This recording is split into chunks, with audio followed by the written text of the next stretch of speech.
It is a circus. It is a frenzy. It is absolute chaos for the trade deadline. Yesterday, we had a bunch of different moves around the association, blockbuster trades, and we had block stopping trades. Jimmy Butler has been moved to the Golden State Warriors.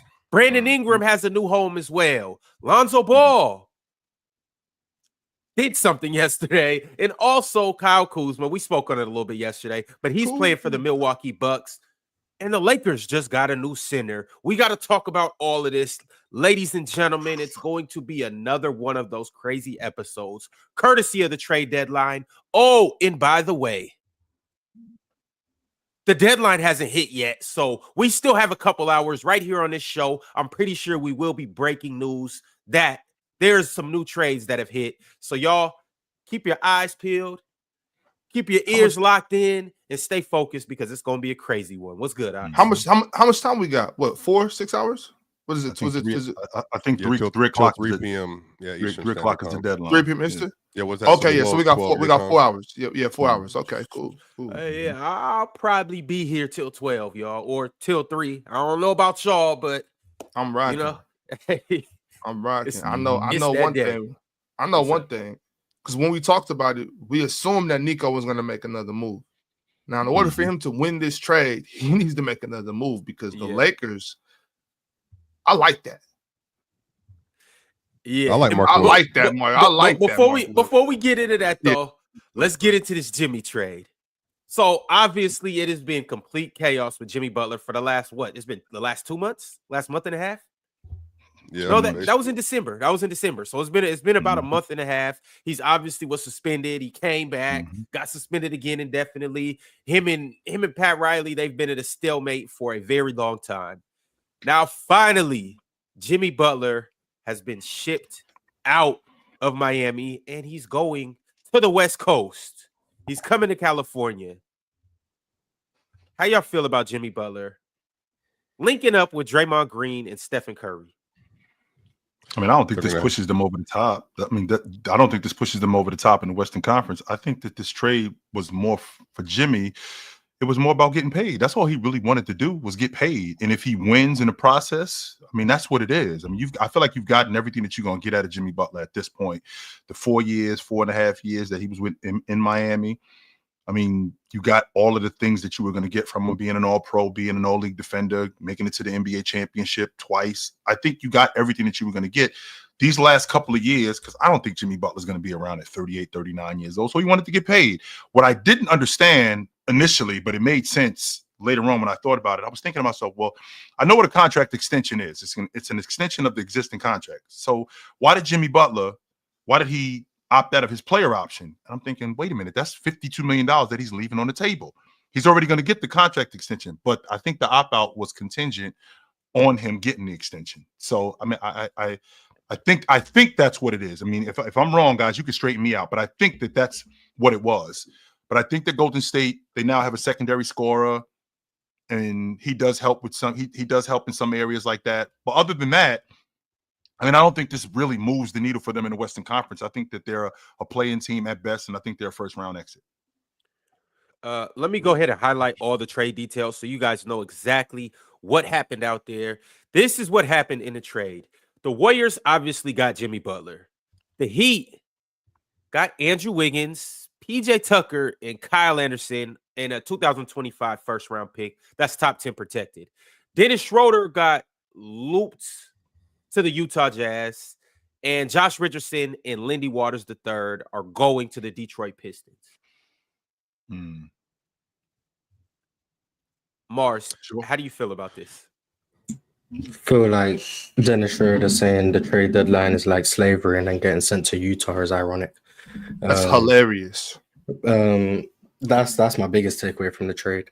I think the Heat did well to take off 20 million away from what Jimmy was making compared to Andrew Wiggins. Andrew Wiggins, I think, will be good for them as another point of attack, wing matchup defender. Can play off the ball, play on the ball. I think that's cool. I think Jimmy Butler he makes the Warriors better, I guess, but they're not going to do anything. But they were desperate. I think the whole league knew they were desperate. They tried to get KD that I didn't want. They tried to get everyone, and I think Jimmy was the last person they could get. And the only way they could get him is if they offered him an extra year on top of what he already had. So the Warriors made a desperation move because they were desperate, and that's all it really is to me, just a desperation move. That's not going to work, but you can commend them for trying. I guess that's as far as I've really got when it comes. Mars, I heard something today. Is Jimmy Butler a better defender today than Andrew Wiggins? Yes. Still, he's better at like everything. I think he's a better player. I won't argue that, but a better defender today at 35 years old than Andrew Wiggins. Yes. Wow. I mean, Wiggins is a better on-ball matchup defender.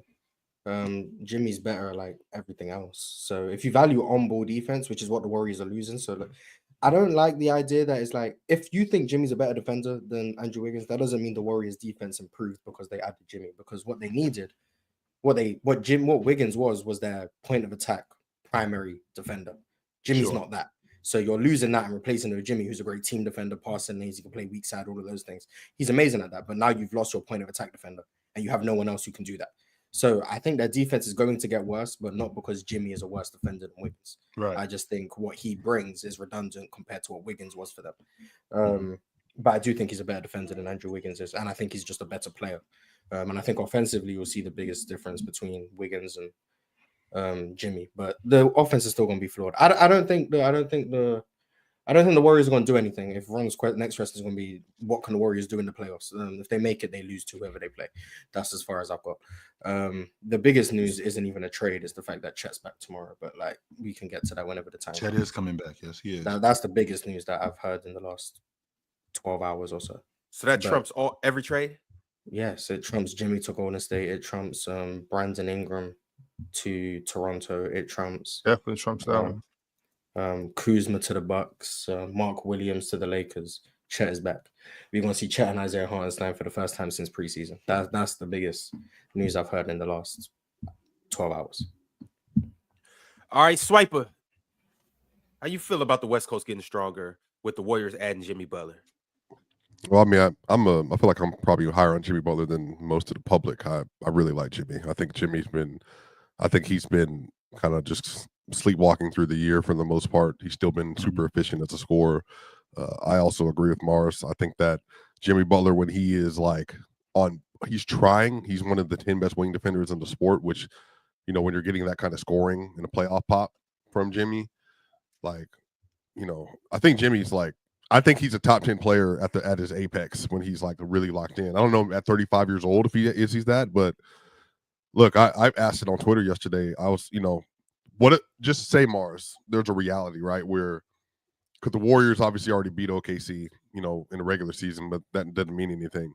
But let's just say like they get into the play-in situation, they get to the A seed, and Jimmy Butler, let's say he turns the clock back to 23. He feels healthy. His ankles are good. Mentally, he feels good. He's got his money now. Draymond's there to be a true anchor defensively. He's even in Ox. Draymond's an even better defensive anchor for Jimmy than Bam was, because Draymond obviously is just a next level kind of defender, especially with his IQ.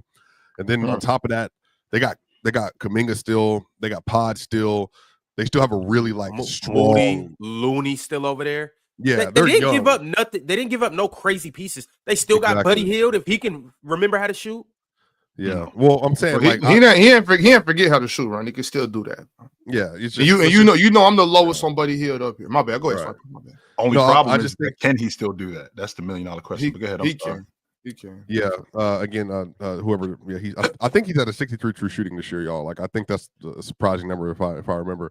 So I think this is the thing, man. Like, Joe, if you told me that Jimmy's healthy in a playoff series and Steph Curry is playing like he's been, Steph Curry's had a sleeper season this year because the team's been so bad around him, but he's been pretty good when the team's winning when he's on the court this year.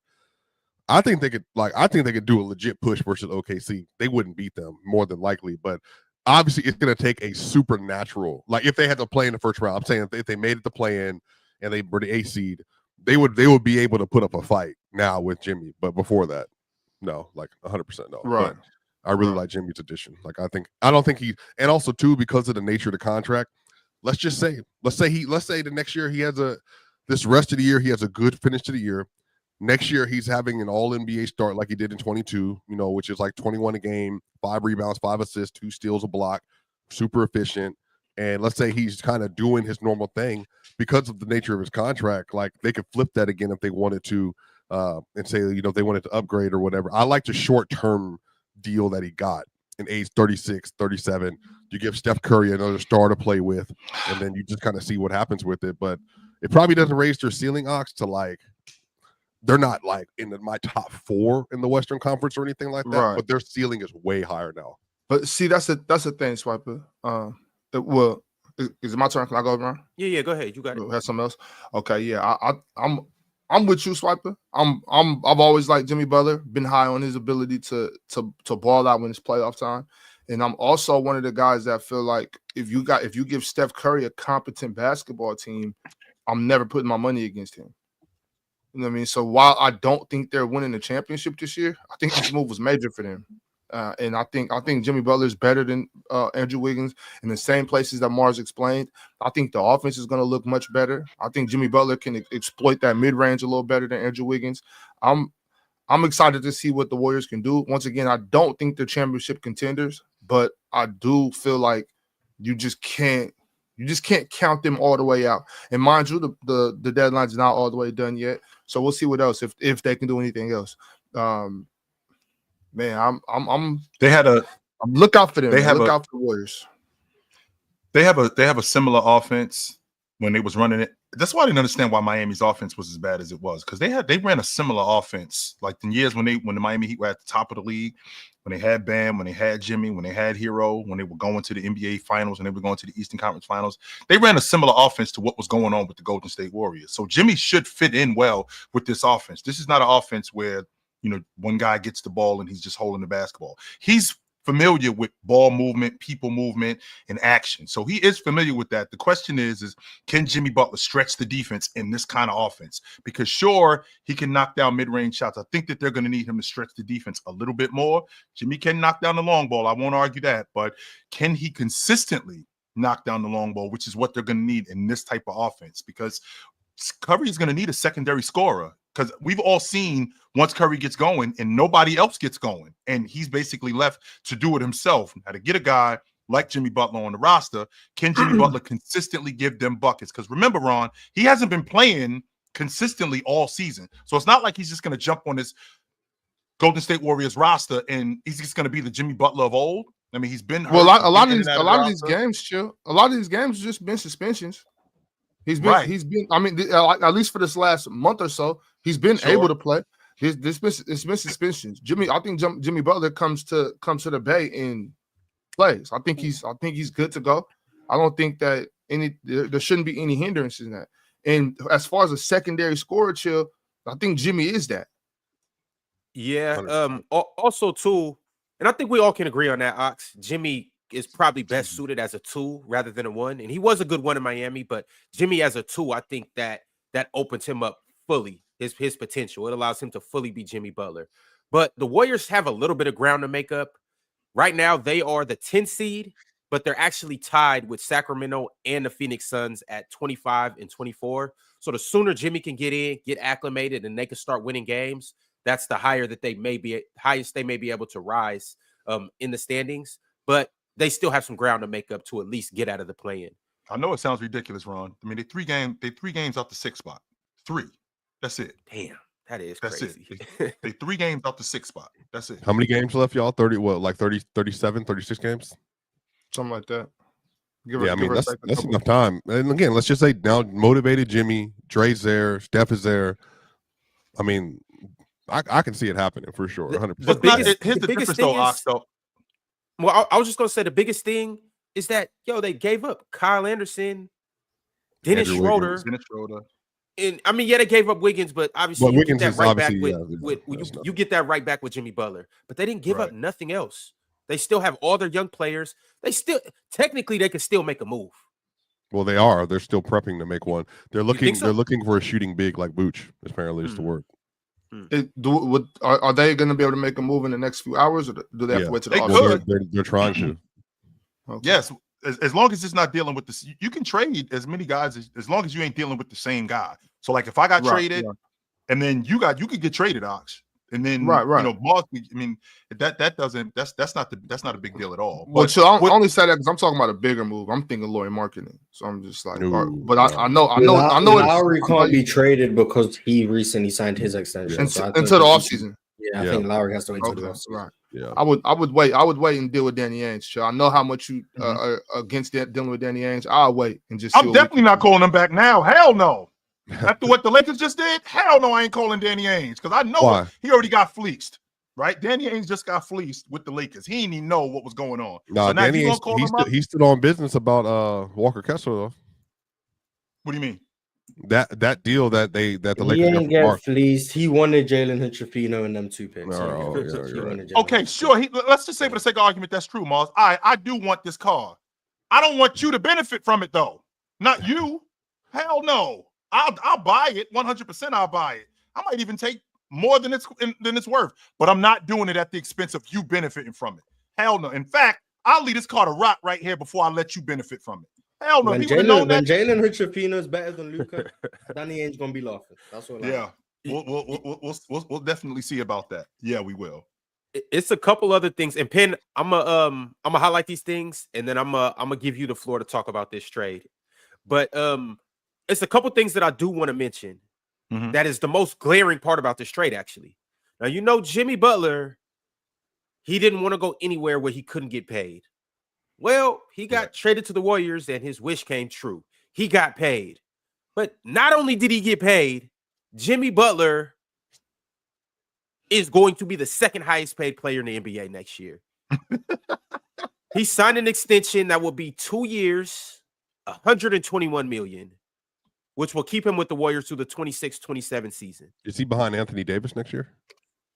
No. I was going to ask if it was Jaylen Brown. Yes, Jaylen Brown. It's JB. Okay. See, that's so. When do AD and Dame get their contracts kick in? Well, I feel like it has to kick in next year for. Yeah, Jimmy's getting 54, then 58.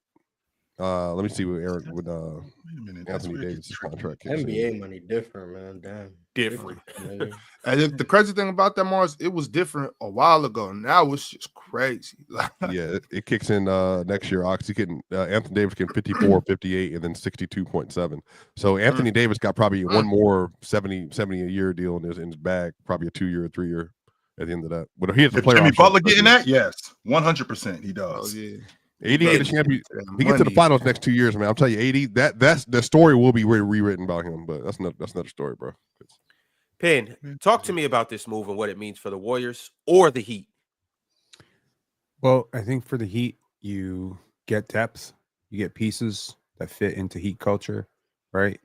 And you get Andrew Wiggins. I mean, hopefully Andrew Wiggins can be one of those Heat success stories. You know what I mean? Like just a player who comes in and just is unlocked to a new level. I hope it's good for him. You know, with Jimmy, my first concern with this was, Jimmy didn't go where he wanted to go. Is he going to be happy? Well, turns out he signed the deal, so he's going to be happy. So I think the Warriors get the best thing they could have gotten. So it's really a win-win for both sides. That's where I'm at with it. Okay. And I know there's something else that you want to get into, right? We don't have to get into it right now. I mean, we can give this what it is because Jimmy Butler is a damn good player. Yes, and he is. I feel like, you know, unfortunately, I think sometimes the coverage around a player can become very distorted and very bearish, right? Like because they're having a scandal or they're being suspended or they're injured, they're coming off an injury, whatever. And just because we talk about these players so much, I feel like the way we're talking about Jimmy Butler right now is not like a player who deserves this contract. Not like a player who deserves his status as legit, as Swiper said, one of the top 10 players in the league, potentially top 20 players in the league at its apex. And I think that when you make a move at the trade deadline, it really does matter how smart the player is who's coming in, who can pick up all your schemes and really just blend with people. And Jimmy strikes me as the type of player who's going to blend on day 2, if not day 1. You know, so it really does matter. You're trying to retool this roster on the fly. You're trying to implement a whole bunch of pieces. You don't have a lot of runway. It's not like you have a lot of cushion with the schedule and your record. you have to start winning right now. You have to go right now. And you can't afford a 3-game losing streak while you try to implement Jimmy. Like you gotta perform right away. And it's trying to work. Sure. I mean, like I love Chill's analogy yesterday about Kawhi Leonard and buying on him because he doesn't want to ever. I was laughing my ass off when I heard you say that afterwards.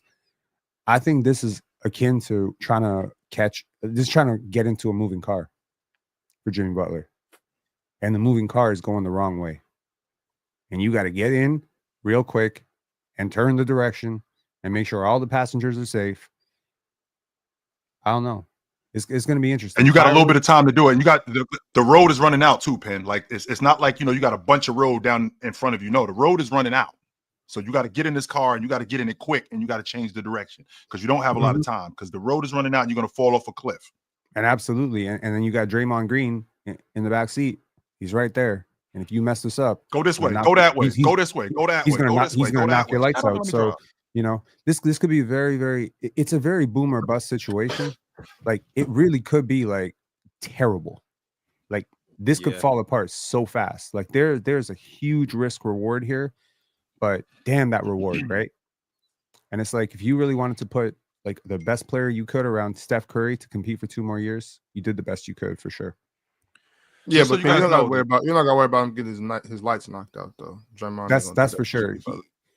No, Jimmy is with all the smoke. 100% he is, Ox. He's not with none of that nonsense. But I think the Miami Heat, number one, Andrew Wiggins is the same age as Jimmy Butler was when they got him. That's number one. Number two, I think they're changing the dynamic of that team. So you got Khalil Ware and Bam. So you got your front court. You got Jimmy. You got Andrew Wiggins at the 3. I'm a big fan of Jaime Jaquez, but I'd rather go with Andrew Wiggins at this point. You got Hero at the 2.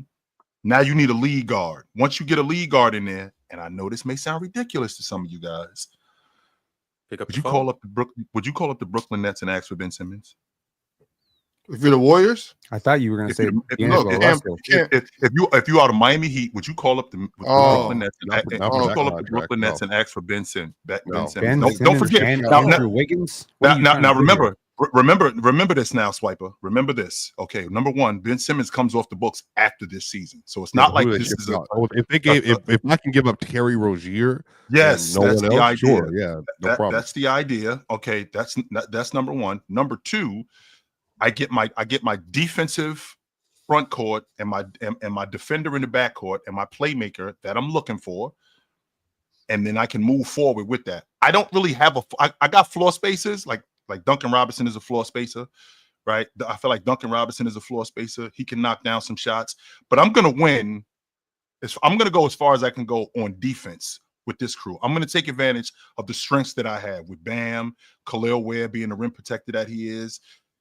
Ben Simmons can still play. He was right in that aspect. He can still play. I mean, is he still all league Ben Simmons? No, I don't think so. But he can still play. And him on this crew, I think that I feel like you highlight a lot of the stuff that you're good at in terms of being a defender, in terms of being a rebounding team, in terms of speeding the game up, defense to get offense on defense. I would rather go for Anthony Simons. I would go completely the other way. I could see that. I thought you were talking about the Warriors. I would go for Cam Thomas. Well, if the Miami Heat would go for Anthony Simons right now, I think they provide themselves a lot of spacing to make this whole Bam out of Io thing work. I mean, it could blow up in their face, but they could unlock something too. And I think for Portland it'd be great because I mean it's already been a hell of a 4 days. The number of names that have moved, damn, this is an all-time deadline. Yeah, Penn, since you're locked into stuff like this, man. What do you feel like this is like a top end trade deadline season that we've had? You think since in the last 25 years? 100%. Yeah. I mean, the minute that Luka and AD thing broke, this was box office, and that's how you started. You know, then you got De'Aaron Fox. I mean, we haven't you know how crazy this is. Brandon Ingram's an ex All-Star, and he's not even making the graphic cover. It's crazy. You know what I mean? The Lakers just got their center of the future, and he ain't on your graphic cover. Jimmy Butler is one of the best players in the league. Luka Doncic is one of the best players in the league. Anthony Davis, one of the best players in the league. You got this many names moving around like this. I mean, Andrew Wiggins just a few years ago was receiving like Finals MVP buzz. Like I realized that, there's a little bit like you got to think about like players move, and then you got Kyle Kuzma. You got think about that. Like Kyle Kuzma, that's an afterthought in this. Kyle Kuzma and Chris Middleton. I mean, those were key rotation players on championship teams just a few years ago. You know what I mean? So again, I look at context. I look at a lot of players that have moved into situations that they feel better in, and they're moving away from situations where they were very, very miserable. Brandon Ingram, I feel, was very unhappy in New Orleans. I feel like it was not a good situation for him. So he's moving to somewhere where he actually wanted to go. Jimmy Butler was miserable in Miami, right?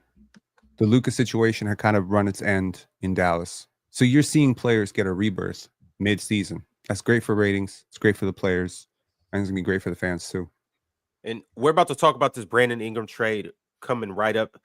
But I have a couple super chats that I got to read. One is a $25 super chat from my man, Jake Fascione. He said, should the Heat try to compete for an NBA championship with their new players from the trade this year, or should they try to keep adding assets and let their team develop first? Both. I don't think they're that far away, to be honest with you. I don't.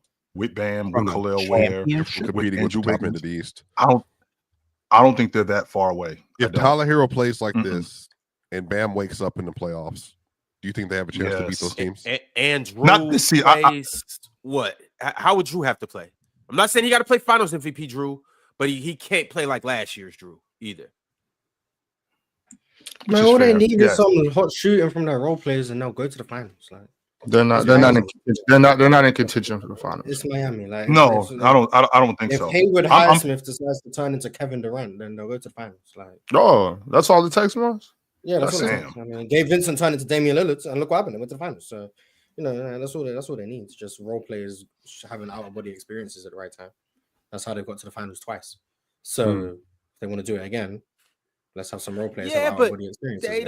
But in this particular situation.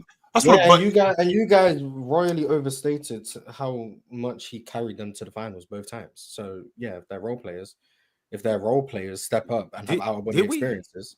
Yes, we 100%. Hold on. Wait. Because it was a couple series. And go crazy, then they can win. Yeah, but he had 3 players. It was 3 people averaging 20. Right? That's true, but I'm saying it was a couple. The Milwaukee Bucks series he carried. Completely carried. That's the best series he's ever had. But in his life, even then, the whole team was balling. The whole team. Yeah, Duncan Robinson was not missing anything. So they won in 5 games in part because Jimmy Butler had the best series of his life, but also everyone stepped up. Everyone stepped up in that series. That's why it was a mopping. The series against the Knicks, Jimmy Butler wasn't great. Guys stepped up. It was a defensive series. No one. He wasn't even playing much. He got hurt. Don't forget that. He missed some games. But they stepped up defensively. That was a defensive effort. It wasn't Jimmy Butler carrying. Then you go to the conference finals. You got the Caleb Martin should have been conference finals MVP. Jimmy played well. Caleb Martin was hooping. They got made shots when they needed it most from Max Strus, Gabe Vincent, etc. It's a team effort. Jimmy Butler didn't carry them, and in 2020, Goran Dragic and Bam Adebayo's contributions shouldn't go understated because the finals. Jimmy was out of his mind against the Lakers. Be careful, Mars. Be careful, Mars. To the finals, it wasn't just Jimmy backpacking the team. So if they're gonna say you capping for billionaires, Mars. Be careful. Oh, this ain't got nothing to do with Jimmy wanting to lead the team. I don't care about that anymore. If Miami want to get to the finals, they need their role players to have out of body experiences again. That's how they've done it 2 times. So if they want to do it, then that's their method. Because Ox said something to me. Tyler will play like an all-star, and then everyone else will out there. Because Ox said something to me about the 23 finals, and it went in one ear and out the other. And when I think about it, I still don't think that they would have beat Denver, but I do think Tyler Hero would have made a difference. He 100% would have made. If he played, he would have made it. I think that series is different. I think a roll defense would have been even worse. I think that series is different if he was healthy and he played. Ox, when you first said that, I was like, "What the hell is Davion Mitchell? Tyler Hero going to do?" I don't think that. With that crew, I mean, it's going to be almost relax. Nobody's hating on the Nuggets, bro. No, I'm saying Davion Mitchell just got traded to the Miami Heat for PJ Tucker to Miami and a 2nd-round pick. Miami did good with that. Is that still yes? Is that still yes, Pin? Yo, you want a PJ Tucker? He better. I mean, that top 10 defense just went down the drain. But no. Pen. Let me set this up for you before you set it up, because I feel like I know what you're gonna say. I like Davion. Besides Jerry's that's genius. great for Davion. I'm so happy for Davion. He is stacking. This is what the fifth or no, this is the sixth wing they've added. That's basically 6'6" to 6'9" with that has like tangible traits to be good defenders or very good system team defenders. Wait, who else did they give besides PJ? So this is RJ Barrett. They just got PJ Tucker. So this is on top. So wait, you're talking about PJ Tucker right now? Yeah, I think PJ's another one of those ads that people can. Yeah, now again, PJ's probably gonna. I don't know if they're gonna keep him, but they're gathering wings that people want. Is what I'm saying. People are going to want these wings in playoff scenarios. People want PJ Tucker. I think PJ can still play a little bit. That's just me though. But again, that's just me. I'm just maybe a little whatever. But I think from RJ Barrett to Brandon Ingram to Chris Boucher to you definitely did not know where I was going with this. I'm gonna give you the funnest fact ever. Yo, Pin, hold on right quick, because I do gotta tell the people about an amazing app called PrizePicks, where you can run your game, control your game, and win your game. We're gonna make this quick, y'all, because I know y'all don't want to sit around and listen to me yak and gossip. All y'all got to do is play $5 and you will instantly get 50 back in promo funds, but only when you use promo code PANEL. Now, here's how this works. You download the app, you use promo code PANEL, you find your favorite players in your favorite sport, you choose their player projections that you love, you choose more or you choose less. You choose 2 or more players, and there you have it. You have a PrizePicks contest. So on top of you getting the $50 back instantly, now you have an opportunity to win any contest that you enter. And the funny thing about it is, we're going to show you right here on the panel. Let's do it, fellas. 4 quick picks. Let's get them out of here. Jalen Green, less, please. That was easy. Mars, give him a chance. Yeah, He's hit the last 2 times I've done. Mars already told us. Because of the trade deadline, I didn't even get to talk about the fact that we was up 5 and Jalen Green took a contested 3 with 40 seconds left on the whole shot clock. And the threw that turnover. Thompson throwing a turnover. Thompson throwing a turnover for no reason. Had 7 turnovers, by the way. He's not a point guard. Who would have thought? But yeah, we ain't even talk about that game. So I'll make flip flopping, man. Damn. I'll make it quick for you too. I've been consistent. He ain't a point guard. He just keeping it real, chill. I've been consistent. He ain't a point guard. That doesn't mean I don't think he's great. He ain't a point guard. Yeah, point guards don't turn the ball over 7 times. Let's lock in. I didn't see Kate Cunningham turn the ball over. Chill. Who you got? Who you got, Chill? Who you got? Let me take a. I'm sorry. Let me take a look at that. Which game that I was just looking at? Minnesota and Houston. Let me take a look at. I want to see Julius Randle line. Julius Randle's hurt. So his line. That's right. He got that groin injury. That's right. He's got that groin injury. So let's take Julius Randle out of this. You want to wait for a second, Chill? Yeah. While Chill's thinking, I know exactly where I'm going. Just type in Lester Murray. The Nuggets play again. It feels like they're playing. Yeah, they played last night. They play again. Yeah, they played the Magic today. I feel like I'm watching the Nuggets. Man, we got a back-to-back too. That's a part of the game. Who's the Rockets play today? Who they play? The Timberwolves. Minnesota. What you want? Well, the Wolves want what I want. Not less on this 19.5. You don't. That boy ain't got to 19.5 tonight. When do you play Dallas? Well, Orlando's on a back-to-back too, though. Hit me. Yeah, they're cooked, dog. They're coming to Denver off a back-to-back, dog. Oh. We play Dallas. We gonna see who else is cooked. Franz was torturing us last night. God damn. That boy sure can play some basketball, huh? Franz a pretty good player, man. Who would have thought? Yeah, he walked out of Sacramento with the chains that he walked in with, and he left with some more chains. Zebo, give me my damn chain back. Hey, he was not playing. I need that chain. Give me my damn chain. Hey, how do you feel about this? They got a demon for Anthony Edwards at 36.5. What do you think? No. He's been going crazy lately. PrizePicks is funny by doing that. After the 49, they want to give him that demon, and a bunch of people gonna take it. Not me though. Versus the Rockets. So we play the Portland Trailblazers tonight. I'll actually be at that game, and Domantas Sabonis is definitely going more than 39.5 PRA. That's gonna be an interesting game. Portland been hooping. If we lose to Portland, I'm leaving in the third quarter. I assume Valančiūnas won't be playing. No, he shouldn't. I don't think so. But Zach LaVine will be playing. Lithuanian Twin Towers. I'm happy for y'all. Look the way you stand up. Ron, can I take a look at that Indiana Clippers game? I want to see what Hallie's line looks like. Yeah. Gotcha. Let's see.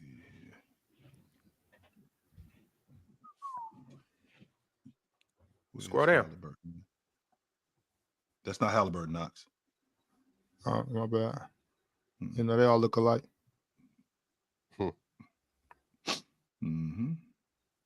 Let's see here.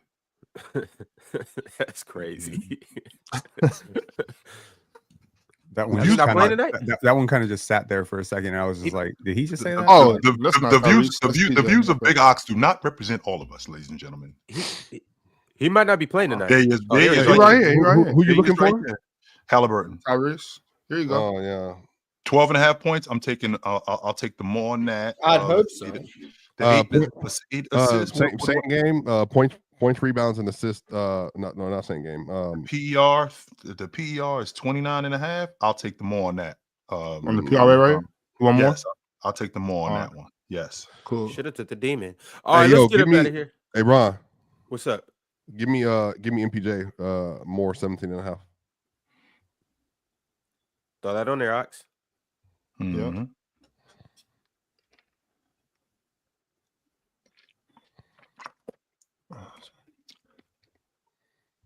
Pen, you got any ones that you know are gold today? Nope. Can't think right now. Was up till 4 a.m. live streaming. No, bro. This is everybody's in your bag in their bag right now. So I definitely zoom in, Ox. All right, really as you guys know, it is a tradition for Mars to go Jalen Green less. As you guys know, it is a tradition for me to keep on the whole Lester movement and take Jamal Murray less. As you know, it is a tradition for Big Ox to go more on Domantas Sabonis' PRA. And as you know, Halliburton is a top 5 point guard in the league, so we expect him to go more than 29.5. And last but not least, it is a tradition for Swiper to take a Denver Nugget and go more. Michael Porter Jr., 17.5 points more. $20 turns into $300. Thank you very kindly. We will see you tomorrow on PrizePicks. Ron cooked the list with this Lester shit. Ron straight cooked the list, but all right, whatever. All right, y'all gonna see. But anyhow, there was a trade that was made, and Penn, I would like for you to tell us all about it. As you can see on the screen, it was Brandon Ingram going up north to the Toronto Raptors for Bruce Brown, Kelly Olynyk, a future first and a future second round pick. Oh my God! Holy fleece! About this.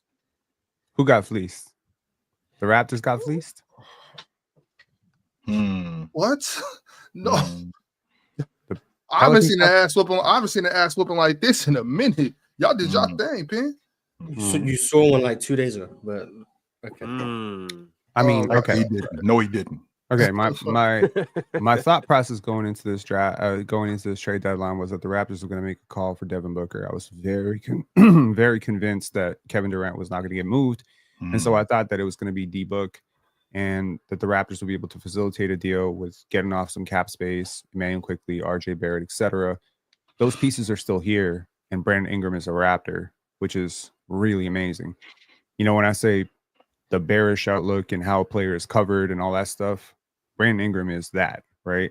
I don't know where people get this idea that BI doesn't give a shit about basketball or that BI is lazy. I think it's because people think he's high all the time. I don't really get it. This is a really damn good player. Like he is. And I think it has something to do with that toe bruise that kept him out for 3 months. Honestly, Ox, I'm actually not surprised that you like Brandon Ingram, because I feel like people who don't like Brandon Ingram are the basketball people. And I'm a recovering basketball person. I'm a recovering, No, you're not. No, you're not, Ben. No, you are not. No, you're not, Ben. Chill. I've been trying my hardest because I've learned I learned to see basketball as a child as an art form. Sure. And then sometime around 18, 19, I started seeing it as numbers and plots and stuff. My data models I wanted to predict and stuff. And now I've been, talking to trainers and, just a lot of my circle is basketball professionals who are in the gym as opposed to in the conference room. And so I'm always trying to reclaim that. So you're coming back to the game is what you're saying. You're coming back to the game. Exactly. Okay. So when I see Brandon Ingram, I see a player that's very difficult to stop. Yeah, sure. The numbers may not look great to you, but I'll tell you that Brandon Ingram in 2019, 2020, like it's so interesting. This is a player who went over Jason Tatum in the draft. Fact. This is a player who was the biggest asset that was traded in that Anthony Davis trade. Brown. Yeah, it was. Sorry, my bad. Jaylen Brown. My bad. Not Jason Tatum. Jaylen Brown. People take over Jamal Murray too. Yes. This and is Pascal also Siakam. Well, Pascal Siakam went 27th, but That's right. still. I mean, this is a player that was allegedly held out of Kevin Durant trade talks just a couple of years ago. That's how high they were on him. Sure was. This is a player who was an all-star while shooting 6.2 attempts from 3 and 39% just 4 years ago. And this is a team that he's coming to that has rehabbed the value of every player that has come here. This is a team that took Jamal Shead, who was I want to say 20-something% three-point shooter in college, and turned him into a 35% three-point shooter in 1 year. This is a team that took Jonathan Mobo, who had 2 threes made last night after not hitting a single three in college basketball. This is a team that took Ochai Agbaji, who was shooting 26% from 3, if I recall correctly, and he's like a 40+% three-point shooter now. So this is a team, in my opinion, that Brandon Ingram can actually come to and get better. Now, the money is a little bit scary, and the injury history is a little bit scary. That's the only part of it, I think. And if you look at the perspective of the Toronto Raptors, like, what are you trying to do here? I feel like BI, you can sort of slow play this injury recovery. Like you can sort of come back from it, right? And if you come back from it, maybe 15 games from now, 20 games from now, there's no way you're making this deal without getting an okay from Clutch Sports about what he's looking for this summer, right? So that's where I'm at right now. I think this is a hell of a pairing with Scotty Barnes. I think you got 2 6'9" guys who can play make for others, very unselfish, very good young players. I would say it like this. The Raptors took Pascal Siakam, traded him to the Indiana Pacers. Yep. What they got back is basically Jacoby Walter, who was balling out of his mind the last month, Ochai Agbaji, who is looking like a completely different player, and Brandon Ingram. I said it's a hell of a haul. Here's the thing, though, Penn. I thought that you had the right team, but I thought a different guy was going to get moved. I thought it was going to be Zion, and here's why. To Toronto? Yes, and here's why. I remember watching Zion last year when he was in New Orleans, and I remember Coach Green put him at the 1, and he was fantastic. He was really good for them at the 1. I'm thinking to myself, you send him up to Toronto, same logic. You got RJ at the 2. Not only do you have RJ at the 2, you got Scotty Barnes at the 3. You got to fill up the 4 spot, which he can play also. He could also play the 4 spot. You can also put him in the dunker spot. You move Bruce Brown, you move Boucher, and you move Davion Mitchell, and the money works. And I think that you're building off of that. That's what I thought was going to happen. Only instead, they moved off and they went with Brandon Ingram instead, which I don't hate. I don't hate that because I'm thinking about Quigley, and I'm thinking about the money that they just signed Quigley to. And I thought Quigley plays more off the ball. And I said this to you guys in the past, same logic with Hartenstein. I always thought Quigley I think he's a rotation guard. I do. I think but I understand that. Paid him $32 million. They think that's what I'm saying. They think he's a hell of a lot more than a rotation guard. I mean, when you get Brandon Ingram buying into taking threes, like last year, RJ Barrett came here and suddenly they cut that mid-range shit out of RJ's game completely. Yeah. They made him a more efficient player. They've gotten Scotty Barnes, who used to look at threes like, I'm not going to take them, and he's launching them. Granted, he's shooting 26-27%, so he's terrible at it, shooting them right now, but he's taking them. So right now, you take a player like Brandon Ingram and you do the same stuff that you've done with all your other players, I feel like you're going to make him a fundamentally better player. My question is really at this point, health. Can he be healthy? 27 years old, hell of a talent. Can he be healthy? Number 2, I do believe he's a defensive upgrade over the player he's replacing in the starting lineup, which is Grady Dick. He's better at everything than Grady Dick. Literally. Like, there's no comparison. He's so much better. The talent equation of this, I think this tells me that the Raptors want 2 things. They want to have their cake and they want to eat it too. They want to be bad this year because they just traded 2 players who've been a really big part of why they've been good over the last month, which is Bruce Brown and Kelly Olynyk. And Brandon Ingram, hopefully, is not going to play for the next month. So they got a really tough schedule. Like, they can bottom out pretty hard. So I think this was about bringing Brandon Ingram, getting him a head start onto next year, and also being bad so you can have your cake and eat it too. Like, you can have your top 5, top 6 draft pick, and you can bring in Brandon Ingram, and you can develop all your young players. Brandon Ingram's re-signing, like that's 100%. Yeah, he's a free agent, right? This year, Yeah. He is an unrestricted free agent, but it like so. Couple of days ago, I reached out to some people and I was like, "Do you have any intel on whether Brandon Ingram would want to be in Toronto?" Because we know sometimes American athletes don't want to be here, and someone said 100%. Like 100%, and this is a person. Well, how do they know that though, Pin? But he's been covering him since LA, and is there 100%, 100% it is. Yes. Besides the intel, which I'm not saying is wrong, I believe you. But is there a risk in this for Toronto? Huge. That they could lose him for nothing. No. Yes, it is. There's definitely a risk, no matter what somebody told you, Pin. Once again, like Mark said, I'm not saying that your intel is wrong. I'm not saying you misinterpreted your He intel, could walk out the front anything door. like that. Yes, All he I'm could. saying is that he's not, he doesn't have to stay there. With that being said, they didn't give up much for him. You know what I'm saying? So this could be a way to clear some cap space. And to your point, Ox, have we explored the idea that maybe Toronto might win the lottery? They might win the Cooper Flag sweepstakes. Have we ever thought about that? Since Can you imagine having 4? I mean, look, I asked this question on our live last night. RJ Barrett has evolved so much as a playmaker this year that is actually astonishing. Some of the reads that he's making. Like I was not a fan of his playmaking coming out of Duke. I just wasn't. But he's become so much better to the point where he's actually started at point guard several times for the Raptors this year. Scotty Barnes, of course, we know about his playmaking. Brandon Ingram, I feel like he can take another step, and Darko has that impact. Their coaching staff has a good way of teaching playmaking to the players. So I'm thinking big playmakers are the ultimate archetype in the NBA, right? That's why we like Luka. That's why we like Cade. That's why we like AJ DeBonsa. This is the thing. If you can make plays from the wing as a 6'6" to 6'9" guy, and you can actually handle the basketball competently in a pick and roll, you cheat code. You're really hard to stop in the middle of the floor. Now the Raptors got 3 of those guys. I don't know if they can keep all 3 of them. I don't know what this means, but the Raptors have retained a bevy of assets, including, by the way, 5 rookies, all of whom have actually panned out this year. That's crazy. That's hard to do. Without a lottery pick, the Raptors have 5 rookies, and they're all playing really well. If you're actually watching this team, like to the people who are not watching this team, I understand. You'd be like, whatever. They're not really playing that well. None of them are averaging double digits. Jameson Battle is a bucket. He can shoot. Jamal Shed has been very competent. That's why they moved off of Davion Mitchell, because he has outplayed Davion Mitchell, which is really amazing to say because he's a rookie. And he's been shooting the 3 competently well now, too. And he's running the team, and he's been really impacting winning. Jonathan Mobile been down in the G League, working on his jump shot, trying to transition from being a big to a wing. Jacoby's been flashing all sorts of potential, and I'm in with his trainer.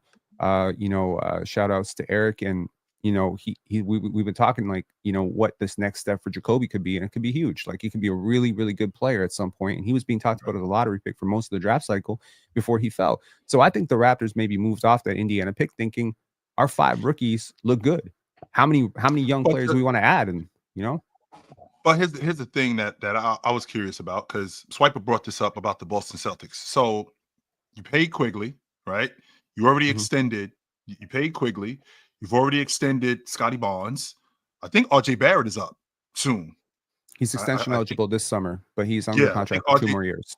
Yeah, and I think RJ Barrett is up. And on top of that, we got Brandon Ingram, right? So that's 4 guys. Sure. This salary cap, you get close to it real quick when you got contracts like that on the board. So with that being said, how does this make sense moving forward if we are going to be a competent group and we're going to have an opportunity to win? Because again, we can't pay everybody and keep them long term. Because I like sure. To Swiper's point, this Boston Celtic team in the next 2 years is going to look way different. It's not going to be the same crew. I'm going to give you the team building cheat code to circumventing the cap. Draft NBA ready older rookies and get them on to 3 to 4 year deals. This is the cheat code. When you look at a guy like Keegan Murray or Calvin Booth, if you look at Keegan Murray, that dude is providing positive value as an NBA starter level player on a rookie contract for 4 years. That offsets some of the overpaid assets you might have on your team. So the way I see it, the best asset in the NBA is a top 5 pick that hits. That's the best asset. When you think back to Chris Webber, I'm just thinking Chris Webber because he was on the Raptors show yesterday with Blake Murphy. When you think about Chris Webber as a rookie, he signs a rookie contract as a number 1 overall pick, literally walks into the NBA, laces his shoes, and is immediately a top 20 player in the league right away. When you look at a guy like Shaq, when you look at a guy like Wemby, these guys are providing you top 20, which is basically max contract level value as rookies for 4 years. That's the biggest steal in the NBA. That's why people like these top picks. So if the Raptors get a top 5 pick that actually hits and is ready to play right now, i.e. Cooper Flagg, Dylan Harper, VJ Edgecombe, a guy who can actually sustain them. I'm not saying those guys are Chris Webber or Shaq, but I'm saying if they can give you 25 to 30 somebody million that can provide value. Absolutely. Someone who can play a role. But but chill, look at this also. They got guys like Jonathan Mobo signed to 3-year deals. And I'm going to say Mobo is actually a positive player right now. He could play on a lot of teams in a very reduced role off 10 minutes off the game, 10 minutes off the bench. Jamison Battle was an undrafted guy. You look at the Cavaliers business model. How are they sustaining that foursome? They are doing it through guys like Ty Jerome. They're doing it through Sam Merrill. These are the pieces. Like I say, winning organizations win on the margins. The losing organizations focus on Jimmy Butler's. Oh, we just got to get Jimmy Butler. The winning organizations are like Memphis. They're focused on getting the Santi Aldamas right. Well, they have to. And the reason why they have to is because we're not going to get Jimmy Butler. Right. So we're going to get, we got to get. Could have gotten Jimmy Butler. We got to get Ja in the draft. Right. We got to get Jaren Jackson in the draft. Jaren Jackson is not coming to Memphis. And the guys that you brought up, like Chris Webber, and, you know, I can appreciate your logic on older guys. I mean, Shaq was 20. When he got drafted by Orlando. Chris Webber, he was 20 years old when he got drafted. So it's not like they're that much older. Now, your business model of getting older guys like Jaime Jaquez and maxing those guys out, I mean, I think that's different. If those guys are your guys, your meat and potatoes guys, your guys on the back end, you're building your unit around these younger guys is who you are building your unit around. And you're getting your older guys on the cheap. That part of the logic I could get with. But it's real tricky when I'm getting a young guy in the draft that I gotta hit on this guy. For example, like you just talked about top 5 picks. The fact that Detroit got the 5th pick, I think they hit on the store. I do. I think they hit on the store. Now, was he better than is he turning out to be better than Cam Whitmore? It looks like it. It looks like he's a better fit for what's going on in Detroit. I'm gonna ask you a question. You say they hit. Hey, Pin, I need you to hold that thought right quick. Because I have to tell you guys about another beautiful app called the GameTime app. Now, let's talk about the NFL playoff games because we do know that Patrick Mahomes boy may be getting another ring this Sunday. But you know the environment of the field and just how it's such an amazing, exalted experience to be at an NFL game. Well, a lot of us will never experience that because we haven't yet downloaded the GameTime app, where they make buying tickets so easy, especially in a society where it's like a circus just to get on the field. Big Ox will tell you he had to go through so many hoops and holes just to get those tickets tonight to go to that Blazer game. But the GameTime app is the MVP of all ticketing apps, which means there's no competition, period. So let me break it down for you. GameTime makes buying tickets so easy that even an ox can do it. 2 taps on your phone and boom, you are in. You want to see your seats before you buy it? Don't worry, they've got you. Don't want to deal with sneaky fees? They have all-in prices, which means no surprises. Oh yeah, and last-minute tickets. GameTime is like, don't even sweat it. We got you all the way up until the kickoff or even after the game starts. So what the heck are you waiting for? Download the GameTime app right now. Create an account and use the promo code CLNS. Let me spell it for you. CLNS for $20 off your first purchase. Terms apply, obviously, but come on, it's $20 off. That's a first down. Download the GameTime app today. Last minute tickets guaranteed. Lowest prices guaranteed. Now go out there and make some memories.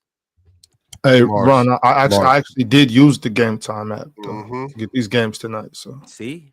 Locked in. Y'all need let me in Mars to show you that you asked in the chat because you don't always notice you in the chat because you a chat bro. Chat rat. I didn't say rat. That sounds wild. That's what they're called, chat rats. No. Right? No. Chat. Aren't y'all called chat rats? No. So you can actually. Ron. I'm a big. I love going to like symphonies and theaters, and literally, this is what you can do on the GameTime app. You just pull up the GameTime app.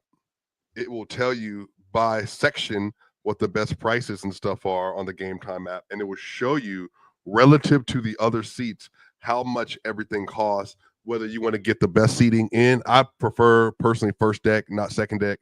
I prefer first deck for theater and stuff like that. Shin Yun is one of the best theater projects I've ever seen in my life. I love going to stuff like that. So I absolutely, if you have a chance, you can use the GameTime app. I mean, it's honestly been great. You can get Bill Burr tickets there for comedy shows, Dave Chappelle comedy show tickets. I mean, anybody that you. Cat Williams is going to Denver as well. So when I travel, use the GameTime app. I got Rod Wave tickets on GameTime. I mean, I'm telling you, bro. Yo, GameTime app really do go crazy for real. And then the other part about this, Ron, since you didn't read this because you're an L host. What happens is they will match the lowest price. They will literally, if you find a deal that's cheaper than what you bought your tickets for, they will refund you your money. Speaking of matching something, Penn, you were making a point about getting younger guys. That's what you were doing. You were making a point, and I gotta dip out of here real soon, so I want to say two things before we get another promo to cut me off there on that one. Number one, the PJ Tucker deal.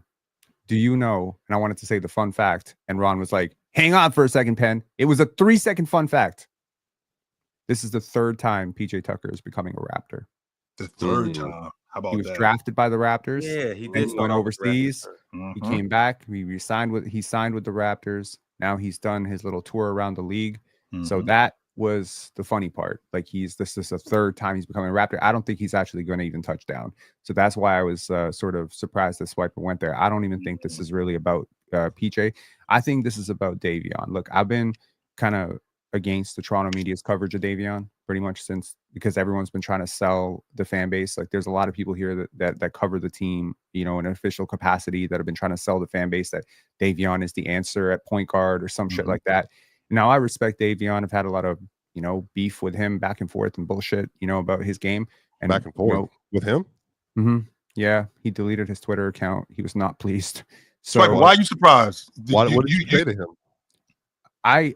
Okay, so basically, I was just saying that I don't think that he's an NBA level player. Oh, wow. That sounds mad disrespectful.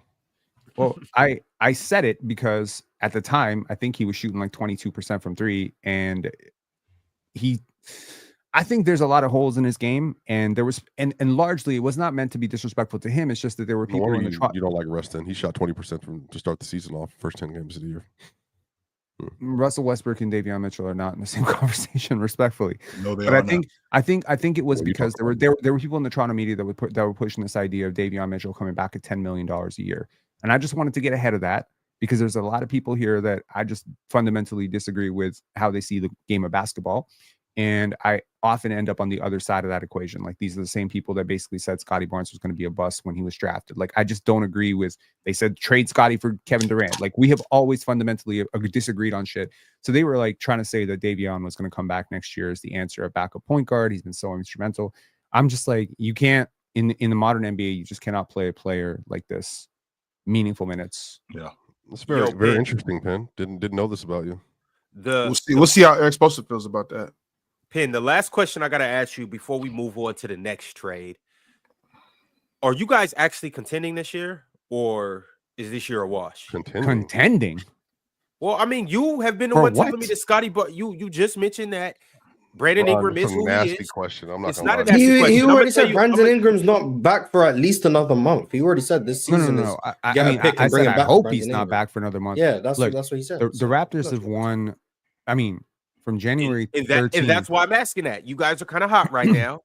You just added an all-star level player. Scotty Barnes is a top 15 player in the league for you. The 10th seed isn't far-fetched. It's really not. I swear to God, that's contending. Ron should wear like a different color hoodie when he's trying to bait me into a clip farming. I'm just asking a question. I told you he's a master baiter. That's what he does. All right, y'all. You wrong. You wrong as hell. In the words of Ox, send him where, Ox? Send him to hell. No, not really. I mean, masturbation is no nothing. What is we? I'm gonna let them both air out. I'm gonna let them air out the back with themselves. What is that? Yo, that's hilarious. Y'all have that same discussion back there that y'all was having during break. As you were saying, Ron. As you were saying, Ron. Yeah, but Penn, the Atlanta Hawks lost their second best player. The Chicago Bulls just traded away Zach LaVine. They are the 9th and 10th seed. We've seen crazier things happen. I'm more so asking, do you think you guys can make the play-in? I think if the Toronto Raptors really wanted to make the play-in, then trading Davion Mitchell makes no sense because he helps. He helps with winning right now, even if he doesn't really have a permanent place in the NBA long term, and he'll probably end up in Europe. I do think, you know, a player like that is really instrumental to your point of attack defense. You're not trading him for nothing. You're also probably not trading for Brandon Ingram at this time when he's injured. Out the playing spot, 6 games. And also, like, it's worth noting, BI is not a seamless fit. Like, he's a smart player. I think he will fit, but there's going to be an adjustment period to playing with a player like Brandon Ingram and meshing him in with Scotty Barnes and meshing him in with RJ Barrett and Emmanuel Quickly. Those are 4 players who like to play with the basketball in their hands. Whenever you play like that, like, this is going to be a hard thing to just adjust on the fly. Like previously mentioned, jumping into a running car thing. Jimmy Butler might be able to do it. I don't think Brandon Ingram is going to be able to do it coming off an injury. He also has a tune-up. He hasn't played basketball since December 7th. So no, I don't think this is about this year at all. What I think this is about, and what I was trying to say right before we got to the second promo, was really that if you look at Brandon Ingram in isolation as a $40 million player, whatever he's going to command this offseason, you might be able to say that might be an overpay. But this is a player in his prime, theoretically. He's missed a ton of games throughout his career. So he has really, like, not a lot of mileage from an NBA perspective on him. He is a student of the game. Like, he studies the game. There's so many quotes about him. I swear, anyone who's curious, if you're a Raptor fan, curious for tuning into this, go check out Brandon Ingram and see what his teammates and his ex-coaches have said about him. He is a student of the game. He will study film. He's obsessed. He's a junkie. He's a basketball junkie. He's like y'all. Like, he's obsessed with the game of basketball 24/7. He's not like check in, check out. Like, he's the first one in the gym. He's a really great, like, culture ad. He fits in really well with what the Raptors are doing, but maybe not this year. But if you look at Brandon Ingram with $40 million, maybe you're like, that's a big risk for the Raptors. I don't know, 3-4 years, could get injured. What if, right? But if you look at Brandon Ingram at $40 million plus a top 5 pick at $8 million and $48 million for 2 starters, with that kind of upside, now you feel a lot different. And then you also tag in that you got all these rotation players on the bench that are super cheap, that are actually like 23, 24. The Raptors are cooking, man. The Raptors are cooking. I have to say, I was not caught off guard by this deal, but I was somewhat shocked that RJ Barrett wasn't involved in it, because I really felt like any deal with Brandon Ingram was going to involve RJ Barrett or Jacoby Walter or something like that. I just think they see RJ Barrett as their future. I think he's a big part of what they're trying to do in the future. Well, at some point they're going to pay Grady Dick. At some point they're going to have to pay Grady Dick, and at that point, bye bye RJ. So yeah, I mean, these players bye bye RJ because they got to pay Grady. Does that mean that Grady? Are you saying that Grady? They believe. They believe Grady. They believe what? You believe? They believe Grady. They believe Grady Dick's going to be better than RJ. I don't know about that. No, I'm not trying to hear that. Okay, like, so I've always felt like I had a good pulse for the Raptors. Like, I mean, I've been following Masai Ujiri's career for the last 15 years, so I feel like I have a good idea of how they view players. That's why I was so vehemently against this idea of Davion Mitchell coming back with $10 million or whatever the hell the people here were saying. I'm like, I'm watching the same player that the Raptors are watching. There's no way in hell they see this guy as part of the future here. So, and it's the same thing with Scotty. Like, there were rumors in Scotty's second year that they should trade him for, KD, that they prefer Pascal over Scotty. And I'm watching and I'm like, there's no way Masai Ujiri thinks that way. I'm telling you right now, Masai, in second year, first year, you can go back and look at my takes. I was like, the Raptors are building around Scotty Barnes, and people are like, they're not building around Draymond Green meets Ben Simmons. But that's what I see. So with Grady Dick and Jacoby Walter, I see borderline untouchable pieces for the future for the Raptors. They may not look like it right now. Grady Dick is second in scoring for his rookie class this year. It's worth noting, behind Wemby. So he's a really big part of what they do, because next to a Brandon Ingram and a Scotty Barnes, Grady Dick is a more optimal third player. And if you put, like, right now, RJ will start over Grady, 100%. That's seniority, that's contract, that's respect for the Canadian guy, that's respect for his game right now. And that's also, understanding that Grady is not that great right now. But in the future, if you think about Brandon Ingram plus Scotty Barnes, your spacing is messed up. These are two mid-post guys. What you need is IQ, 100%. What you need is Grady Dick, 100%. Actualized version of these. And you need to stretch big. So Jakob Poeltl, your time is on the clock. RJ Barrett, your time is on the clock. Emmanuel Quickley, I hope you figure it out. Grady Dick, you are staying put in Toronto. Get comfortable, buy a home. Jacoby Walter, you're here for a long time. The Raptors do have the moves. They do have the assets right now to make another big move. So if Devin Booker does become available, pardon? I'm just saying, this whole time you've been trying to convince us that Masai Ujiri was a genius. And then to say that he would keep Grady Dick over RJ Barrett, I think that goes against Grady's 21. Grady's 21, and he's a movement shooter. Quick question, Ben. Yeah, I don't care how old Grady Dick is, but there's no possible way you keep him. If you have to lose one, I'm not saying I don't know exactly how the contracts are structured. You know more about that than I do. But if these contracts can't coexist, if you keep Grady Dick and let RJ Barrett go, then I can't think that you're a smart GM. Well, yo, what's good, John?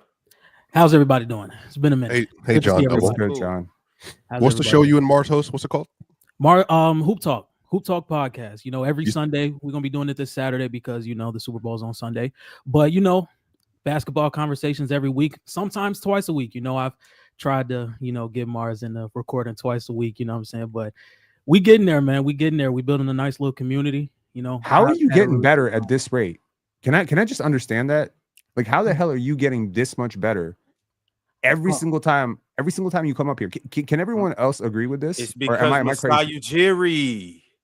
You're not gonna give me credit for John D's greatness. So we're not gonna do that. It's because Masai Ujiri. Shout out John D. I've never seen Penn give a compliment out on a show, so that's a big deal. Appreciate that, bro. Penn, I wanted to ask you before you go. I've watched the Raptors a lot over the past few weeks, and I've been very impressed with Scotty Barnes' game. So if there's anybody this offseason, rookie, young player that you would like to see in this scheme, in this setup, who do you think it would be? In the draft? Cooper. Trade? Cooper Flag? Okay, outside of Cooper Flag. Because everybody would love Cooper Flag. Come on, Malawach. I want What happened to stretch big? He's shown some potential as a shooter. He's not there yet. He's not untapped shooting potential. It's not untapped shooting potential. This is where I say I'm starting to hate basketball. I really am. I'm really starting to get converted into this. Yo, watch it with your eyes. Watch it with your eyes. Watch him shoot. Just smash the crack box. Smash the crack pipe.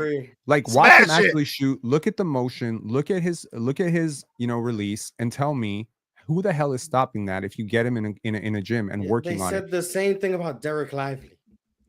Derek Lively does have untapped shooting potential. See, that's what I'm saying. He hit a 3 in the NBA Finals, Mars. Can you hit a 3 in the NBA Finals? Can you hit a 3 in the park? Come on, man. Me, we build with a stretch big, and then your idea of a stretch big is untapped shooting potential. No, that's not a stretch big. That's a first of all, I had because the Raptors drafted Ulrich Shamshi. I had the same guy who's working with Kaman Malawach over at NBA Africa Academy come on our show, and we did a nice long interview. He couldn't stop speaking about Kaman's shooting potential and shooting form.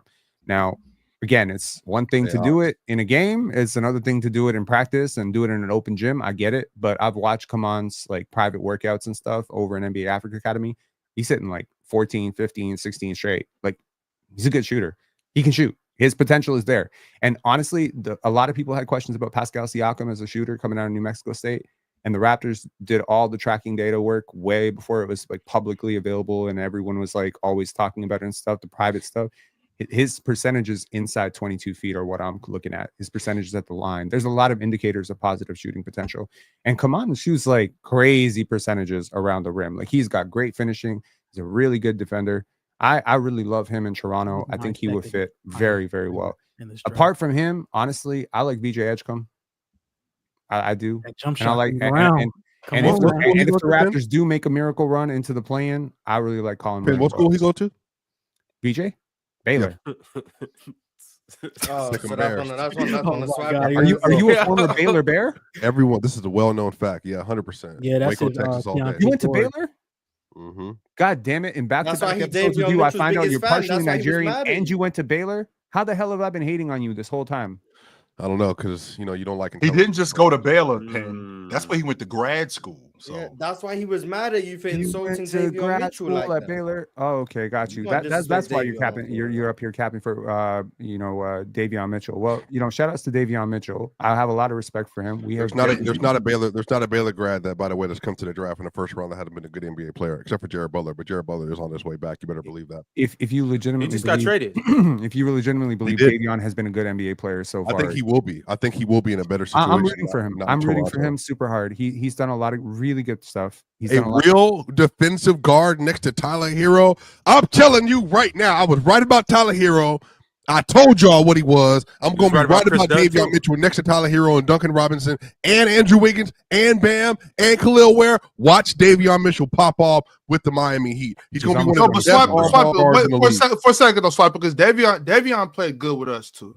You know what I'm saying? Yeah, he did. He just didn't fit. Davion played good. Bro, y'all had Hallie, Davion, and Fox at one point, dog. Right. So my thing with that is Davion's gonna look good in Miami because he's down there with Eric Spoelstra. He's down there with Eric Spoelstra. He's got other defenders on that team with him. Davion is much better than Penn's trying to give him credit for. I don't care about a back and forth on Twitter.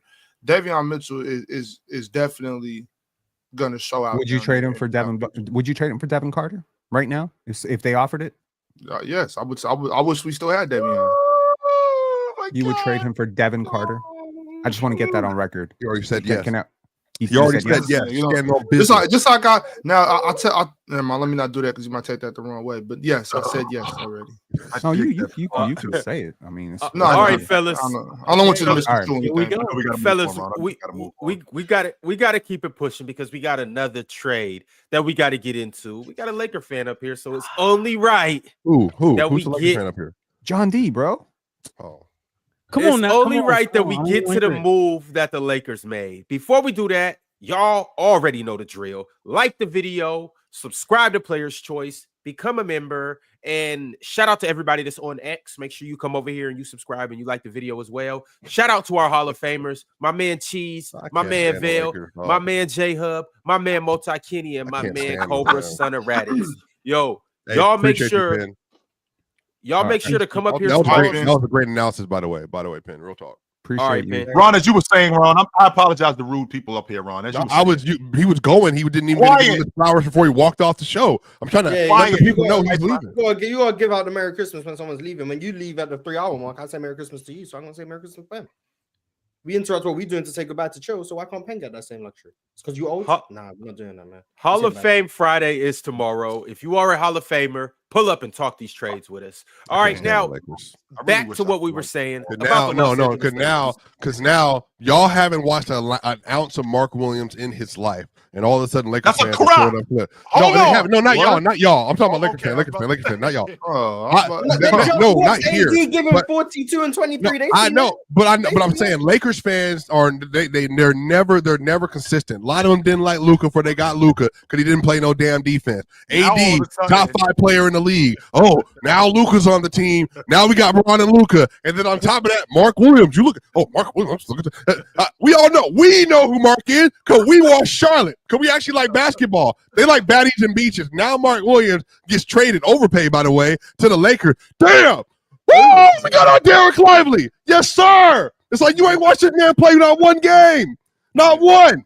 Yeah, I do think it's interesting that now all of a sudden the whole chat's going to be full of a bunch of people who just watch the Hornets for fun. Yeah, it's not one game. Hey, can we talk about what's wrong with the Hornets? Why would they do that? Yeah, that was crazy. He's injury prone as crap. He's inconsistent as crap. And they get Dalton, and they get another asset, and they get another pick in that. I'm respectfully Dalton. I don't get how Dalton is just this much of a prized asset. But anyway, I like Dalton, but come on, bro. I would have kept Mark. The first round pick is cool. They now have Musa Diabate as their best big. But he played. No, he's played well. He has played well, though. He has played well. That's my favorite big in the league. Okay, no. Embiid's your favorite big in the league. You already said that about him. I've been said this on Playback. Musa Diabate is my guy. I love him. Playback. Musa Diabate gonna get his minutes. But for the Lakers, I didn't know Mark Williams was available. Neither did I. He was I never don't on think the nobody never on was the available. never on the radar of bigs. But no, remember his reputation in That's Charlotte. why His they hate reputation in him. Charlotte, it's not in the mud. I'm It's not in sorry, the I'm mud like laughing. negative. But his reputation Chill, wasn't it's strong. crazy. He did not have a strong reputation within the org because he was, again, he's so young, so underdeveloped, so wildly talented, but he's also so inconsistent, and his defensive effort sucks. So they were just like, well, bad. yeah, we're Really bad. It's weird that because he was an impactful defender his first year, and Whose this year defensive effort sucks? Mark Williams? Mark Williams. it's not. His No, It it waxes doesn't. my his crazy. defense has been No, it bad. doesn't. This, No, it does. No, the illegitimately. effort is bad. It might not. His It's defense might not have been because of that the great. injury. I think it gets better. I think it gets better, Till. But it's just, doesn't affect effort. That's interesting. but I'm saying this year especially, he has been a roller coaster because he will literally take possessions off because he doesn't know what he's doing. But then on top of that, and then I brought this up on my Twitter because I remember heard this a few days ago. When their announcers, they were down 23 to the Washington Wizards. The only person they were going in on consistently was Mark Williams because he was repeatedly getting beat up and down the court. I know. That game was bad. That game was bad. Yeah, I'm just saying, Ox. That's a one micro of a larger story with Mark. But again, Ox, I think he can be a $20 million a year player. He has that kind of potential. He has everything to be. He has that. Chill. No, but think about it. But yo, he's 7'1", legitimately a giant. Basically, he's super athletic. He runs like a gazelle when he runs, and then on top of that, he got Luka. He's eating all day. He should be a DeAndre Ayton kind of player, 100%. Like that pop shot. He's a much better defender. He's a much better defender. Sorry, Moss, but a better version of that. Not older. DeAndre Ayton and Mark Williams, I don't even think they're in the same mold. DeAndre Ayton is way more polished offensively. That's what I'm saying. Yeah, 100%. He can, in theory, Mark Williams is. I didn't know he was available. I want to start with. I didn't know he was available. It's very interesting that the Lakers were able to acquire him. I do think offensively, I think it's a good fit. Obviously, we know Luka, what he does in the pick and roll. Same thing with LeBron. He's got good hands. He's got relatively soft touch, and he finishes everything around the rim, and he finishes above the rim too. That's great. He's not a huge lob threat, but like you can dump it down to him, and he can catch lobs as well. But he's not like Robert Williams, where he's just going to sky high and get everything. But he is a lob threat in some sense of the word. Defensively, I haven't liked it this season at all. But I will say, I said the same thing about PJ Washington when he went to Dallas. Yep. Didn't like what I was seeing on defense from him. And he went to Dallas. All of a sudden, he looks like you said it about PJ. I'm the opposite. I thought PJ, once he signed that contract, I'm like, what?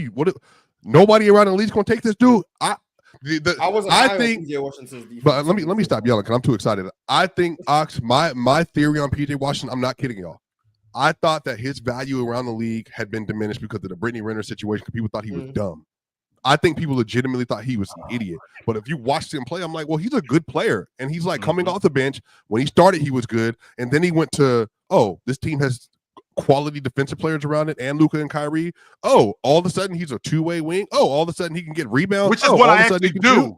Which all of those things I do. Yeah. And I'm really good at those things. To me, he ain't showing me that defense in Charlotte. But it's hard. And the reason why. We got another guy coming from Charlotte who needs to show that defensive potential. But the effort has not been there. And I'm trying to give him some type of benefit of the doubt because it is in Charlotte. But there's legitimately possessions where he's just standing in the middle of the floor. His hands aren't up and he's just watching. Like it's really bad at times. He can be late protecting the rim. He's really lazy and John D, let me ask you, John D, directly. Chill, I feel like we have an opinion on this. And Ox, you're a big. John D, do you think that transitioning to the league as a young center is arguably harder to do than any other position because of what you have to learn at the center position on both ends, just in terms of understanding like your just feet work, like personnel you're on the court with, like screening, navigating, playing drop, playing ice, playing level, just guarding and just guarding. We ain't even talking about the offensive part. We're just talking about just playing defense at that level as a big. And by the way, Swiper, not as a polished big. I'm 19. I'm a child. And having to transition to the pro game. I think that's the biggest transition. And to your point, John D, when you talked about him being lazy, when he was at Duke, his strength more than anything was his athleticism.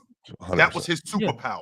right? Crazy. That's his superpower, his athleticism. He can jump this high. He's a super free. He's super strong. He's smart. He knows the game. But when you take that away from him, now you get in his head and you start to think, well, can I move like I'm able to move? And I think that that's affected his defense more than anything. That's where the effort has been affected because he's injured. I think he's in his head about getting hurt. He needs to be around some people, one, who are going to train him to get back to that level where he's athletic again, and two, put that confidence back in him. Because I think he can be great on defense. I don't think he can be good 100%. On defense. I'm on record saying I thought the Knicks made a mistake passing on him at 11. I thought he was better than Mitchell Robinson coming out of school. I thought he was their starting 5-man in New York.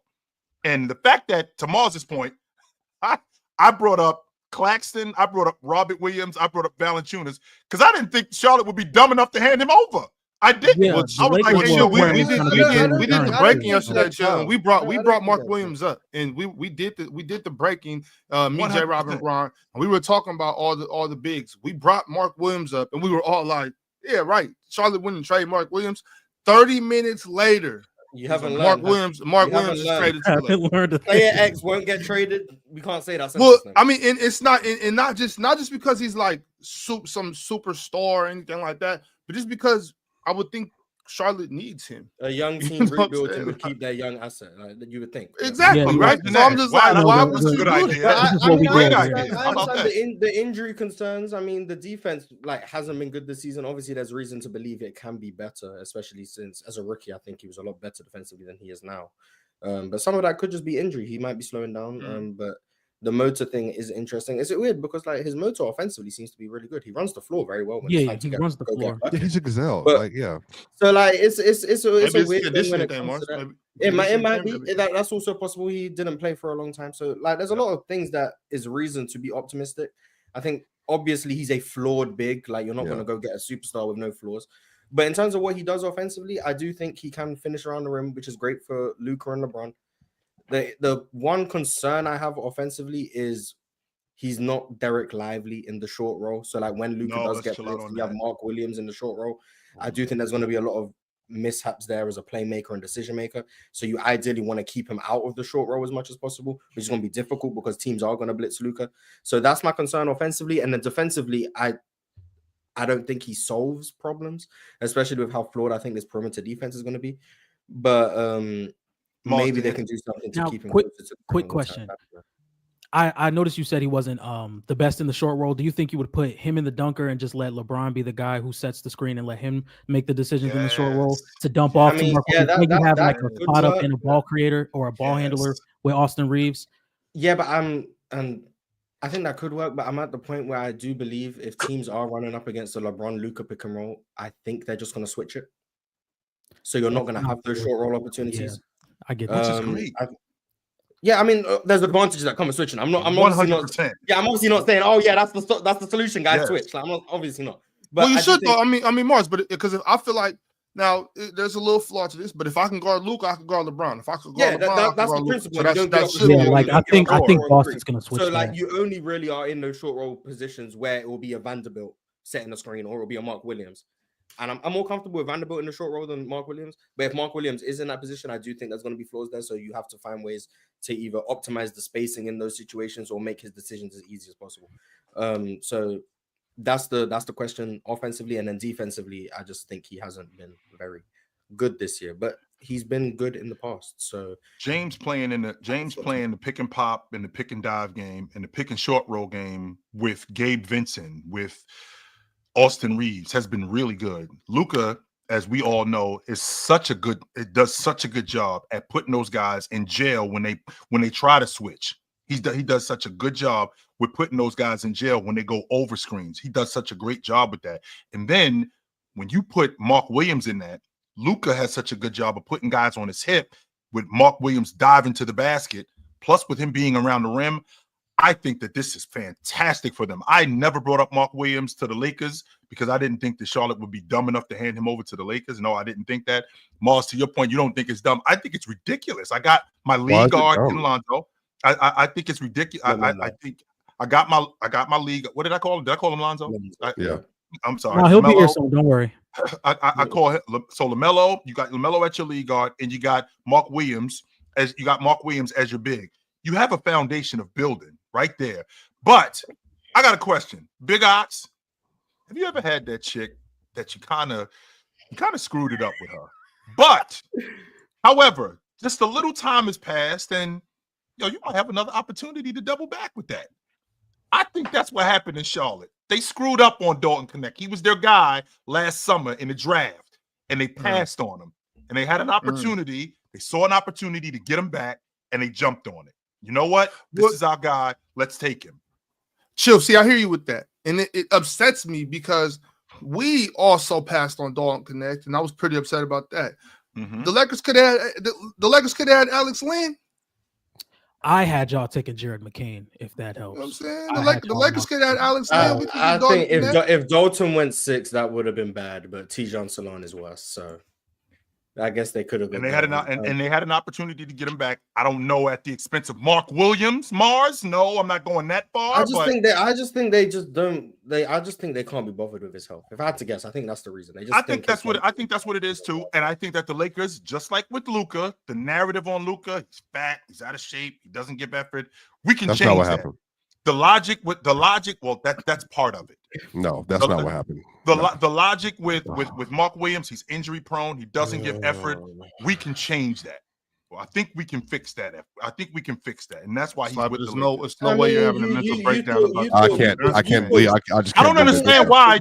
I don't think effort is something. I mean, it can be fixed. Like, I think Andrew Wiggins is an example of someone who had that tag of like low mo to low effort, and he went to the Warriors, and all of a sudden it changed. Mm-hmm. But then you've like for every Andrew Wiggins, you've got a DeAndre Ayton. And then for every DeAndre Ayton, you've got a Julius Randle, where effort issues are the telltale sign of them from day one. And we're now 10 years later for Julius Randle, and effort issues are still the biggest problem. Or DeAndre Ayton, we're 7 years later, and effort issues are still the biggest problem. So like, it's never like, oh, we'll put him in a good situation, they can figure it out. Like, it depends on the person. Maybe Mark Williams can figure it out. I think it's a low risk, high rewards. That's what I think it is. I think if it doesn't work out, they're gonna go get a big in the offseason. If it does work out, you've got a big of a future. So 100%. They didn't really give up too much, in my opinion. I don't view Dalton Connect as some major asset. Like he's a Lakers fans did for a while. Well, until older than Mark Williams. So like, they're the same age. Yeah, but he's 24 before Mark Williams is. So he's older than Mark Williams. Mark Williams just turned 23. Dalton's about to turn 24 next month. So like, about 10 months apart. 24 is still young, y'all. Oh, yes. for sure. But I'm saying I just don't view him as this major asset of the future, and I wasn't very high on him anyway. So like, Dalton's cool and all, but Mark Williams, I think the upside is a lot higher in terms of what he can be for the Lakers going forward. And even in the short term, I think offensively he's going to provide that value you wanted. In a similar way that I do think Jackson Hayes does provide that offensive value. And then defensively, I do think there's a lot of question marks, but I think we're at a point with the Lakers where they're just going to lean in heavily on offense. Yeah. If they can tread water on defense and just be an elite offense, I think that's the game plan, and they can compete right now. Yeah, I do think Mark Williams can be a really good rim protector, though. You know what I'm saying? I do think he has those capabilities. He's shown those capabilities. Like we talked about a second ago. I think it might be a conditioning thing with the injuries and stuff like that, and why it looks like maybe a little less effort. But I'm juiced to see. Now, obviously, y'all know I never want to see the Lakers do good, but I like this move for them. I really do. I think this is a good one for them, and maybe not now, but next year after, spending more time around that organization with Bron, you know, that's going to be good for the young guy. I do want to say this too about Dalton Connect. I think a lot of times we see like comments about guys like Dalton Connect, and there's people that are rating him like he was supposed to be an all-star, superstar. So now they're like, he's not that good or whatever. But maybe he's not supposed to be that level of player. You know what I'm saying? Maybe he's supposed to be a off the bench microwave type player. Even maybe a spot-up shooter in the first unit. I don't know, but he's not supposed to be an all-star. So I think Dalton Connect fits the mold of I had him as rookie of the year. 7th, 8th man. I had him win the rookie of the year. I did. I think people fell in love with that early stretch, that 35 against Phoenix. But you got to understand, Dalton Connect coming into the league was somebody that I saw could be a shooter off the bench, get some actions ran for him. He's still a liability defensively. He's a good cutter in my opinion, but if he's not hitting shots, he doesn't really provide much value. He's not a guy that you can really lean on to create something with the ball in his hand. He's not the best playmaker. So if he's not making shots, he was a bucket getter coming out of school. Yes. He's exclusively a scorer who is one of the worst defenders in the NBA. So it's just hard to find run for him, especially with the tunnel vision stuff he has. So like when you're playing off the ball, and this is the issue I kind of have with Kyle Kuzma to the Bucks. But if you're playing off the ball, you kind of have to make quick decisions, and those quick decisions can't just be shoot it every time you touch it. And the issue with Dalton is practically every time he touches it, he's going to try and score. It's like Cam Whitmore, but Caucasian. Like that's really what it is. You're European American. I got you. So like that's the issue. I do think in Charlotte, they do get up a lot of threes. I do think that plays his style of basketball. They play quite fast. That's also to his benefit. The issue is they are a better defensive team than offensive team, and he's going to be the worst defender in their rotation, I think. But that's why I thought that. But Mars, that's why I thought that it would work in Charlotte. One, you got Brandon Miller who plays fast. You got LaMelo Ball who does push the pace and pass. I thought that stop and pop game with Dalton Connect and also with them playing fast and a little bit helter-skelter, I just thought that aspect of his game would get flourished in Charlotte, considering, who he was in college. Now, a lot of people say, and I agree with this, what you do in college, that doesn't mean that it's going to translate into the pros. But a lot of these guys that are younger guys in the pros, this league is not as old as it was years ago. So a lot of these guys are very much around young guys. So with Dalton Connect leading the SEC in scoring and being the SEC Player of the Year, I'm looking at the young guys that's coming in the league. I'm thinking to myself, this guy can get busy against any of these guys. Any of these guys, this guy can get busy. And if the Charlotte Hornets if Charlotte was to end up bagging him, I thought that he'd be really good with them. And I thought they had an opportunity to get him back, and they did. I also think, like to your point about him being really just looking to score. I think that's the role Dalton should be playing. Like everybody's not going to get better at passing, facilitating. Everybody's not going to turn into a super defender, no matter how hard you work. Sometimes it just doesn't happen. You know what I'm saying? Especially like to your point. Also, he's already 24. You know what I'm saying? His development might not get much further. You know what I'm saying? But with that being said, that's why I think he is a guy that's supposed to come off the bench and gun. You know what I'm saying? You come off the bench, we're looking for you to score. You're not here to pass, Dalton. I need you to come score these buckets. Now that's just what it looks like to me. Maybe he has more to his game, and maybe that can be unlocked somewhere else. I hope so. I like Dalton Connect. Yeah, I think especially with Brandon Miller out for the rest of the year, and who knows what's going on with LaMelo. He is going to get more opportunities. It's going to be interesting seeing those graphics when he goes off inevitably for I think he'll have a 40-point game. He might have a couple. Oh yeah. He gonna be getting up. He gonna have a 9-3 game.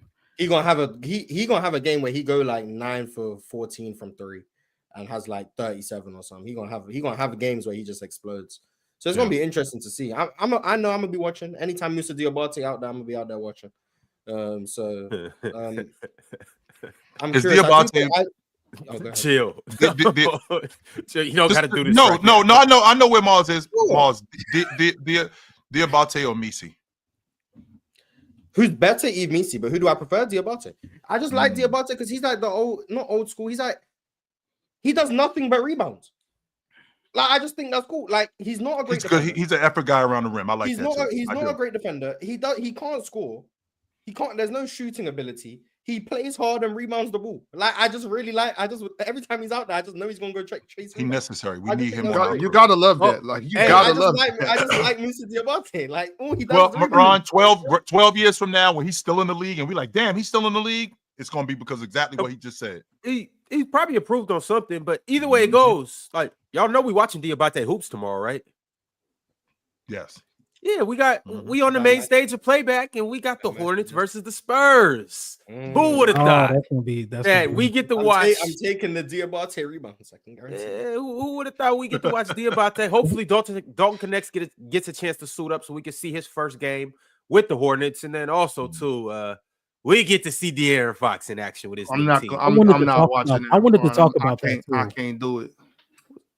I just can't right now. The game against the Hawks. Yeah, I wanted to ask y'all, does it seem like they weren't running like enough actions for Wemby and De'Aaron in that game, or do you think that's just like something not to like read into as much?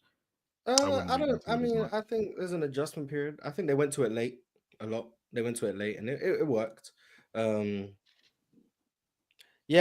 tried not to look too much into like the first game of people on new teams because like you can see there's always just like these continuity issues and stuff where you just like I don't even know if they know the playbook yet. So like right, it takes some time. I do think there was flashes. There was promising signs for between Wemby and De'Aaron. I think De'Aaron actually had a good game.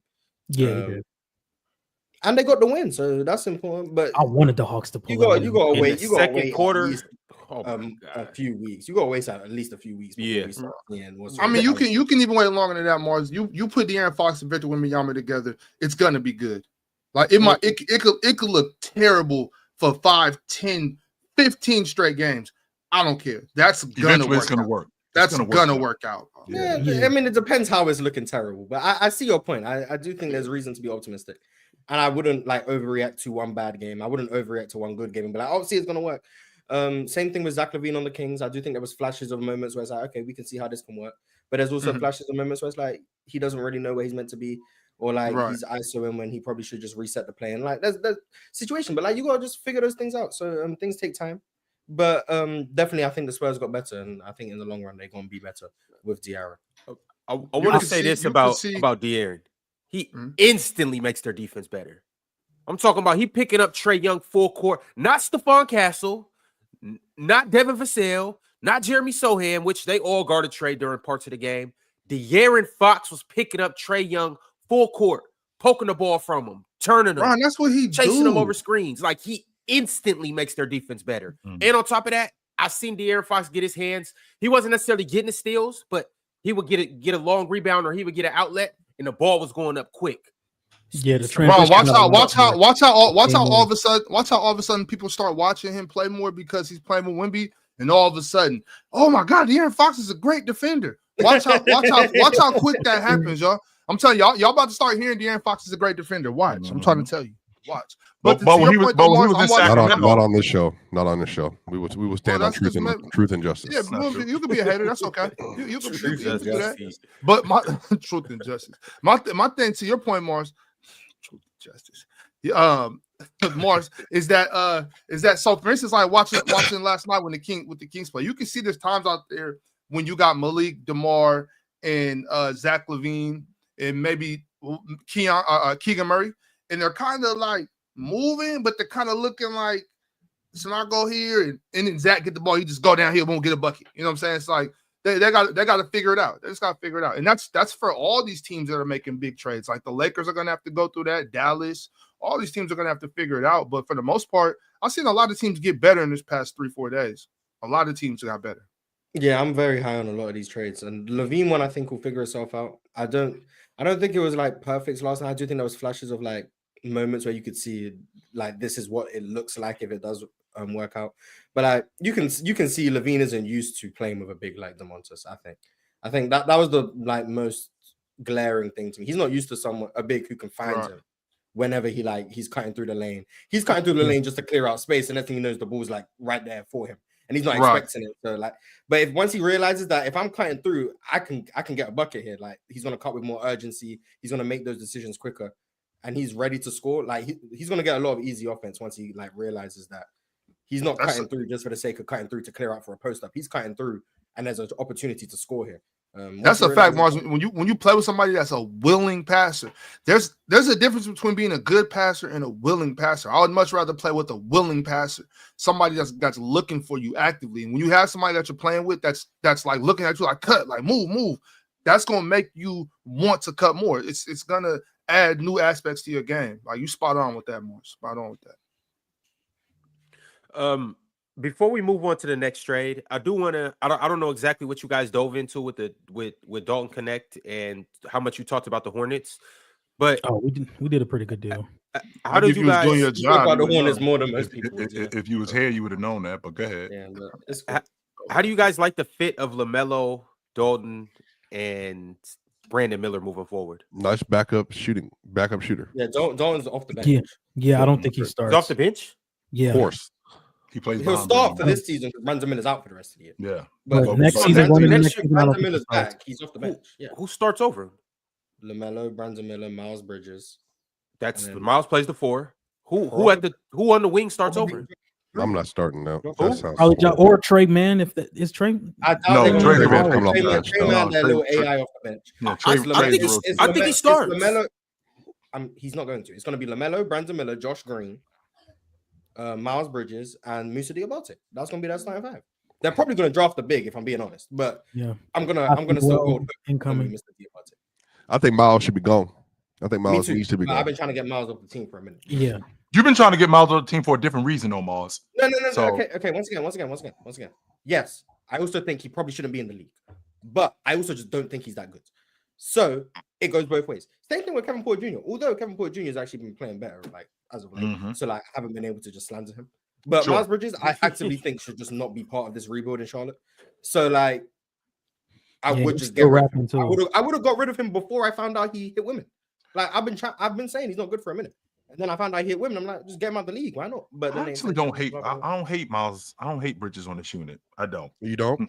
I don't hate him on it. I don't see what's valuable. I don't see what's valuable about a ball stopper who don't play defense and isn't that efficient of a scorer. Like that's just an archetype that I just don't value. It's the same reason I don't think Kyle Kuzma's good. Like I think Miles needs LaMelo on the court. He does to be because without LaMelo on the court, I don't think Miles. Yeah, he's a play finisher who does way too much with the ball in his hands, and that's why I don't. That's why I don't like him. He's well, not that's good why I like him. He does. See, that's the thing, Miles. That's why I like him on his team. It would work if LaMelo Ball stayed healthy because LaMelo Ball enhances the things that he's good at. That's the problem. When LaMelo Ball is off the floor, he has the ball more in his hands, and he does stop the offense a lot. He's not that good of a one-on-one player, but you know what he is? He's a damn good transition player. And when he gets out in the open floor, LaMelo is damn good because LaMelo gets him the ball in spaces where he needs to be. So the reason why I liked him in this rebuild is because LaMelo is available. If LaMelo's not available, then no, I don't like him. For me, the pillars of the rebuild to me were LaMelo, Brandon Miller, and Mark Williams. That was the pillars for me. That's what I thought it was. So now it's just LaMelo and Brandon Miller to me. Like those are the two pillars. Everything else you have to fit alongside them, which means you're going that is crazy. And you're gonna need that vertical presence at the rim. So I mean, maybe it could have been Mark Williams, but now you need someone else. Actually, Malawak Penn said for him for Toronto, I wouldn't mind him in Charlotte. I think that's. I think Malawak is the second best. Yeah, I think that. But I also really want Cooper Flag in Charlotte. Like, I'm hoping I don't want Charlotte to get the number one pick, but I think Cooper Flag in Charlotte is like perfect. So like with this Mark Williams thing, it's got to be one of those situations like we've been talking about for the past few days. Like there's got to be something. I don't want to put no negativity on Mark Williams, but I don't know. Maybe there's something we just don't know about because there's no reason. There's no reason for them to trade. That's what it is. It could be that. It could be that round. I don't know. But there's never a good reason to help the Lakers. Okay, y'all. First of all, I want to say that there's never a good reason to help the Lakers. But to help them like this, they got a Lakers pick swap, which they might think could be valuable down the line, but they probably are gonna have Luka. So it's like, how valuable is it? But maybe if Luka doesn't resign, then that pick is a stroke of genius. So who knows? And to be honest with you, I think that Mark Williams was a contingency plan because to Ox's point, Sacramento didn't need Valančiūnas, but they got him to keep him away from the Lakers. That's what they got him. I promise the Lakers weren't looking at reverse. I think they got him to keep him away. They wanted Walker Kessler. I can assure you they weren't looking at Valančiūnas. What happened was they asked Luka directly because they were looking at older, unathletic centers, and then the report came out. They asked Luka, what do you want? And then Luka said, I like playing with bigs like Derek Lively, like Daniel Gafford. So then they went, okay, well, there's Walker Kessler, and then shift. Mark Williams is the next approximation to that. So Luka told them they called about Jalen Duren as well. Yeah, I'm so they glad wanted those. Oh my God. I mean, that would have been Mark Williams as well, just a bit worse on defense. But it's like, man, I don't know if it's just me, and I'm just really. Jalen would be now. Jalen, I think Jalen has an even higher ceiling, but I don't know if he gets there or not. Jalen Duren's better offensively than Mark Williams. He's also worse defensively, which is saying something because Mark Williams isn't having a great year. But he's a monster. But offensively, he's like substantially better. Great offensive rebounder, just like Mark Williams is. Better rebounder in general, in my opinion. Way better passer than Mark Williams is. Like he can actually play out the short roll. So you have that, and then he's more of a lob threat than Mark Williams is. His touch isn't as good around the rim. Yeah, I think it's because his touch isn't as good. So like on dump offs and stuff. But lob threat for sure. Athleticism. But can he catch grenades? Here we go. Hey, all he got to do is jump to the top floor. That's all he got to be able to do. If he can catch that, he'll be all right. That's what I'm confused too because y'all said he's not. Yeah, y'all said he's not really a lob threat. I'm He's not. Disagree. No, he can catch. What I said was Mark Williams. He can catch. No, he said that Duren is a better. But he's more of we gonna drive, we gonna dump it off to you, you gonna catch it and you gonna finish. Okay. Like okay. That's more of what he is, as opposed to a lob threat. Like Robert Williams is more of a lob threat than like a dump off big. But with Luka, I think it's gonna be more lobs instead of that catch. Yeah, and he's gonna catch him because he got soft hands and he can get above the rim like easily. So like. I'm not saying he's not a lob threat. It's just he's less of a lob threat than I think Jalen Duren. Oh boy! But I tell you what, hey Ox, come playoff time.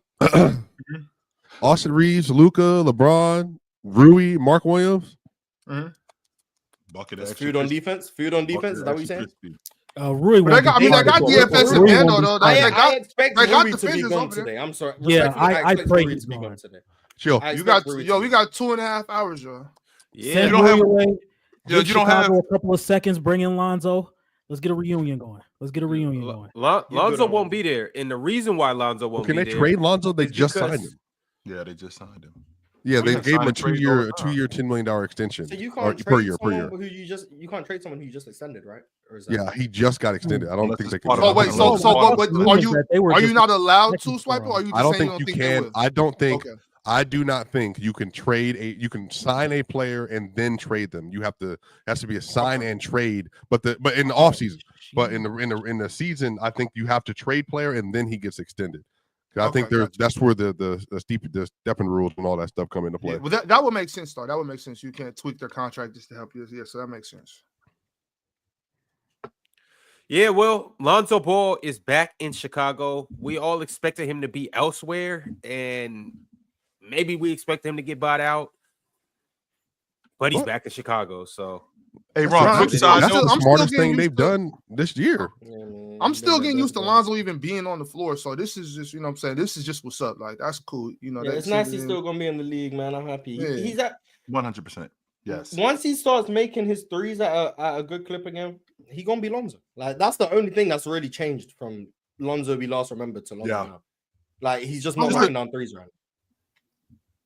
Just a quick side note. SGA had 50 last night. I'm sorry. Keep going. I just want to put that. Oh yeah, he did. Oh no, yeah. I like Lonzo. And that demon back. Come on. I just want to say something. I like Lonzo and Giddey together in Chicago. Bro. I do. Mm-hmm. And then the young fella, I like Zeller. Yeah, I think they're obviously they're no good right now. Looking nice, man. He getting some. Yeah, obviously they're no good right now, but I don't think they got a dark future ahead. I think they got some. You think the Lakers can go for Ayo Dosunmu? You think the Lakers go for Ayo? No. I sure hope not. It would be a brawl, dog. It's a wrap. As soon as I get to LA, Rob Pelinka, click him up. It's wraps. No way, dog. I would be hot. I better not find out. No. And I got your back, Swiper. That's a fact, bro. I'm not gonna lie to you. It's a brawl, dog. No way. Let me know when you touch there. I'm gonna be right there with you. I already like Luka, right? I already got to see him in purple and gold. No, I can't even like talk about him positively anymore. Because now it's a glaze session every time he does anything because he's with the Lakers. Think about it. Hold on. Let's remember, Ox. You got to remember where we at now. Every time they get a white boy that's halfway decent, he's the best white boy since sliced bread. This is the Kansas kid that we love. Austin Reeves. Woo! Alex Caruso. Now they got Luka Doncic. Well, that's different though. These other ones are Caucasian Americans, and you know what I'm saying. He still is lacking melanin. That's all I'm saying. Every time he does a highlight, Bleacher Report, House of Highlights, all that stuff. Oh my God! But Luka different though. Luka actually like that though. Like I mean, don't get me wrong. That's the problem. And I like Austin. It's obsession. It's obsession, Standum, and Luka. Like just add the Laker baddies and beaches thing, and then add Luka's actually one of those ones. So are you not used to the Laker media cartel? No, I don't. I'm always gonna be this is gonna be a well-known thing about me. I have never in my life since I've been able to understand basketball post the early years of Kobe and Shaq liked L.A. Kobe, I liked him. He was a great player. But L.A., they don't understand. They're the most obnoxious, entitled fan base organization of all time. Why? Chill, you ask? Because they're poorly run. since Dr. Bus died. They had 9 coaches in 10 years, and they got LeBron because he wanted to win in LA. They got AD because he wanted to play with LeBron. And because Nico Harrison is colluding with Rob Pelinka, you get rid of a 25-year-old, not even in his prime superstar because he eats Twinkies. And then you hand him to the Lakers for nothing. Twinkies are terrible for you, Swiper. Like if I find out you eat Twinkies, we're going to collude against you. Swiper, come back. This is nonsense. It is. Swiper. 100%. Swiper, it's going to be all right. I mean, sure, the Lakers are the best franchise in basketball for a reason. Swiper can keep saying they're a poorly ran team and all that. You can keep trying to push that. But we all know the Lakers are the best franchise in basketball. Which franchise, Ox, in your estimation, which franchise in the last 10 years has had 3 top 5 players on their roster? I don't know. The Lakers, Anthony Davis, LeBron James, Luka Doncic. The Lakers. It's well known that the Lakers are the best franchise. They've shown over the years, decades. They've shown this. We are going to get what's necessary to win. They have shown that.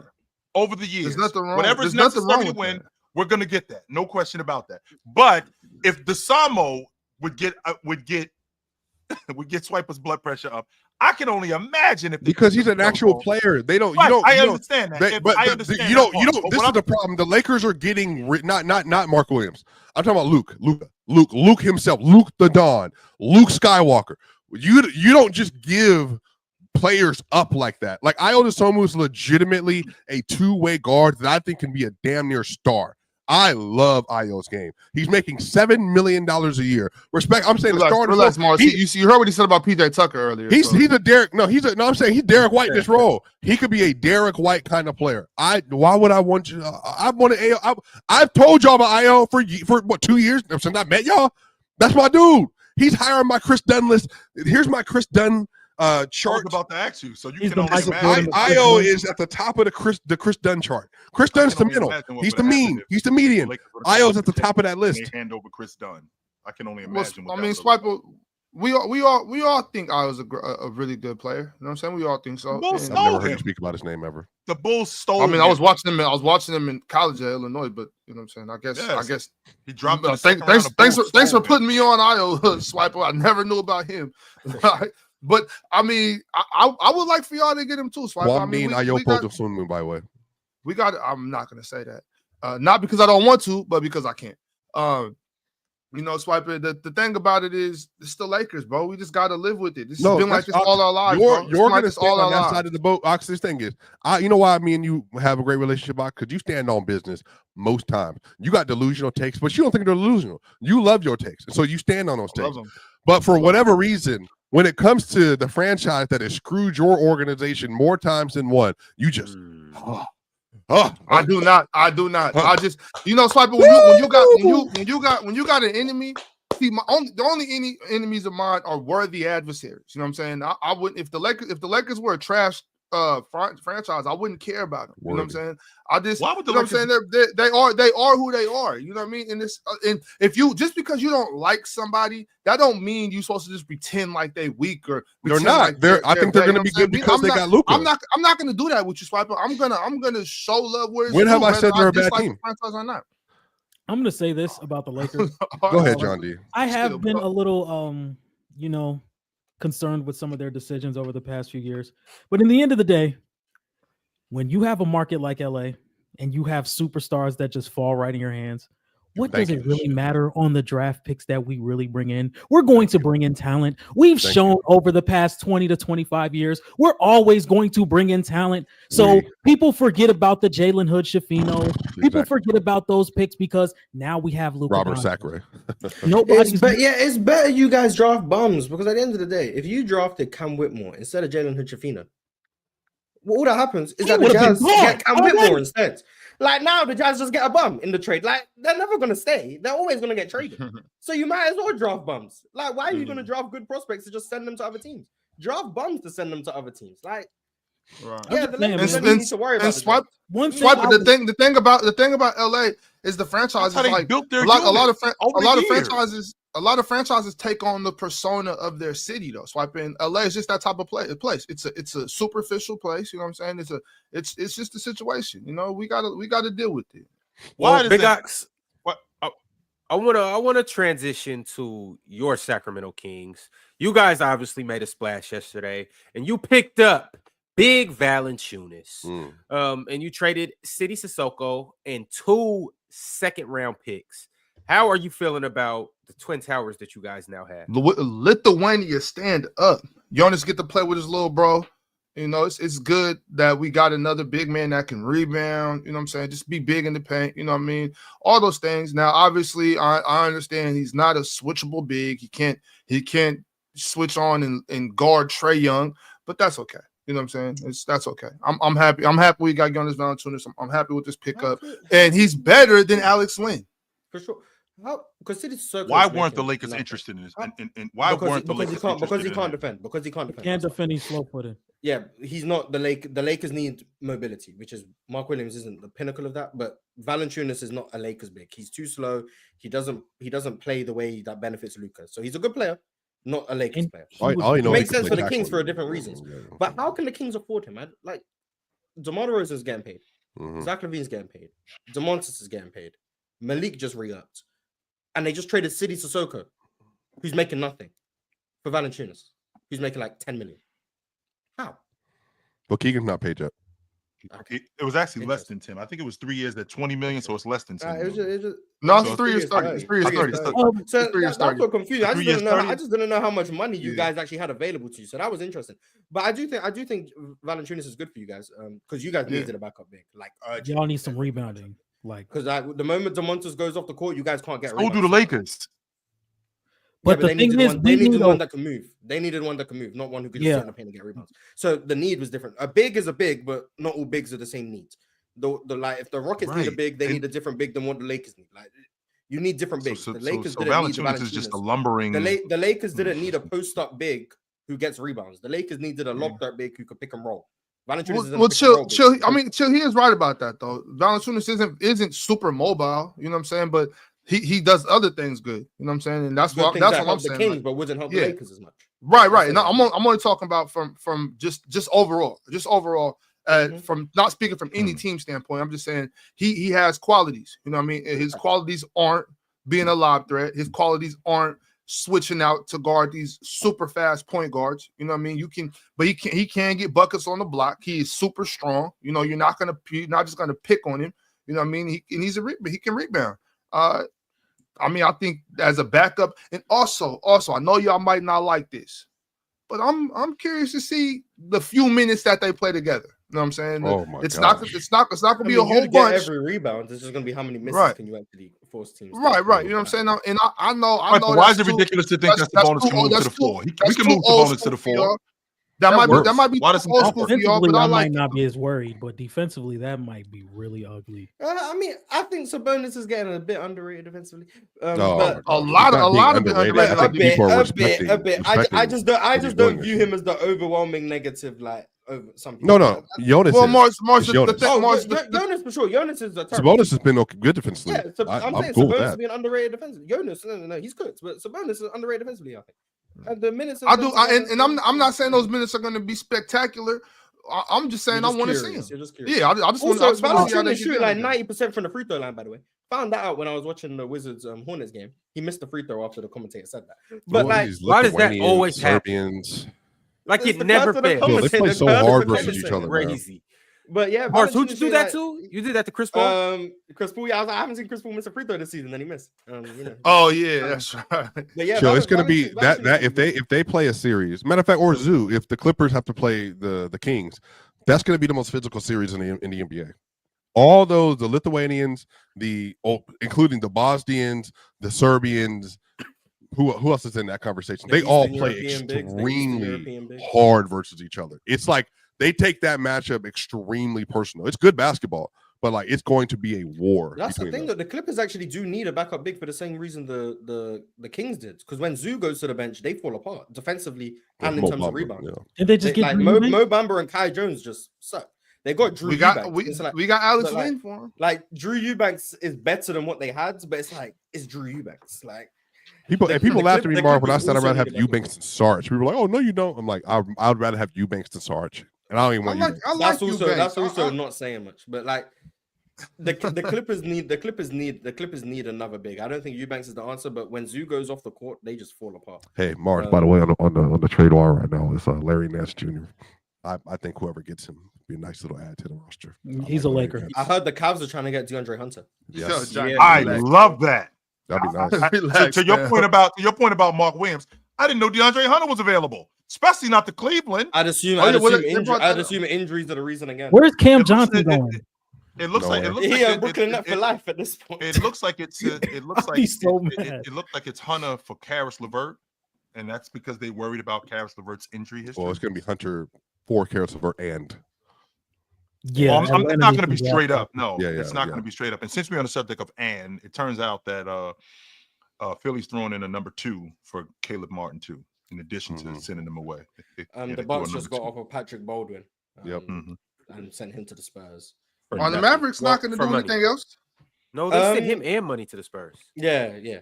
If I guarantee you, they're on the phone with the Suns right now, 100%. Okay, that's something that's why, but that got to be. They are on the phone with Kevin Durant and the Suns, 100%. They got to be working that out. I would. Because that's the best move. Yeah, that's the best move. They would just all they would have to give up is role players. Man, they would be. Yeah, but at the end of the day, those role players are valuable. No, way more valuable. No. Way more valuable. It would be Gafford. It would be PJ Washington and another player and assets. Okay. But if I hot take. If it was up to me, I would definitely be trying to keep PJ Washington and send away Klay Thompson. Oh, yeah, 100%. Yeah, but also, I don't think the Suns are that dumb. I don't think they're that dumb. It's my thing. Yeah, but so for the Mavericks, I'm just not trying to give up Gafford and PJ. Like I want to make sure that package is what separates me. I would love to Kevin Durant. What do you mean not for Kevin Durant? Chill. He's 36. What's that got to do with anything? Hey, chill. Who cares? He could be 45. I'm not taking him. Because Chill was trying to justify this AD trade for saying we ain't looking 5 years. What I'm doing. Wait. You was justifying. You were saying Nico Harrison isn't looking 5 years down the line. 3 years. So respectfully, KD. Who gives a fuck about KD's age? Is he gonna be there for 2 years? Yes. If you traded Luka Doncic at 25, they care about. They don't care about 5 years when KD's 41 and gone. They say, is KD good right now? Is KD gonna be good next year? That's all we want. We want a chance to win this year and next year. So when KD put chill in me up, Brian. Why he get cooked? Within these 3 years. Okay. Yes, that's all they care about. Your whole argument. What you got to give up? I've heard all week. I've heard about. We only care about 3 years. We don't care about 5 years from now. We don't care about 10 years from now. That's the whole argument you've been making about. It is the whole argument I've been making. Right. So KD is so KD has shown me what has KD shown me as good as he's been a player, right? As good as KD has been as a player, what has he shown me? You're not doing this. I am doing this. No, you're not. I'm 100% doing this. Wait, hold on. Wait. So wait, just paint a picture. Just hold on. That man KD just played 75 games last year. 75 games last year. This year, he's been pretty available. He's missed, 2 weeks of the season? 2 weeks? He's played 39 of their 47 games. He's missed 8 games. KD's been available. He's played like a top 10 player in the world in both of those seasons. He's playing like one of the best scorers on the planet in both of those seasons. We already know about his game. What are you talking about? We ain't talking about his game. Okay, here, I got it. Let me do it then. He's elite. He's literally KD is a trifecta scorer at this point in his career. He's elite at the rim. He's elite from mid-range. He's elite from 3. He's elite off ball. He's elite in ISO. He's an elite cutter. He's an offensive rebounder. He's a weak side rim protector. He's a good passer. What are you yapping about? Literally, if they had Kevin Durant and Kyrie next to that squad right now with Anthony Marchand Davis, you guys are right. You guys are 100% right. Even though they're completely changing the dynamic of this team, which is why they got Luka off the team. They're changing the dynamic of this team and they're turning this team more into a defensive-minded team. But what you want to do with Kevin Durant is a better defender than by far. You can't just say nonsense and not get pushed. Kevin Durant.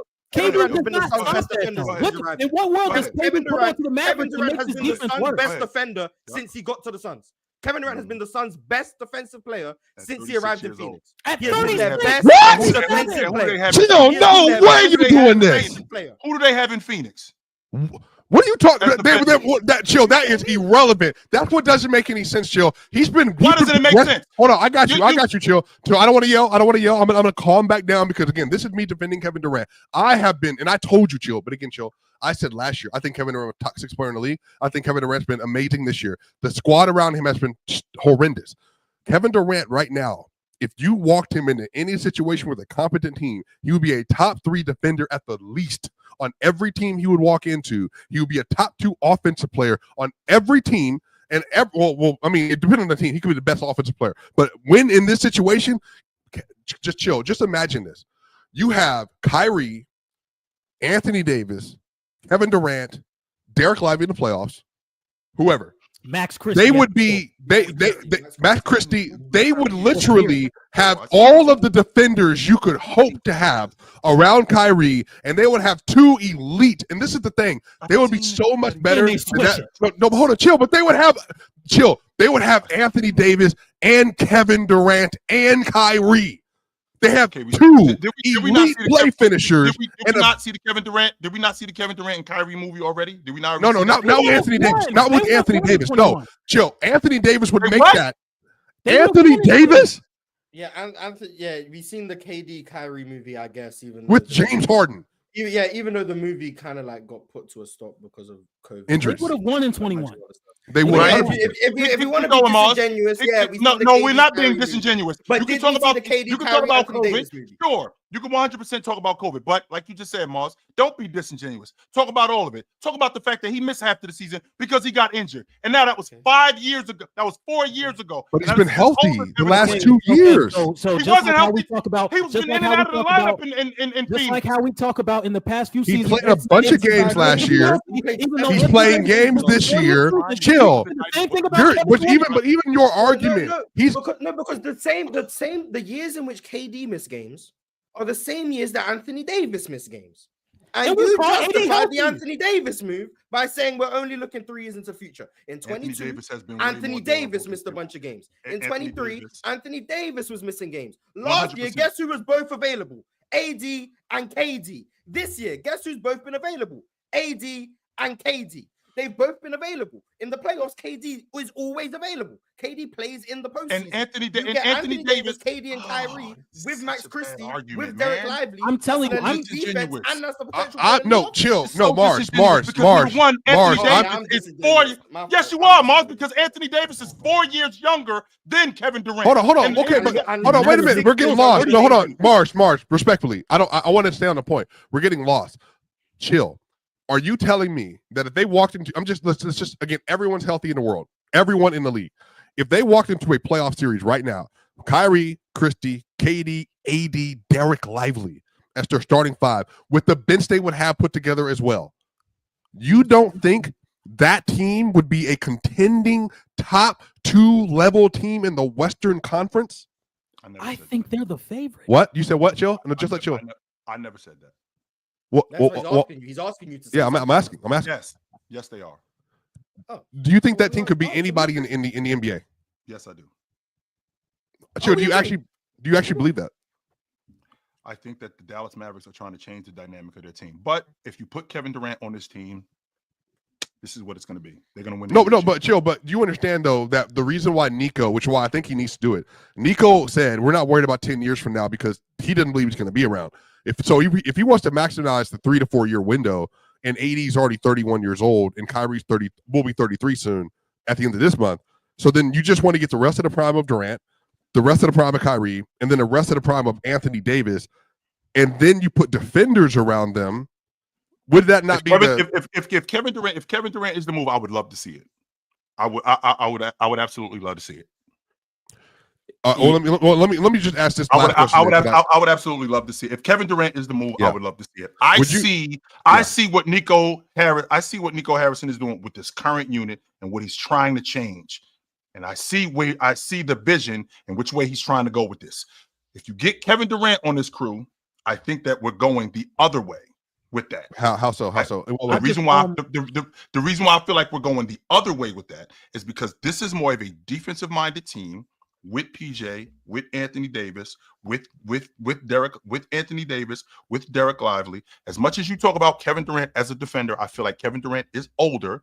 I feel like the stuff that he's going to have to do defensively in the playoffs, I don't think that he's as good as he used to be. And I don't think he'll get hunted. I'm not going to go that far to say that he'll get hunted. Him as a scorer, I still think he's fantastic. But I think that defensively, Chill, what do you unit? I'm asking you a question with that. What do you think it would mean then, though, that they would have Christie at 6'4", let's say that, KD at 6'11", AD at 6'11", and then Lively at 6'11" in the starting lineup? Do you think that would help even deficiency that KD having that amount of length on the court? What's on your mind, John? Just a quick thing. The KD thing about not like necessarily pushing the defense forward. They were a top 10 defense. The Phoenix Suns were last season with Frank Vogel, Jusuf Nurkić, Devin Booker, Bradley Beal in the lineup, and Kevin Durant being their best player. I don't think Kevin Durant necessarily pushes this Mavs defense back so far. I actually think he helps out Frank in a way. Vogel's always had great defense. I know, but Jason Kidd isn't that Frank far Vogel off as a defensive always coach. had great defense. I don't think Jason Kidd would be able to. I don't think Jason Kidd would be much of a drop off to where he can walk into that situation. Sure, do you feel like this is because you're lower on KD on the consensus? Maybe just his impact on winning right now. It's. I think the KD facade. I think I'm past it.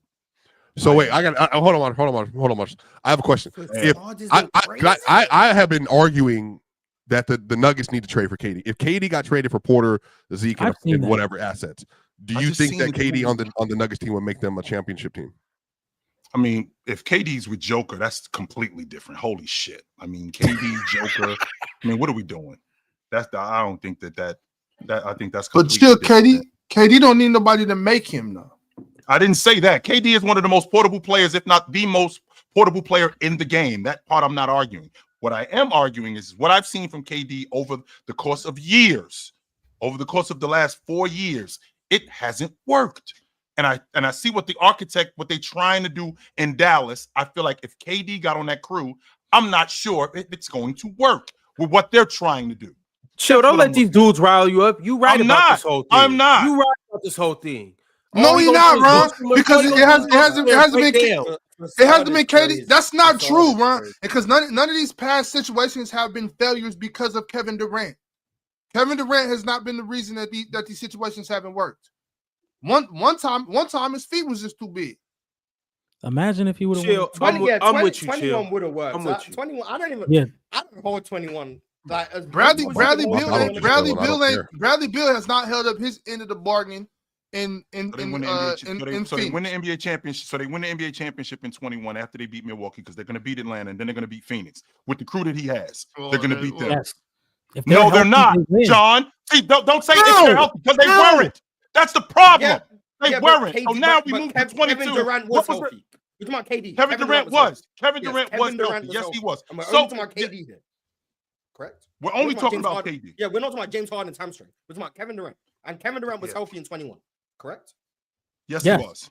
Okay, so that didn't break down because of him. Right. The only time I'm not saying that it did. Even though he went 0, even though he went over in overtime. But that's neither here nor there, right? That's neither here nor there. Once again, the architect of this Dallas Maverick team that they're building. And Mars, please, if you're going to talk about me, get it right. I think this is a win-win for both of these teams. I don't think that Dallas won this trade. I don't think that Los Angeles lost this trade. I think this is a win-win for both teams. That's what I'm saying. However, yes, absolutely that. With that being said, the KD moving to this bomb squad and they winning. KD moving to that bomb squad and winning. KD moving to this bomb squad and winning. It only worked in Golden State. That was it. It hasn't worked since then. Chill. I have a question. I agree. Hold on, Mars. It has not worked since then. I agree. I'm not losing my mind. Chill. Team concepts. Booker, and CP3 and all that. I get it. I understand functionally, but chill. Chill. If Again, that's what I'm saying. I think it's just a misappropriation with maybe where Kevin is. Like even the last 2 years, Kevin is averaging 27, 6, and 5 on 52, 41, 85 splits in not always positive situations. He's been hellacious. But chill, if Kevin Durant, I'm dreaming of this. Chill. I don't think it's gonna happen. If Kevin Durant got dropped in Denver, I would hate y'all. They would be unbeatable. They'd sweep the playoffs. But no question. Because there's nothing you can do with KD at that point if you can't just double him. My question about Kevin Durant, because we're talking about Kevin Durant in Dallas. Yes, because the bomb squads. Brooklyn didn't work for obvious reasons. I think most people seemingly are on the same page of if James Harden and Kyrie don't get hurt, that team is probably going to win. So that one didn't work out because of KD. Definitely not because of KD, but because of reasons outside of the fit. The Suns one, don't think it was a bomb squad anyway. But even if it was, at the time, because I remember we was on the panel, I was having conversations. Why are the Suns going to lose? They had no one who was going to get to the rim. That was the reasoning. They had no one who was able to reliably get to the rim and put pressure on defenses, and they were going to take a bunch of mid-range jump shots, and they were going to lose the analytics game because they weren't going to get up threes, and they weren't going to get shots at the rim or free throws. And ultimately, that's why they lost. They couldn't get shots at the rim. They just didn't have an efficient enough game that was going to translate to winning. Sure. Dallas, Kyrie, KD, Anthony Davis with Max Christie and Derek Lively solve those issues. You have an elite defense that KD would be the third best defender in that starting lineup, probably behind AD and Derek Lively, probably their third best defender. Offensively, you have elite rim pressure in terms of Kyrie, Max Christie, KD, AD, Derek Lively. And then in terms of getting to the rim, you have Anthony Davis, who puts a lot of pressure on the rim, gets to the free throw line at a very high clip. Derek Lively, who lives around the rim, so you're getting the shots at the rim that you need. You have the outside shooting and Max Christie, who's an elite spot player. You have KD, who's an elite spot player. You have Kyrie, who's an elite spot player. And you have the shot creation in Kyrie and Kevin Durant. So all facets of what you need to be an elite team, this Dallas team would have in a way that the Suns team didn't have. And KD is definitely not the reason the Suns have failed. KD is not the reason that Bradley Beal was overpaid and why the Suns went to get him in the first place. You might say he campaigned for it. That's cool. KD's a bad GM. Okay, I agree. Cool. KD's bad at deciding what's best for him in terms of what fits around him. Cool. But when we look at Dallas as a fit, not based on the history of what KD's super teams have looked like before, just as a fit on a basketball court, imagine Kevin Durant is not Kevin Durant. He's just a player. We got a player who plays exactly like KD, his style of basketball. You put that player on the Dallas Mavericks. You don't buy that can work? I've already seen Kevin Durant with Kyrie Irving. I've already seen Kevin Durant with all Imagine of it's not these Kevin Durant. Durant. Let's take the Kevin Durant logic off the table, right? Let's take the Kevin Durant logic off the table. A player, I've already said it. I mean, I think we're going in circles here. I've already said Kevin Durant is the most portable player in the game. His game travels more than any player in the game. The problem that I'm having is that I've seen this movie with Kevin Durant before. You're telling me that all of this stuff, that the problems that he had in the past, these problems have already been solved with this current unit that he's on. I've seen him with Kyrie Irving, and I've seen Kyrie Irving try to take a backseat to Kevin Durant. I've seen him play with him, and it didn't go very well. Now they're going to need Kyrie Irving to get busy in order for them to be viable. Now, in terms of that architect, does it work? In terms of a player, yes. But I've seen this movie with Kevin Durant when he's on bomb squads. I have. He didn't have AD though. All right, y'all. I guess we're gonna keep it pushing. First off, salute to everybody that's in here. We have just under 2 hours, about an hour and 40 minutes left until the trade deadline. We are gonna stick up here until the trade deadline concludes, and we're gonna talk about every single trade that's been made between now and then. Before we do that, though, it's a couple other things that I do want to touch on, and I want to get into last night's games because, well, it's the NBA. Some good games and good performances, and I got super chats as well. Before I do that, you guys already know the drill. Like the video, subscribe. Shout out to all our members. Ox, I have a question for you. We don't have to talk about it too much, but you let me know if you've liked what the Sacramento Kings have made of this. Now, obviously, you guys had two all-star point guards. You had De'Aaron Fox and you had Tyrese Halliburton. As you can see by the graphic on the screen, Tyrese Halliburton was flipped to Domantas Sabonis. Now, De'Aaron Fox has been flipped for Zach LaVine. He was flipped for City, but City has now been flipped for Valančiūnas. So do you like these two turning into DeMontis, Valančiūnas, and Zach? Well, I love the first one, Tyrese for DeMontis. Like that was so yes. And I like De'Aaron for Zach LaVine. So yeah, I'm good with this. I'm good with this. Definitely, once again, I'm still going to stick on that. I wish we still had De'Aaron Fox, but we don't. And at least we got Zach LaVine for him. Zach LaVine is I think it's as good as we could have got in return for him. So yeah, I'm down with these moves for sure. I think all right. Yeah, and once again, Ron, we could have flipped De'Aaron Fox for anybody, and I'd still just be high on the fact that we got DeMontis for Tyrese Halliburton. So, all right. And as you guys do know, All-Star Weekend is just next week. At this point next week, we will be in San Francisco. And the beautiful part about it is we'll be riding on the wings of whatever jet this is. I think Swiper ordered it. I think it's coming from Denver or Atlanta. One of those two. I don't know. But we will be on this Player's Choice private jet heading straight to San Francisco. And this is what we're going to be looking at, y'all. The NBA has now announced what the court will look like for the All-Star game. How do you guys like this? Too festive? Too much? I've never liked yellow on a court. It makes my eyes burn. That's a lot. Like Swipe, I could not watch the Denver Nuggets in the play-in. I mean the NBA in-season tournament. Yeah, I don't like. Yo, John D, you might need to go get an eye exam, bro. That's serious. I mean, not you know what I mean, but. Yeah, it's just hard to watch. You had me concerned for a second, bro. Okay.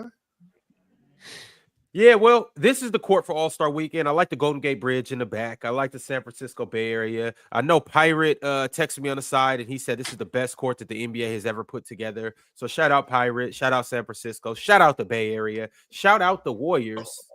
But also, these are the uniforms as well. Oh yeah, let's see those. Oh yeah. And we've looked at them, but this is another closer look. Remember, there will be 3 teams. So you have the red uniforms, you have the light blue uniforms, and then you have the navy uniforms. I like the navy blues, Ox. Yeah, I don't like those light blue ones. I like the reds and the dark ones.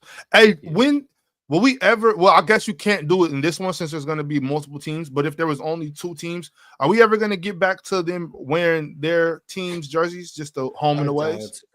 No, I really like that. I like that. Yeah, I thought that was fire. But Ox, remember why my theory on why they'll never do that? Because they get a chance to sell these jerseys. Mm-hmm. These are like one-off jerseys. No doubt. You know, so I think that they'll never. I don't know how much money they make, but I know that they get a nice little check every year just off new All-Star jerseys. So is it enough? Is it enough money to just? Well, I guess so. It's not my money. I don't care. Yeah. I mean, think about it. Like let's say who's a first-time All-Star? Let's say Wemby, for instance, was, you know, he became an All-Star. Blue Wemby? The thing about it is, if I already had a Wemby jersey, or if I was already a big Wemby fan, I would already have his Spurs jersey. I'm not going to get it just because he's in an All-Star game. But if Wemby's wearing this light blue jersey, I'm like, oh, I get a chance to get Wemby's first uniform ever, first All-Star uniform ever. I'm like, I'm gonna go buy that. So like, just to me, from a business standpoint, I don't think they'll ever do it. Jusuf Nurkić is gone. To where? To Charlotte. They got the big man. No. They got the big man of the future. The Phoenix Suns are trading Jusuf Nurkić in the 2026 first-round pick to the Charlotte Hornets for Cody Martin and Nurkić. They gave up a first? Yes, they gave up a first to get off Jusuf Nurkić. They had to give up a first to get off that bomb. What the hell? That's why they wanted to. Hey, Charlotte, flip him, please. He's not taking no Diabate minutes. There's no way. Hey, wait, real quick though, because Nurkić is weak as hell now. But can we all agree that Nurkić was dope once upon a time? I really like this. I was rocking with. I think those last couple injuries at Portland, I think that was kind of the end of him. But Nurkić was nasty. But he used to be nice. He used to be nice. But oh my. So they're replacing Mark Williams. They're replacing Mark Williams with him. I guess they're replacing Diabate with him. Big salary and they took a first round pick. That's what it was. But that's what it was that leg. He broke that leg. I feel sorry for your man Diabate. He ain't gonna get no starting minutes. Cody Martin's not gonna play, but he's not a terrible pickup. Maybe they could swap him for Caleb. What about the Demetrius pickup though? He's not gonna play. But no. Although, I mean, if Tyus Jones could play, maybe. I don't know. All right, y'all. Well, there's also one more thing that I do want to play regarding this trade deadline. Steve Kerr actually had some interesting comments to make regarding this. You guys let me know once again if you can hear this. And we're going to play this clip. This is what Steve Kerr had to say about the trade deadline.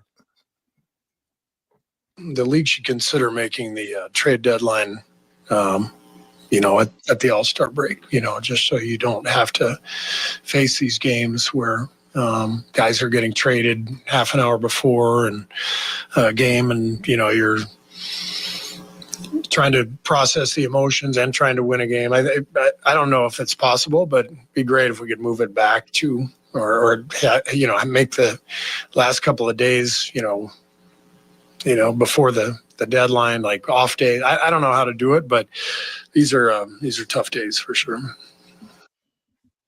Oh man, toughen up, Steve. I don't know the logistics, but from just a casual standpoint of, I don't know why it's a bad idea.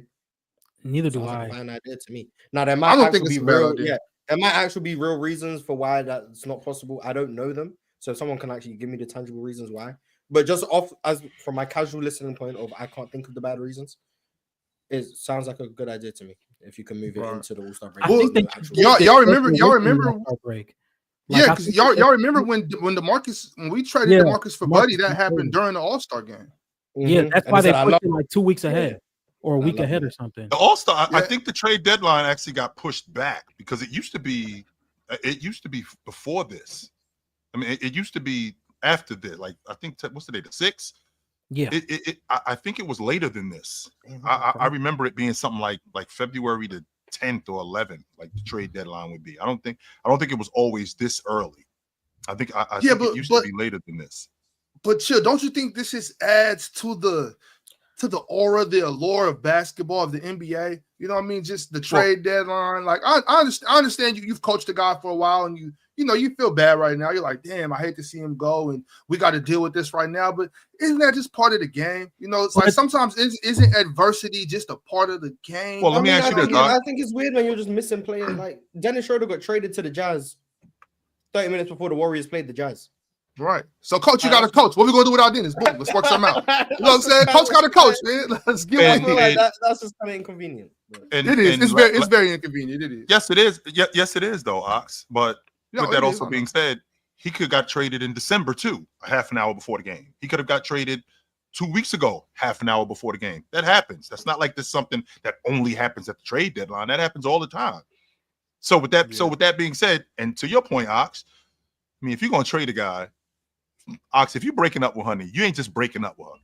You already had your mind made up probably a week ago that you was breaking up with her. Sometimes, I mean, in the trade deadline, like for instance, like with Dallas, maybe they weren't thinking about Kevin Durant, and I'm not saying this is going to happen, but I mean, we did kind of just assume that. But in the event that now we got to trade PJ Washington, I could understand J. Kidd being like, damn, you know what I'm saying? Like, or PJ or anybody, because this would be somewhat of a blind-side, you know what I'm saying? So I can definitely understand that. Just to say, though, like, the storyline of the season, this is a part of the storyline of the season. We can't just take this part out the book. You know what I mean? This is the part of the excitement of the NBA. And I understand I do understand that there are humans involved and that there are feelings and emotions involved. I understand that. But, you got to take your crookeds with your straights, man. It's part of it. Would you think, like, as a professional basketball coach, it would be their job to, like, what if this guy goes down? I have to have some type of game plan in case he is taken out of the game. Yes. So if I was like a professional coach, I'd be like, okay, just in case I have something we can go to if a key part of my rotation cannot play. So I can understand it where John D, you got to do that when you coaching high school AAU and stuff too. Exactly. AAU tournaments, we got 4 or 5 games. Somebody will tweak that ankle game 3. What am I gonna do without my point guard? You got to have something going. You know what I mean? Yeah, man. So you got to play Diabate. That's why every team needs a Musa Diabate. But all right, y'all. One more thing as well. Ox, we talked about the Hornets. We just seen what Steve Kerr had to say. I do want to show you guys this. Because chill, you tend to say garbage from time to time. But this is the epitome of garbage. The Hornets threw 46 games in the last 3 seasons. 3 years ago, they were 12-34. Last year, they were 10-36. And today, Well, a couple days ago, they were 12-34.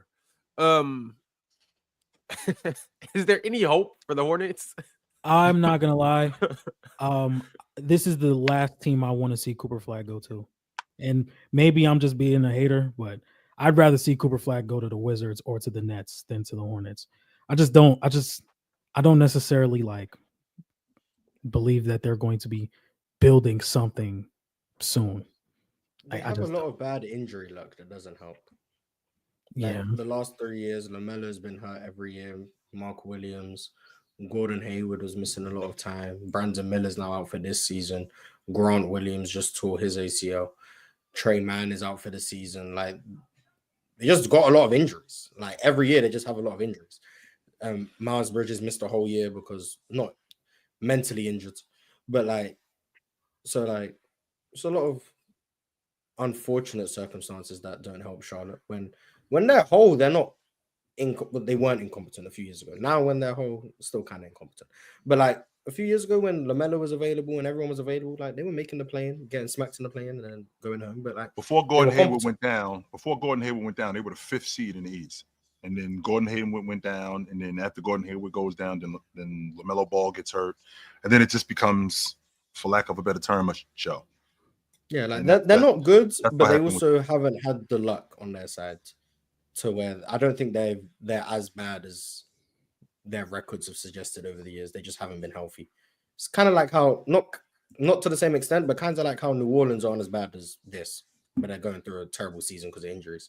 And Memphis last year weren't as bad as last year, but they were going through a lot of injuries. I think Charlotte are probably a play-in level team, like playing contender level team, but they just deal with so many injuries all the time that they just suck every year. I actually like Nurkić. I do. He might be better than Tyus Jones. He's better than Monte Morris. I'll give him that. Yeah, well, hopefully the Hornets get it together. Otherwise, they need to come off my man LaMelo Ball.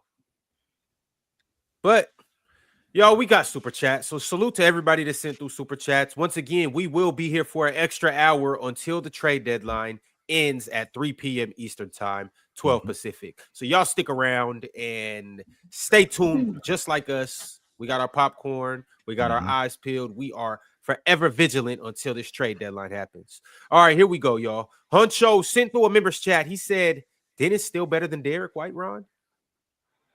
I said that. Yeah, you was on Jordan's side, yeah. I said that.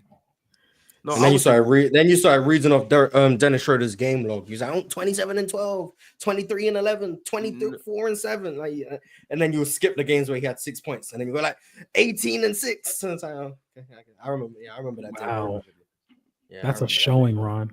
That is a showing. No, what I was doing was encouraging Jordan to be authentic. No, you was agreeing with him, and you was both wrong. We know what Ron do. Now that he plays for the Jazz, there's a chance that he might be better than him. But we got to wait 10 to 15 games to see. Yeah, Steph was just getting in Dennis' way, man. Let Dennis be great. Oh, yeah, Ron, your take about Kuzma having comfortability because DeLon Wright's in Milwaukee. Yeah, that's cooked because DeLon Wright not there no more. So I guess Kuzma's gonna suck. I don't know. You get the man right where he wants to be, and then all of a sudden, you know what? I actually just cooked myself. I'll just cook myself because they should have kept JJ Barea over there. Now I see what's going on. It's Mr. GQ to you sent through a members chat and said somebody better check Penn's backpack if he's going to All-Star weekend with y'all. I don't know what that means. Oh no, it means Square Barnes memorabilia. That's what it means. Square Barnes. Not touching that at all. No. All right. Just Q82 became a YouTube member today. Shout out to Just Q82. Appreciate you for joining up. Jamaica's Rosclot Choice said, Ron, I'm gonna smack you for not reading any of the super chats on the pod last night. Scam artists. It was Dub Ron, and it's L Ron now. Why wasn't KD on the roster, the bench, or the injury report last night? Trade the panel. I think he was on the injury report. That's why he was ruled out. He had an ankle injury. Damn, Ron, you better protect your neck. I don't think KD's getting traded, but I want KD to be out of Phoenix because Phoenix ain't doing anything. Man. I really do. And I think Dallas is the best bet. I want to see him in Memphis. It's a lot of locations. Last night, Ox brought up the Cavs. That'd be a good location for KD too. But that's also just not realistic. Yeah, I don't think KD's going. There's just no way that's possible. What's realistic? I would have loved to have seen KD stay in Oklahoma City. That would have been nice, but he didn't. So he went to the Warriors. I mean, going back to OKC right now would be nice too. That'd be a hell of a career arc. KD. Even though they don't want nothing to do with I'll root for it. I'll root for it. Let They don't KD want go back nothing to to do with him. OKC. Yeah. Okay, well, who cares if they want something to do with him? KD, go back, man. At MJ235 said, whose game in the modern NBA most resembles Prime Harden? Most resembles? I don't think anybody. I think the obvious answer is Luka. Yeah, that's what I'm gonna go with. Like, I don't think anyone like resembles Harden, but most resembles I do think is Luka. Yeah, heavy isolation, pick and roll, step back three, lob threat. A little bit, Trey. A little bit. It's just their body types are so completely different. Could I just say this old washed Harden resembles Prime Harden the most? He just does it slow. Yeah, I think the answer is probably Luka. I do think that's it. I don't think anyone plays like Harden, but I do think it's Luka. Switchblade 98 said Hornets front office got to be the worst front office currently. They traded a big in Williams to the Lakers, whom fits the timeline of Ball and Miller. How dumb are they? they got no bigs on their roster now. Damn. They do got Nurkić now. You guys gonna put some respect on Musa Diabate at some point. Like, that's all I'm learning. You guys just don't respect Musa Diabate. That's all it is. But people gonna find out. He's gonna have 2 points and 17 rebounds like tomorrow night. It's gonna be amazing. Is he the modern day Dennis Rodman? Well, he's not that great of a defender, but in terms of rebounding, yeah, sure. But Dennis Rodman was like a defensive player who rebounded like the hell out of the ball. Musa Diabate is exclusive. He's like Reggie Evans, just like exclusively a rebounder. Like, that's pretty much what he does. Well, also too, they still do got Taj Gibson, so they got a couple bigs on the roster. Derek Lamont became a YouTube member. Sim West 34 also rejoined as a YouTube member. Shout out to Sim. Shout out to Derek. Appreciate y'all for joining up. A. Blair and Demetrius Brutus and Sean S. all joined up as YouTube members today. This is a good day to become a member because this is the most active day during the NBA calendar year, aside from free agency, but trade deadline's usually crazy. So y'all stay tapped in. Once again, we will be on the show for an hour later. And Realist123 sent through a super chat saying, Golden State a retirement home now? Shaking my head. They done Steph dirty. Also, prayers up for Duke Baylocks in the chat who wanted Cam Reddish minutes over Dorian Finney-Smith. I know he's in tears right now. Dang. Oh, Cam Reddish can realize his untapped potential in Charlotte. We'll get back to high school. Cam Reddish is going to be amazing. Damn, Duke, you got anything to say about that? Duke, anything? Huh, Duke? We'll wait for you to get back to us, Duke. I know you're still processing all your thoughts. In the meantime, I'm serious. Became a YouTube member. And probably the GOAT of the chat became a YouTube member too. Yes, he has surpassed all you guys in the chat and became the top dog in the chat. He goes by the name of Eastside General. Shout out Eastside General. Keep cooking hot. 100 Eastside. Appreciate you for joining up. I'm serious. They sent through a super chat and said, Chet is back. SGA dropped another 50 piece. Detroit finals bound. I'm eating good. Hey, man. Chet back, man. It's going to be scared. Hopefully he looks good. He's going to be on a minutes restriction, obviously. Yes, he is. Let me see 6 minutes of Chet and Hartenstein. That's all I need. That's all I need. Let me see 6 minutes of Chet and Hartenstein. They're going to allow 2 points in 6 minutes, and I'll be like, oh, championship. I've seen enough. That's all I need, man. That's all I need.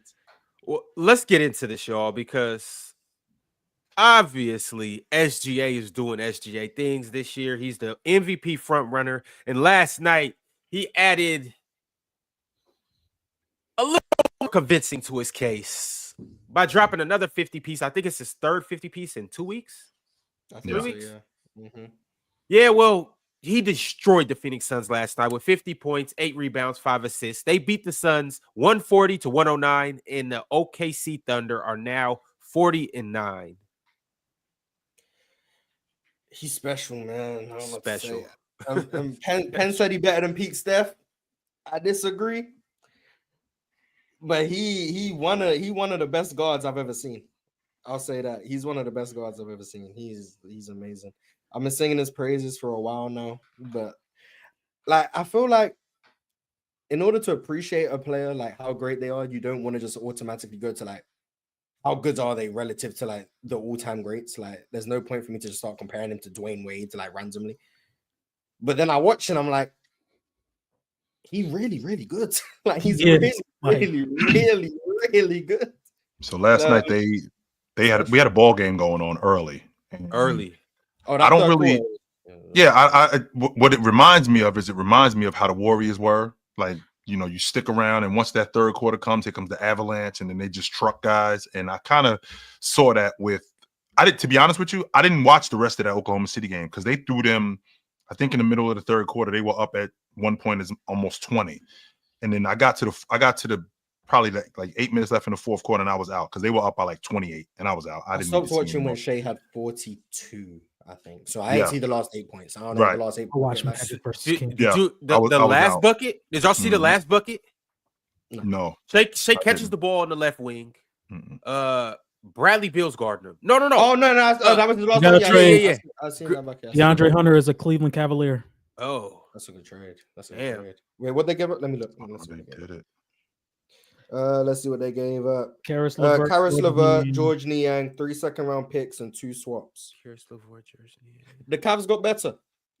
There you go. That's my instant reaction. The Cavs he starts right away. Yes. Yeah. The Cavs got better. The Hawks, I'd assume they do this because they need more playmaking now that Jalen Johnson's out and Karis LeVert has shown like major playmaking flashes this year. So you get Karis LeVert, who can come in, be that secondary playmaker, ball handler, etc. I assume that's the theory with them. But for the Cavs, DeAndre Hunter, shoot the three, space the floor, drive closeouts, compete on defense. A much better three than what they've been dealing with in the playoffs in recent years. So yeah, the Cavs for sure got better. I don't know if this makes them like bigger contenders than before. Like it's still gonna come down to them in Boston, but the Cavs for sure got better. This is a good trade. I'm happy from the Cavs. Wow. Does DeAndre Ayton still play at the level that he's been playing at this year? Or my bad, DeAndre Hunter, does he still play at the level he's been playing at this year, or does he go back? I don't see why not. Maybe the stats don't look the same, but I could still see him. He still should be playing. He's going to get a lot of really good looks. I think he's going to get a lot of really good looks. I mean, it's kind of hard to say he's going to get better looks than when he was playing with one of the best playmakers in the league, but I do think he's going to get a lot of really good looks, and I think he's going to want to defend even more with playing next to Evan Mobley and Jared Allen. So I think he's going to. You know that dude is a Boston Celtic fan, Ron. You do know that? Like the dude that he a Boston Celtic fan. Okay. It doesn't make his question less valid. It's a good question. No. He's not only is he a Boston Celtic fan, all he does is talk down about Jason Tatum. That's all he does.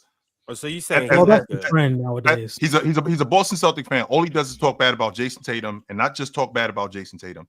The Celtics are good, then they're not good, then they are good, then they win the NBA championship, and they're back in business. And with them being back in business, he's back on the train. And then when they lose a couple of games, trade this dude, trade that dude. Yeah, sure. He sounds like most fans. Like that's how he sounds like most fans. Like, that's genuinely how he sounds.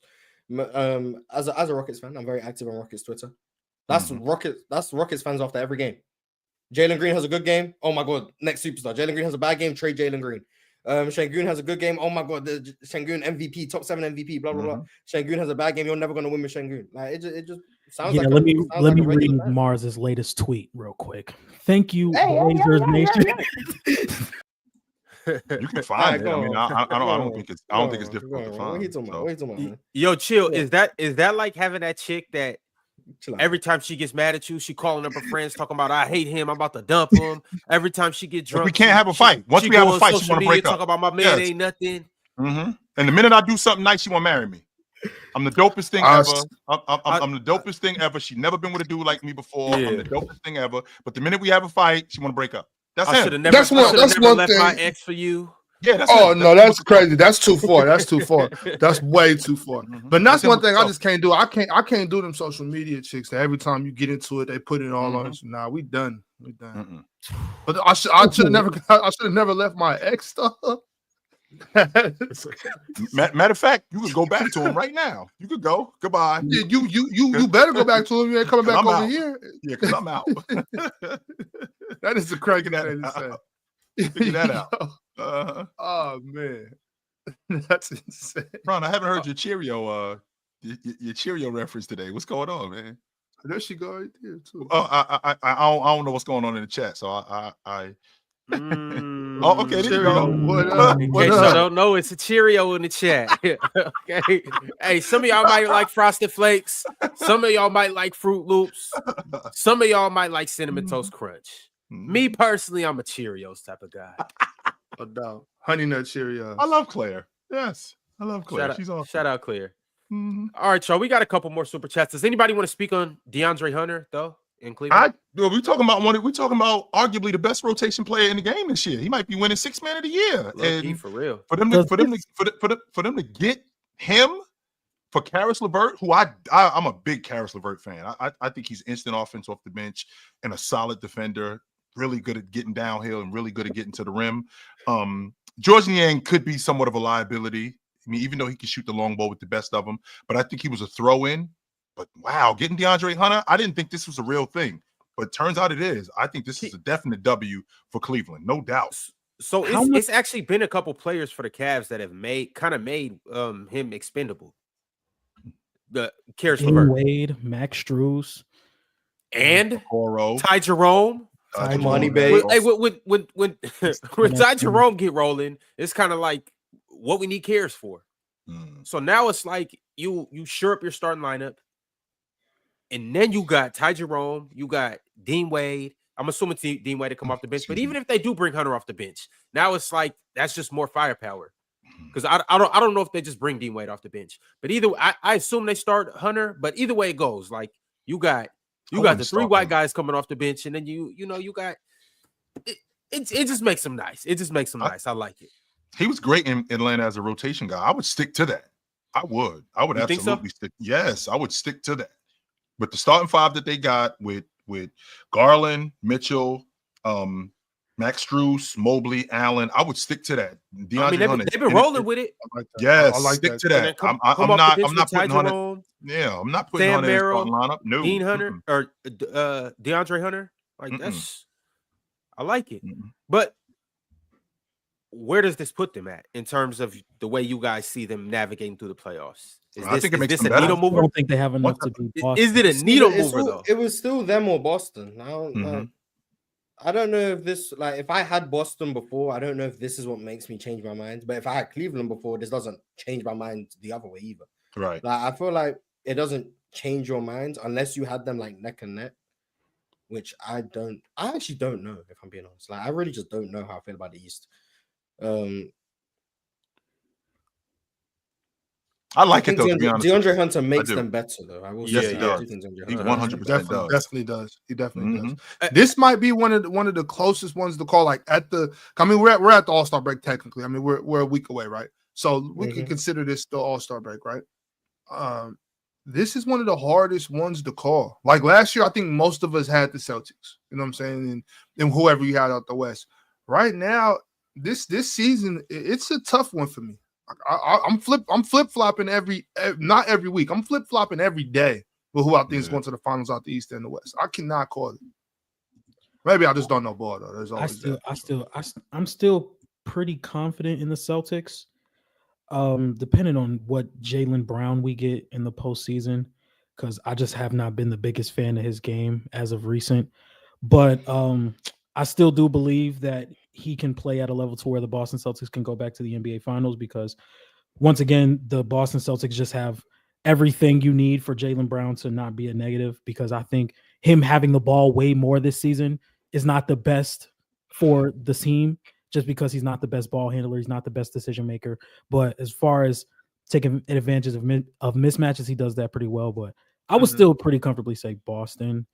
But I think John D right behind. John D, what's the chances of Joe Mazzulla trying to put Jaylen Brown in those situations to maybe get him ready for that when it comes down to game 3, 4, 5 of certain series. Jaylen, what happened? The Knicks have been talking to the Bulls about some Chicago backcourt players. IO to the Bulls. You said whoa for potential. I thought Katie. So here's the thing. I can't do this with you right now. I'm on edge. I'm on edge right now. The guy's blood pressure all up. I'm saying whoa for potential. The same way. Now, Ron, the same way y'all blood pressure rolls is the same way my blood pressure rolls when I'm ready. But see, the thing about it is, if you're not in the Telegram group chat, I don't know if you can see that. If you're not in the Telegram group chat that's pinned at the top of the chat, then you won't have reactions like that because you won't get instant updates from guys like Alan L, guys like Duke England, guys like my man. I don't know if his name is Saleh or Sale or Sele. However you pronounce your name, I'm going to just say it the American way. Sale, that's the one who sent the false alarm right now. But if you're not in that group, you should probably join up because right now it's going crazy in there. But proceed, fellas. I thought I'm sorry. Book him, man. I was about to get hyped. When he said that, that's what I thought. I thought something just happened. Like, let's go. What happened? False alarm, y'all. But I'm glad you guys are on your toes. I'm glad you guys are on your toes. Ron is like, psych. That's not funny, Ron. That's sad. Yeah, well, since we lost our train of thoughts and all of that good stuff, I'm gonna go to the next members chat from my man Panzu. Panzu said, "What are the types of players that need the Nuggets? That need the players that needs the Nuggets?" Well, I know what he means. That the Nuggets need. That's essentially what he's trying to say. And a backup big. They need a backup big. A backup big, guys who can cut to the rim, who don't need the ball, not ball stoppers, guys who can knock down open shots, who can stretch the defense, and good defenders. I think those are the guys that benefit playing off of Joker the most. Yeah, they need someone who shoots threes as well. They need to get more threes. But I'd be prioritizing a backup big. Like Dario Saric, Zeke Naji cannot be DeAndre Jordan cannot be your backup bigs for a serious playoff team. Like, I'm sorry, that just can't be. Even if you got Joker, Mars. Even if you got Joker every second, yeah, you need someone to back up. You need someone to back him up. I mean, how much the run? Kings needed someone to back up Sabonis. Like, you need someone to back him up. But how much run do you really need? And especially in the playoffs, I think Joker is well aware that I'm probably gonna have to play 40+ minutes. It's not like I'm playing 27 or 30 minutes. No, come playoff time, I'm gonna log heavy minutes. I'm gonna log. Yeah, so you can't get destroyed in those minutes. I mean, if you're only playing, they lose him without Jokic by over 8 points per 100 possessions. That's just not viable. That's just bad. If he's off the floor. I mean, what is Joker played last season or like the year that they won the championship? I think he was averaging like 43, 44 minutes a game, something like that. He was playing almost the whole game, every game anyway. So I think we're in a space with Joker where that's a long minutes.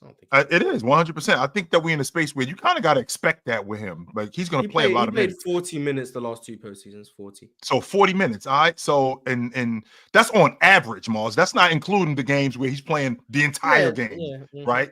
That's not including those games. So I mean, I think that Coach Malone knows exactly what he's getting when Joker's off the floor. So he does everything he can to put pieces on the floor that can at least, keep our head above water until we get him back. I mean, I don't. If Mark Williams is available, surely you can get a backup big. Like that's what I'm thinking. Surely there's a backup big you can go get. I don't know who it is, but there's got to be something better than what you got right now. And then other than that, anything realistic, I don't know. I'll just be focusing on getting a backup big. That would be my main focus. Mm-hmm. All right, y'all. Another super chat from 8 Gates Lee. 8 Golden State, Jimmy. Stack Levine. Suns still got the big three. Clippers, Drew Eubanks, bro. What the F is this? Okay, you can't do like I understand he's a Clippers fan, or he's a Clippers believer, so he's disappointed. But you can't throw the Suns in there because the Suns are having a worse deadline than you are. Like the Suns, the Suns are celebrating no longer having Jusuf Nurkić. Like their deadline is not going well. Like the Suns fans are not happy about what's going on with their little deadline escapades. Them having the big three still is not what they want. They don't want Bradley Beal on the team. So that's not something to celebrate. He's the one holding this whole thing up. Yeah, that's not something to celebrate. The Suns don't want Bradley Beal. So the Suns still having the big three, that's bad for the Suns. I wanted to ask, because we're kind of talking about the deadline for some Western Conference teams. With everything how it is right now, what Western Conference teams do you think fall out of the playoff race? Because there's going to be like 2 teams, maybe 3 teams who fall out of the race, but are still playoff level teams. Houston so and Phoenix. So right now, you got Oklahoma City at 1, Memphis at 2, Houston at 3, Denver at 4, Lakers at 5, the Clippers at 6, Minnesota at 7, Dallas 8, Sacramento 9, Phoenix 10. I have Phoenix as the 9th seed before the season started, and that's kind of where I thought that they would be. Golden State moving up off the strength that, this race between 7 and 10 is only separated by 2.5 games? Yeah, it's only separated by 2.5 games. So with that being said, 11. It's only separated by 2.5 games. Golden State improved with Jimmy Butler, so I think that they can move up. Phoenix didn't really do much, and they got blown out yesterday. I think they can move down. I don't think it's ridiculous to think that the Suns missed the playoffs. I do not think it's ridiculous to think that they missed the playoffs. How confident are y'all in Minnesota? Not very confident, but they still haven't gotten off Randall. I mean, they won 6 of their last 10 games. I mean, he hurt now. Minnesota been looking good. The Suns have been looking terrible. Anthony Edwards been looking good. They've been looking better, but either way it goes. All right, if Anthony Edwards been looking good, the Wolves been looking good. He's on the team. Been looking terrible. And not only them, John D. How much do you love? How much do you love what's going on in Los Angeles with the Clippers right now? I really ridiculous. I don't think they're gonna fall out the race. Yeah, I don't. They've lost their last 2 games, and like I said, they 2 games out of missing the playoffs. I think there's a world where they can be in the 3.5 games. I'm sorry, is it 2.5 or 3.5? Do I think they're gonna fall out of the play-in race? No, if they don't make the playoffs, it's because they lost in the play-in. That's what I would think. But I mean, with the West being so close, like we could, by the time the playoffs start, the Lakers could be the 8th seed. Like, so it's not necessarily like concrete for me who's going to fall out of the race. But now that these teams that are sitting at the bottom are getting a lot better, Houston's on a 4-game streak. I could see Denver finishing the regular season as the 2 seed. Like, it's from 3 to 9. It's really like not that concrete. Is it ridiculous for me to think that the Lakers could catch Houston? They're only 2 games behind them. Everyone's gonna catch Houston. We suck, but like that's not. Oh no, for sure. I think we falling. We in free fall right now, and be as low as 8. Are you being serious? I'm dead. I'm dead serious. Yes, about Houston.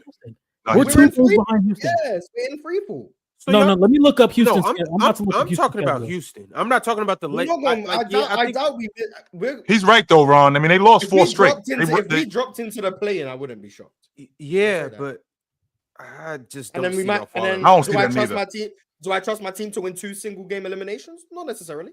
Not against these teams down here. They're not beating Dallas. Like, if we drop into the play-in, there's a strong chance we miss the playoffs. Like, the West is just fucking crazy. And then it's like the Spurs now with the get Warriors the air. improving and the Spurs. I think there's 12 legitimate. Crazy. I can read off their next. I can read off the Rockets like next 10 games. Yeah, who they got? Who they got? We got the Timberwolves, the Mavericks. Then you got the Raptors, Suns, Warriors, Timberwolves again, Jazz, Bucks, Spurs, Kings, Thunder, Pacers, back-to-back Pelicans. Then you got Magic, Suns, Mavericks. Bulls. I hear a lot of winnable games.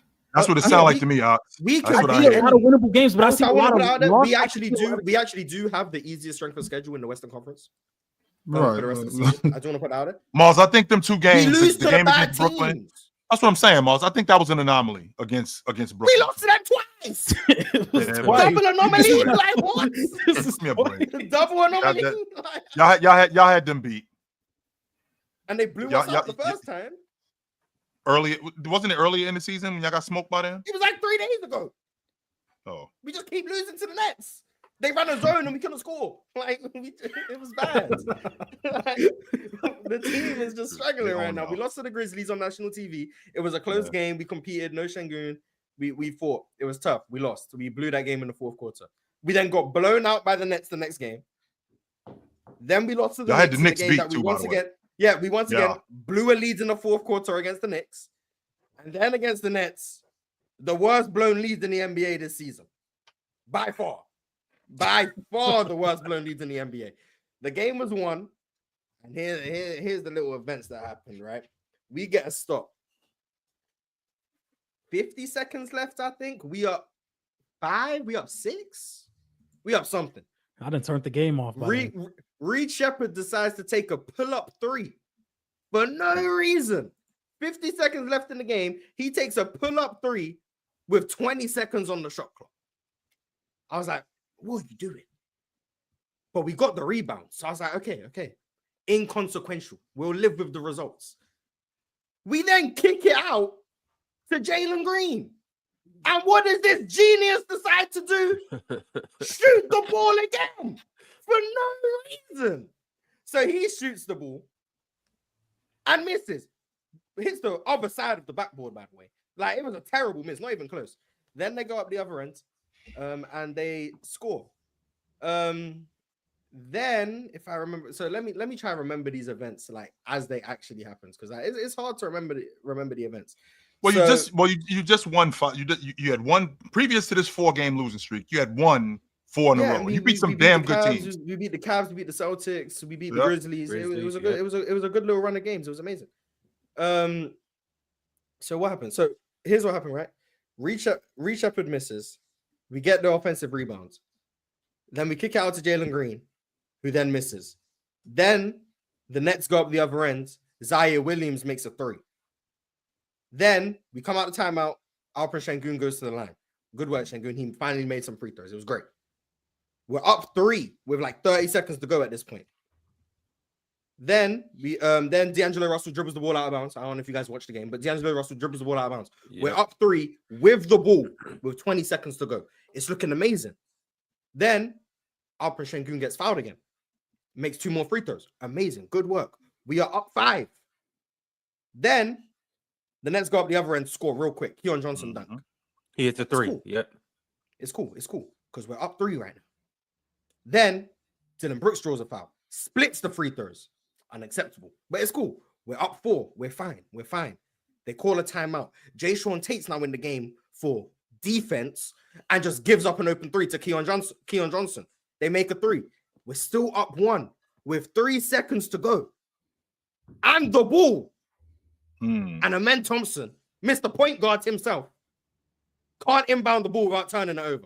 And D'Angelo Russell wants to go make a 3. And we lose the game by 2. He didn't even, it wasn't, yes, he turned the ball over, but it wasn't even like a turnover. It was like he threw the ball out there. It was just like, chill. It was like he just rolled. You know when you play King of the Court, you just roll the ball out there? 5-second violation, and he just threw it. I don't understand what the hell that was. That was nuts. And worse, it's better. 5-second violation. So it's better to get a 5-second violation in that situation than it is just to pass it. You would think, but my whole team lacks IQ. Reed Shepherd taking dumb shots, Jalen Green taking dumb shots, Amen Thompson doing dumb things. My team just lacks IQ. So, they're young fellas. That's cool. Amen Thompson is 22 years old and Jalen Green is 22. Like, at some point, common sense should be like common. Thing about that though is I trust Ime Udoka and his ability to coach and his ability to teach. I know he made a crazy example out of that. For sure. They probably watching that game film right now. I mean, for sure. And then we're gonna lose to the Timberwolves again tonight. So, like, what did we learn? I don't know. But yeah, I'm not very happy with the Rockets right now. I wouldn't be surprised if they dropped into the play-in. Wouldn't be surprised if they didn't. I'm just saying I see a world in which they can drop into the play-in. And if they do, I wouldn't be surprised if they lost. But I think now is a great time because we were talking about the Clippers. Chill. I heard you on Saturday. I watched Chill with Chill after the fact. You said some nonsense about the All-Star game, right? You said Norman Powell should be the All-Star for the Clippers, which was fine. I didn't really have a problem. I disagreed, but I didn't have a problem with that because Norman Powell's having a great season. I think he should be recognized for having a great season. I think he's going to be recognized with the most improved player awards. But I understand that's fine. Norman Powell being an all-star for the Clippers, understandable. What I didn't understand is when you were making the case for Norman Powell to be an all-star, you said the Clippers are an elite defense and Norman Powell has a lot to do with that. I need you to explain to me how in the world is Norman Powell a good defender? Because I don't see it. I don't think Clippers fans see it. You said James Harden is worse than Norman Powell because they're a great defense, and James Harden has nothing to do with that, but Norman Powell has a hell of a lot to do with that. And I would definitely argue James Harden is actually a better defender than Norman Powell. But that's not even an argument. That's not even an argument I'm making. I need you to explain to me, how is Norman Powell a good defender? Because I don't see it. I see it, Mars. I see the closeout. I see him on ball. I don't think he's as good as Chris Dunn. No, I don't think he's that good. But I see him on ball. I see him closing out. I see how he cuts off angles. I do see that stuff from him. He's not fantastic at it, but I think he's good at it. And with the Clippers, their defense, primarily on the perimeter, that's where their defense is. That's where their defense isn't in the interior. I don't think Zubac is a great defender. I think Zubac is a good defender. I think Zubac is a good defender who's an elite rebounder. That's who I think he is. I don't think he's a great defender. I think he's a good defender who rebounds, which compounds his defense because he gets one stop. Now, with that being said, I think the meat and potatoes of their defense is on the perimeter with Norman Powell, with Dunn, with Coffey, with Leonard, with those guys. I think that's the meat and potatoes of their defense on the perimeter. I'm sorry, Derrick Jones Jr. too. I can't believe I left out Derrick Jones Jr. Him also. But I don't think that Norman Powell is just an instant offense guy. I think he contributes mightily to their defense with their switching, with their rotations, especially when they go in the zone. I think he's really good. This is amazing to me. First of all, I'm just going to disagree with your opinion on Zubac as well. I think Zubac has been their best defender this season by a substantial margin. I also think Norman Powell is. You also brought up Amir Coffey, who I think is actually their worst defender. So like, I think he contributes. I didn't say he was their best. He contributes negatively. I don't think he contributes negatively. I think the Clippers have two negative defenders in their rotation, and neither one of them are James Harden. It's Norman Powell and Amir Coffey. They are liabilities on defense. I don't know how we can be calling them good. Amir Coffey, you didn't bring him up on Saturday. You just brought him up today, so that's fine. But Norman Powell, they use him as like an off-ball chaser type role on defense. Like that's kind of his role. Like he's gonna guard against like guys coming off off-ball movement for shooting and stuff. He's a terrible screen navigator. His foot speed on the outside is nothing to marvel at. He gets beat off the bounce routinely on closeouts. So I guess he closeouts aggressively. So that's cool. But he's getting beat on closeouts consistently. He offers nothing in terms of off-ball defense in passing lanes and actually making plays, which is very upsetting. When you're going to be off-ball as much as he does, you would expect him to be like more of an impact player in that regard. And on the ball, the only player worse than him on the ball is Amir Coffey, because Amir Coffey can't stay in front of anyone. But Norman Powell, like, he tries, I guess, but like Norman Powell is a very clear defensive liability to me. So like I understand the Norman Powell All-Star bids and the All-Star recommendation because he's having a great season. You also said he's the best scorer on the team, which I also disagree with. No, I didn't say he was the best scorer. I said you did. You said he's averaging the most points and he's been their best scorer. That's what you said. You said he's been their best scorer. I also disagree with that, but I understand that at least because he's averaging the most points on the team and he's more efficient than James Harden. But then I would start talking about like how they're both being guarded and stuff. But that case makes sense. And he's an elite shooter. He's elite off the ball, amazing offensive 100%. Player. I understand it. 100%. But saying not only is he a better defender than James Harden, which I would disagree with, but I can understand why someone would say that because James Harden has his reputation. It is what it is. And he's also not a very good defender. I'm not making the case that James Harden is a good defender. In fact, I'm probably just saying he's probably around average. Saying he's better than James Harden, cool, acceptable. Saying he's average, I would disagree with. But I would be willing to accept it because he's a part of a good team defense. I would accept it. Give him credit for. Saying he's good, you lose me. Saying he's one of their most impactful defenders, that doesn't even register in my brain. So if that's... And then saying Zoo is less impactful on their defense than Norman Powell? Well, first of all, I didn't say that Zoo was less impactful. That's number one. You just said 4 minutes. Zoo's not that good of a defender. He's just a good. I said he's a good defender. I don't think he's a great defender. I think he rebounds. I think that's. Norman Powell's like one of their three best defenders. Yes. First of all, Norman Powell as much as Norman Powell is on the floor, he has not been a negative for them. I think he's been the most positive when they play zone, because I feel like his ability to defend in space as a perimeter guy, one-on-one to your point, he does close out hard.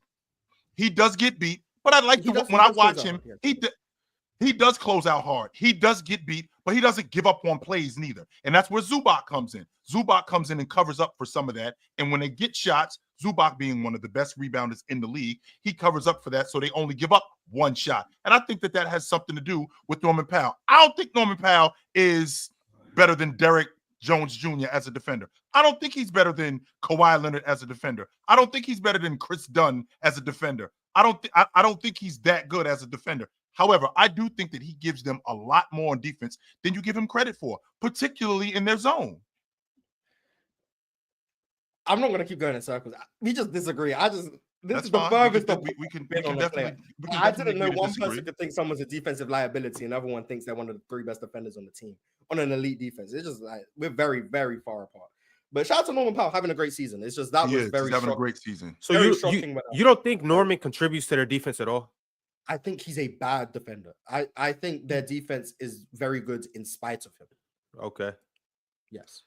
But he's a great player, and he's been amazing this year. Who heavily contributes to their defense? Being good. Zoo. Besides Zoo? Zoo, to me, has been their best defender this year. Chris Dunn when he's available. Okay. Kawhi's been a bit unaware, like in terms of off the ball since he's back, always been a bad off the ball. His hands are still very dangerous, so Kawhi's useful. Derek Jones has been very good for them defensively. James Harden has been somewhat valuable in defense, but not anything amazing. I think the thing is, like, I don't think they have like tremendous personnel defensively, like top to bottom, like a team like the Rockets does or OKC does. But I do think Zoo is having an all defensive level year. Like that's how good I think he's been. Yes, he is. Zoo has been amazing on defense this year.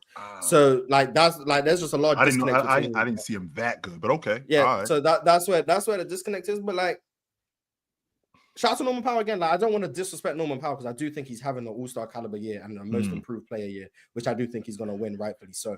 It's just the defense thing just blew me away when I heard it. Someone said it in the Telegram group. So shout out to Ron for the Telegram group. Someone said it. I asked for the timestamp. I listened to it. And I was like, I'm going to have to talk to you about this because that was one of the because I'm so far away from your evaluation that I felt like I had to talk to you about it because like we can disagree. Like we disagree quite often and that's fine. I disagree with a lot of people up here. But I've never been so far away in terms of how I view someone and how you view someone. Where I'm saying someone's a bad defender and you're saying they're legitimately really good. So that's why I had to bring that up. That was just very, very surprising. But you've explained it. I still obviously disagree, but you explained it. So that's all I wanted, just some clarification on why you said that. But yeah, you can go back to the super chats now. All right, y'all. We have 48 minutes left until the trade deadline comes to a conclusion. So once again, we have our eyes peeled to anything that will come across our screens. In the meantime, I got a super chat from Anime Lecture Hall. It's actually a members chat. And Anime said Cam Johnson will be a Spur in 50 minutes. He need to be somewhere. He need to be somewhere. What's the problem, Jay, in Brooklyn? We already know it's a fire sale. Stop acting like that. Hand these kids over. Like what? He's a valuable player that teams could use. What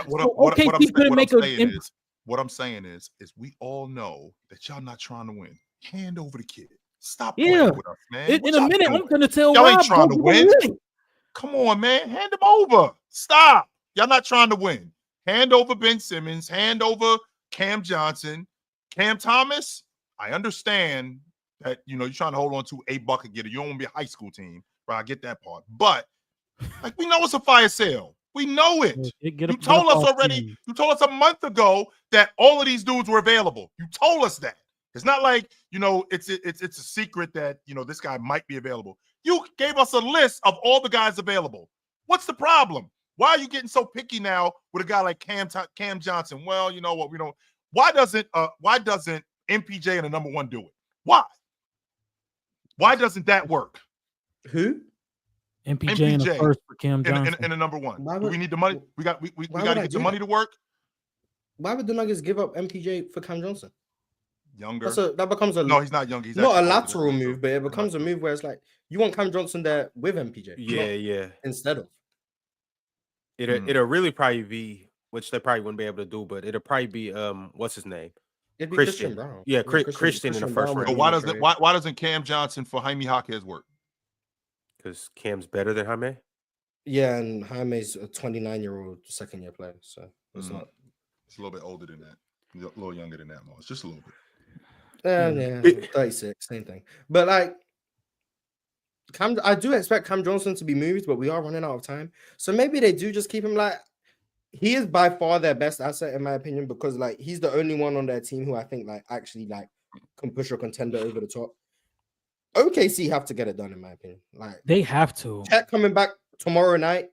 You add Cam Johnson, you add Chet, you have Hartenstein, you got Daniel Tice. Shout out to him. You have SJ, you have J-Dub, you have Dort, you have Caruso, you have Isaiah Joe, Aaron Wiggins. Who you throw Aaron Wiggins into that trade, you throw in 17 of your picks. Like, you make it work. You get Cam Johnson. Like, there's no world in which Cam Johnson shouldn't be on the Thunder, in my opinion. Like, it's too easy of a deal for them to make. Yeah, and also too, we talked about that game briefly, and we're gonna get to the rest of the games from last night. But shout out to Aaron Wiggins because he had a good game last night. He went 6 for 8 from the field, finished with 17 points in 24 minutes, 6 rebounds. I believe that I actually even like him more than Kaysen. But ain't he give the Kings 40? Something like that. What, Aaron Wiggins? Yeah. He nice. But what I'm saying is, like, you throw him in that deal, I'm not gonna lie, my Kaysen Wallace bias. Hey, either way it goes. I'm just saying, like, I'm just throwing him out there as another piece that they really just legitimately have. But I don't know, though. Maybe the Thunder are looking at Kaysen. Maybe they're looking at Aaron Wiggins. Maybe they're looking at Lou and all the other guys that they got. Like, yo, we don't need to do nothing. Which is fine, but like, there's no downside to getting Cam Johnson. Is my point. Like, I can understand if you don't want to lose like major rotation pieces because you don't think Cam Johnson pushes you over the edge. Like, they don't have to give up major rotation pieces. Like Usman Jang, if they really had to, Nikola Topic, if they really had to, but like fringe rotation players, just young players who don't even get minutes for them, plus a bunch of their picks would get the deal done. Brooklyn want picks. You have picks. You don't even have to give up players in your rotation. Like, there's no downside to the OKC Thunder getting Cam Johnson. Mark, like, no downside at all. Mark, hand over the kid. No, I'll hand over this kid from 2028 who looked real good. This kid from 2028 in the draft who might be the 17th. Yeah, it's this 13-year-old hooping right now. Yeah, this 13-year-old, he's 6'4". Like, what are you talking about, man? Like, he might be real good in 2029. Mark, hand over the kid. But like, definitely got hand over the kid, Morris. Got to. Run that. I don't think they have to. OKC gonna get that deal done. I believe. Mars, why do we have to keep going over this with you? Why do I have such a goddamn issue with you, Mars? Give me the kid, Mars. Give me the damn kid, Mars. You're only asking for the kid because I have the kid. If I didn't have the kid, you wouldn't be asking for the same. What other reason would I be talking to you for? I can't ask for something you don't got. Exactly. But what my ideology is, I basically don't have the kid, but I have these picks. So you even gonna take these picks? Mars, I can't squeeze juice out of a turnip. Run that kid. Mars, give me the kid. We good. We gonna run this 12-year-old who's gonna be in the NBA in 2031. Mars, give me the kid. That's what we gonna do. Stop with the ball. You're gonna have first dibs on this 2031 unprotected pick. That's what you're gonna get. Yo, when you break it down that way and really factor in that a 2031 pick is really a 12-year-old, it is.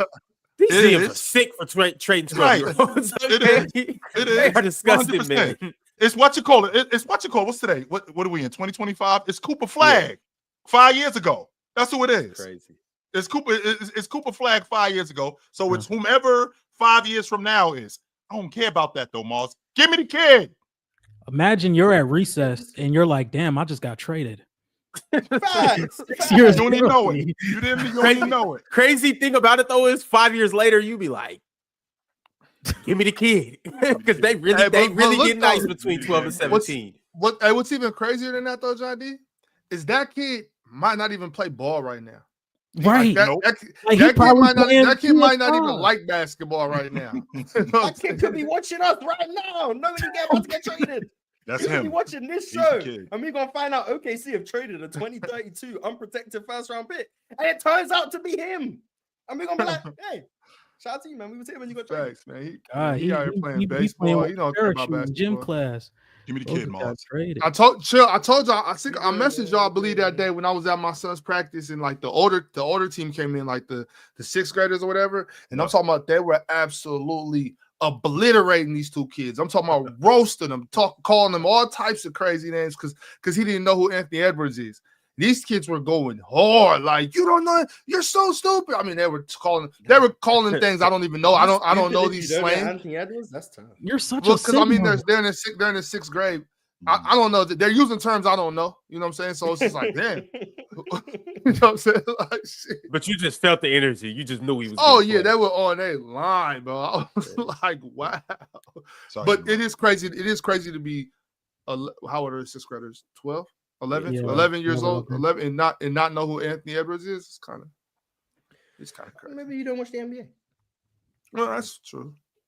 Big sent through a members chat, and he said, "Ayo, the Lakers are going to be a real big lineup. 4 out of the 5 of their starting lineup is 6'8". If they can just be disciplined on defense and deploy Vanderbilt right, they'll be just fine." The defense will look better as of late, but that's happened before. But JJ Redick's looked better as of late, offensively and defensively. So maybe a flip has been, a switch has been flipped. I don't know. A flip has been switched. A switch has been flipped. Terrence Mann and Bones Highland to the Atlanta Hawks for Bogdan. Oh, Terrence Mann is gone. Hallelujah. I actually like that for the Clippers. I got Bogdan hasn't had a great season, so they're buying low, which makes sense. They're buying low, but he can provide some spark off the bench if he's sweeping. Wait, Bogey to the Clippers? Yeah. Love it. He can provide a Terrence Mann and who? A slight fire sale. I was waiting. They've been holding on to Terrence. Okay. They've been holding on to Terrence for a while. I was wondering when they were going to let Terrence go. Because he's had potential for 17 years apparently. Who was the Clippers fan earlier? Terrence Mann and one more time. I'm sorry. Terrence Mann and Bones. Terrence Mann and Bones Highlands for Bogdan Bogdanović. With Brooklyn. Okay, I got you. I like that. All right, Clipper Nation, y'all got it done. There you go. You got your splash. Drink More Water said, with Brandon Ingram gone, no player involved in that AD trade is currently on their team. The difference is the Lakers turned AD into Luka, and New Orleans turned Lonzo, Hart, and Ingram into ... Zion and DeJounte Murray. Yeah, that's not a great return. The Lakers really turned Lonzo, Hart, and Ingram into a championship and Luka Doncic. That's really what it got turned into. But yeah, it's not going great in New Orleans. I will say that. I was right that the DeJounte thing wouldn't work out, but it's also not for the reasons I said it would. I didn't anticipate the whole team was just going to be hurt the whole year, and now obviously DeJounte tore his Achilles, which is very unfortunate, and we're hoping he can recover. No one should have to deal with an Achilles injury. It's very unfortunate how things have unfolded in New Orleans. If I'm being honest, like that's the only really way I can put it. It's just been very unfortunate with all the injuries and stuff to everyone. But the Lakers definitely won those trades.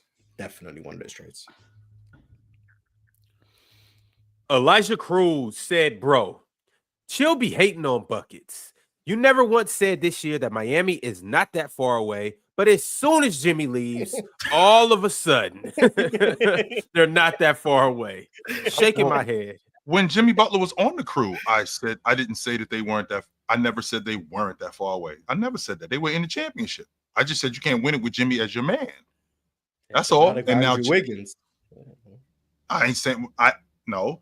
What I said was with Andrew Wiggins, with Khalil Ware and Bam, and now with these guys, I don't think they're that far away. I still think that they need something else. They're not there yet. No. All right, y'all. We got about 30 minutes, a little over 30 minutes, but I expect us to get some fireworks here real soon. In the meantime, y'all still have sent through super chats, so let me keep reading. Antoine Dub host Ron sent through a super chat and said, "The Wizards are 3-0 in February. 6th in net rating. Bilal triple-double. We up. Chet came back for OKC. They gonna be crazy. Mavs might get Hunter. Cavs did get Hunter. And Kispert for Whitmore." Mars. Wait, where's this dude? Who's in the Bilal triple double? The check came back. Okay, because my guy on the Kismet Whitmore. Yeah. I mean, we do need shooting, but no, we good. No. I mean, actually, I wouldn't do it, but Corey Kispert would be nice. I actually would try and get Corey Kispert if I could, but I'd offer you Jay Sean Tatum like a pick. But I would try and get Corey Kispert if I could. Really good player. Update that Anthony Davis will make his Mavericks debut Saturday at home against Houston. Oh, Saturday's going to be. He won't be playing tonight in Boston. Yes, it is. He will not be playing tonight. Luka might be making his debut that same day. Yeah, against the Pacers. That's the plan, but we'll see. Pretty JJ crazy. would have said either Saturday or Monday against Utah. Those are the days that they're targeting for Luka. Yeah, that should be cool. I know Chillin' Knox is going to be on Playback watching the Celtics play against the Knicks Saturday night. Yep. Yeah. So that's going to happen Saturday night. And as for tomorrow night, bump, bump, bump. We will be on the main stage like we are every Friday, and we will get some Giannis versus Wemby. Yeah, see, Ron, you said Ron don't even know how to make. I knew garbage. Wait, Mars. Hold on. Who's playing? Is it the Bucks or is it Charlotte? It's the Charlotte Spurs versus the Hornets, but there was no Hornets players to put on the graphic. We're about to have Wemby versus Nurkić. Like garbage. This dude is trash. Get him off. Get his microphone. First of all, Ron, y'all got to go back and check it out. I'm not ready. I'm not ready to be in that jersey right now, man. I need y'all. I don't think mentally I can take it. Can you handle it, Ox? I don't think so, Chip. Spurs and Hornets is a crazy game, by the way. Well, here's the thing about it. It's a better game on that, though, it's not. We could talk it through right now. I promise you can. We have talked about that right now. I'd rather watch the Sixers against the Pistons. I'm with Mark on that. That's not too bad. That's not too bad. I'd much rather watch that game. Like, all right. So, we can't because it's an ESPN game. So on the main stage, you can't watch any nationally televised games. So I mean, we could tap into that, but that can't be our main game. Oklahoma City and Cleveland. No, we could tap into it, but it can't be our main game. So So with that being said, we have the Cavaliers, the best team in the NBA, versus the worst team in the NBA, the Wizards. ESPN game, they took it off the schedule for the Lakers-Pacers game. On Friday? I remember because they made the big news. They removed the Lakers and the Pistons-Sixers game off ESPN to get the Lakers-Pacers game for Luka's debut. So it's on not Friday? on ESPN. Yeah. The Lakers don't even play on Friday. Yeah, but they only get one. I don't know how it works. I just know the Pistons-Sixers is no longer on ESPN because the Lakers-Pacers on Saturday is on ESPN. I know they're not the same day. I don't know why that's how it works, but that's how it works. Like I know I'm on NBA.com and it says ESPN next to it. That game is not on ESPN. I know it's not. Ron, how about Milwaukee, Atlanta? That's also a bad game. Yeah, the way Atlanta's selling everybody. I was gonna do that game, but then y'all was a dogfight last night with San Antonio. Y'all was gonna say, "Oh, Ron just want to watch Trey, and Ron just want to watch Giannis." So I was like, you know what? Let's watch some Charlotte hoops. I'm feeling that more than San Antonio and Charlotte. Get Charlotte on the team. These niggas trash. Yeah, not even no LaMelo, no Brandon Miller. Now Musa Diabate might not start. Like, what's the allure? Man, that's what I'm saying. We gotta watch the bum ass Hornets. And De'Aaron Fox in the Spurs jersey? What are you doing? That's why we can't paint him. That's why we can't paint him right now. We trying to fix that right now, big fella. All right, well, I might have a dentist appointment if you don't lock in, Ron. We'll get down to the bottom of it in our group chat. Toothache going on. I actually do have to go to the dentist while I'm bullshitting, since y'all brought that up. The Trib One sent through a super chat and said the negativity for players who ask out compared to the celebration, besides the Mavs, of course, for players getting traded in mass is funny as hell to me. Need more owner hate for real. Lakers in 6. We have Bron and Don. I need a contract. I'm sorry. What, by getting traded? I can't believe the Lakers. I'm saying if you take trades, if you take the ability option or whatever to get traded out of the contracts, then when players get traded, I'll be in the uproar just like everybody else. But until then, honor your contract. That's all. And mind you, there's nothing wrong with telling GMs and owners, hey man, like I'm not happy here. This isn't working out for me. You think you could trade me? There's nothing wrong with that. But once you start, not doing your job, not showing up to things, being a hindrance to the development of the squad, that's an issue. Yeah.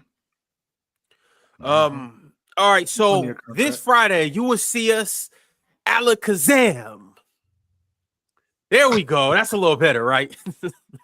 Amazing. Oh, that's why you making that face, Ox? Yeah, that's why y'all making that face. You see my face? Yeah, you see my Jill, face. at least you're excited to watch some hoops. Yo. All right, y'all. Let's get back to these supers. We got one from Pirate Politics. I guess he's not a basketball analyst anymore. I guess he covers politics. But shout out to Pirate. He said, "Rest up, Mars. We about to show you the real Oakland." We good. I ain't gonna be there. Pirate, have you? Yeah, we good. It's places that you. I'm about to stay at my hotel until I'm forced to leave. That's what's about to happen. There's places to be, and there's places not to be. I gotta make sure that I watch this dude though. Of all the people that we rock, I gotta make sure that I watch this dude though. Yeah. I'm gonna be on my best behavior, chill. You know me. Hans D said no one ever consistently gets as low as Shea does on his drives at his size in NBA history. Through the first three-peat, MJ couldn't compete. Watch some tapes. That's not true. No, that's just not true at all. You're talking about what do you mean get low? Was that Shea gets low like that? And it's not true. Did you have you ever seen how low Jordan used to get when he was going around the corners? I'm talking about dude's knees damn near scraping the hardwood, bro. Y'all know that's why they call Jordan the Black Cat, right? Because he used to get so low in his drives. If I say Manu Ginobili got lower, I'm a bad guy. That's all I know. If I say Manu Ginobili was getting mad low on his drives. What do I know? I don't know. That's why he was able to get to the rim as well as he was, Mars, because the ball, because as low as he was and the angles that, because Manu Ginobili had the ability to get right past you. Like he didn't give you any angle of recovery. He got right past you and the ball was on the floor and he was able to pick it up and get to the basket as quick as he was because he was as low as he was. So, I mean, I don't know how true that is about, SGA. But I don't want to, what I don't want to do is I don't want to take away from how good SGA is. And when you send stuff like that, what you try to do is you try to cause hysteria. You're not going to do that with me. No. SGA is fantastic. Maybe I'd need a measuring tape to know how low each 6'5", 6'6" guard getting on their drives to gets the lowest. Anthony Edwards gets pretty low too. Shea does get low as hell. I will say that Shea does get low as hell, and I've praised his driving ability a whole bunch. I think he's the best driver in the league, like all of that stuff. And I think a big part of that is how he's able to get low and how he's able to change directions and change speeds, all of that, yada yada yada. Well, I know Manu Ginobili was getting low as hell. That's all I know. So I don't know who gets the lowest, but I throw Manu Ginobili's name in that conversation. That's what they used to call Manu Ginobili the alley cat. They called Jordan the Black Cat. I don't hear y'all calling Shea anything. See the Siamese cat? What is he? The Maple Cat? Someone said Wade. The reason I didn't say Wade is because Wade was just smaller. Yeah. That's the reason I didn't say Wade. But Wade is like my answer for anything driving related generally. Someone said Muggs. He's already there. That's disgusting. But DSG Piccolo said Cronin saw us giving niggas that work and decided to just sit on his hands. Like, get at least one of them niggas off my team. Also, the Raptors not tanking. Last I checked, if I'm not mistaken, really quickly, Mars, if I'm not mistaken, Piccolo, hasn't Portland won 9 of their last 10 games? How about that? Quite a few, yeah. They're rolling right now. They're about to lose tonight. Chill, the crazy thing they play you guys. I knew that, and you even saying that, I had to just go check. Like, no way the Blazers are 9-1 in their last 10. They won 9 of their last 10 games. They rolling. Had too money, Kamara.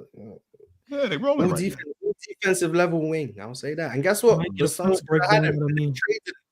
they traded Mr. Tumani Kamara for Jusuf Nurkić. Hey, shout out to the Suns, man. Shout out to the Suns. Good work. Yo, Mars, I took Kamara more on his rebounds tonight. That was a good move. You took Tumani's rebounds? Mm-hmm. What was that? 6. Yeah, he can grab 6 boards tonight, 6-7 boards. Yeah, I think he needs to get 7. He needs to get 7. He can grab 7 boards. Yeah, he can grab 7 boards. Yeah, he'd be crashing on both sides. So yeah, you have a chance. That's what I thought. That's what I was looking at. Whoopity Scoopity with the super chat said, just got Chet back for my Thunder. The best gift or the best get even better. Am I ridiculous to say that? Am I ridiculous to say that I don't think Oklahoma City defense gets better? I just think it's different now. Like as awesome as it's already been, I don't think it could be any better. I just think it's different. Okay, so now we get better. It's hard to get better. Yeah. So what you already have is you already have elite perimeter defenders. You already have great switching. You got great communication. And what you'll do is you'll add a rim protector, and you'll add rebounding to that. Is that going to make it better? They already gang rebound on the defensive end. So they're already they already do that. So now we don't have to gang rebound as much because Chet's back there now. Hartenstein is Chet a better? Are you saying Chet's a better rebounder than Hartenstein? Too? I'm not saying I don't got no either way. I'm just asking.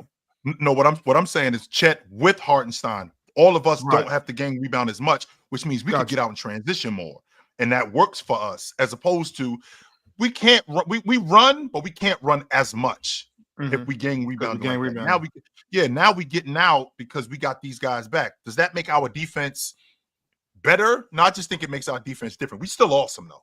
Well, and that's why I asked you that, Chill, because I think in order for them to keep up this type of pressure, you know what I'm saying, this type of perimeter pressure, especially, it would be best to stagger that Chet Hartenstein minutes. You know what I'm saying? Both of them at the 5, keeping it kind of small out there, even though they're long, move fast aggressively. I think you could keep up that perimeter intensity if you were to stagger their minutes. And I was asking you if you think Chet's a better rebounder, because I'm saying then if Chet is a better rebounder, it'd be less for the game rebounding and more ability to get out and run off the rebounds. But if they're the same rebounder, then I guess you still got to rebound by committee. I think Hartenstein is a better rebounder than Chet today, but I think that as Chet matures and I think that as he gets stronger, I think he will become better. Okay. I don't really think that they're going to play as much as – I know you guys are excited to see him. I don't think Chet and Hartenstein play that much together. I think they will get some minutes, but it depends on who they match up against. Yeah, it's my thing about Isaiah Hartenstein and Chet just being back has not been about them having Chet and Hartenstein on the court at the same time. It's about having the option to have Chet and Hartenstein on the court at the same time.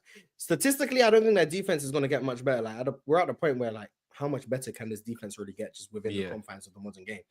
But the added flexibility they have defensively now, because they do have the ability to go to the Chet Hartenstein single double big lineups, or they have the ability to now just go with Chet out there, and you don't have the Jalen Williams lineups, not J-Dub, the Jalen Williams at the big lineups. Yeah. Having that's what makes them better, the added flexibility. How much that affects them statistically, defensively, I don't know. And then offensively, Chet gonna open up a lot of things. So Jalen Williams played 21 minutes last night, almost 22. He had 12 rebounds and 3 assists, but he scored 4 points on 4 free throws, and he went 0 for 9 from the field, 0 for 7 from 3. Who, Ron? Jalen Williams, not J-Dub, the other Jalen Williams. Right. Yeah, okay. Shout out to Jalen. We got 22 minutes. We got 22 minutes left. There's no way Kevin Durant is still on the Suns. He is. Yeah, I'm getting kind of annoyed. They talking about Houston have the best package. I'm gonna be honest. I don't want to go to Houston. I just want him off Phoenix. Please, someone get KD. Also, my man Sale also sent me another message in the group chat that you guys need to join. This one isn't necessarily a false alarm, but what he did say is Golden State is still in talks with Chicago to get Nikola Vucevic. Trade deadline is obviously less than 30 minutes away. So we'll see if Golden State pulls the trigger on that. I'd expect them to make that trade. The Bulls need to fix their guard situation. They've got a bit too many guards at this point. So I think they fixed that in the offseason, Mars. I think that they just want to deal with the amount of point guards they have right now. Yes. They just got Trey Jones. Yeah. They need to get off him. They have Javon Carter.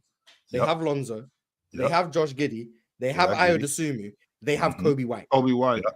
Right. Like, So that's not too many point guards. 100% it is. And Disumu is also a combo guard, so he can play the two. So we don't have to have him solely at the one. Lonzo, we can too. Yeah, and a lot of them can, but at the end of the day, you have 6 guards. And then the good thing about Lonzo is that 2-year, that $20 million deal, that's very tradable. That's very movable. We can.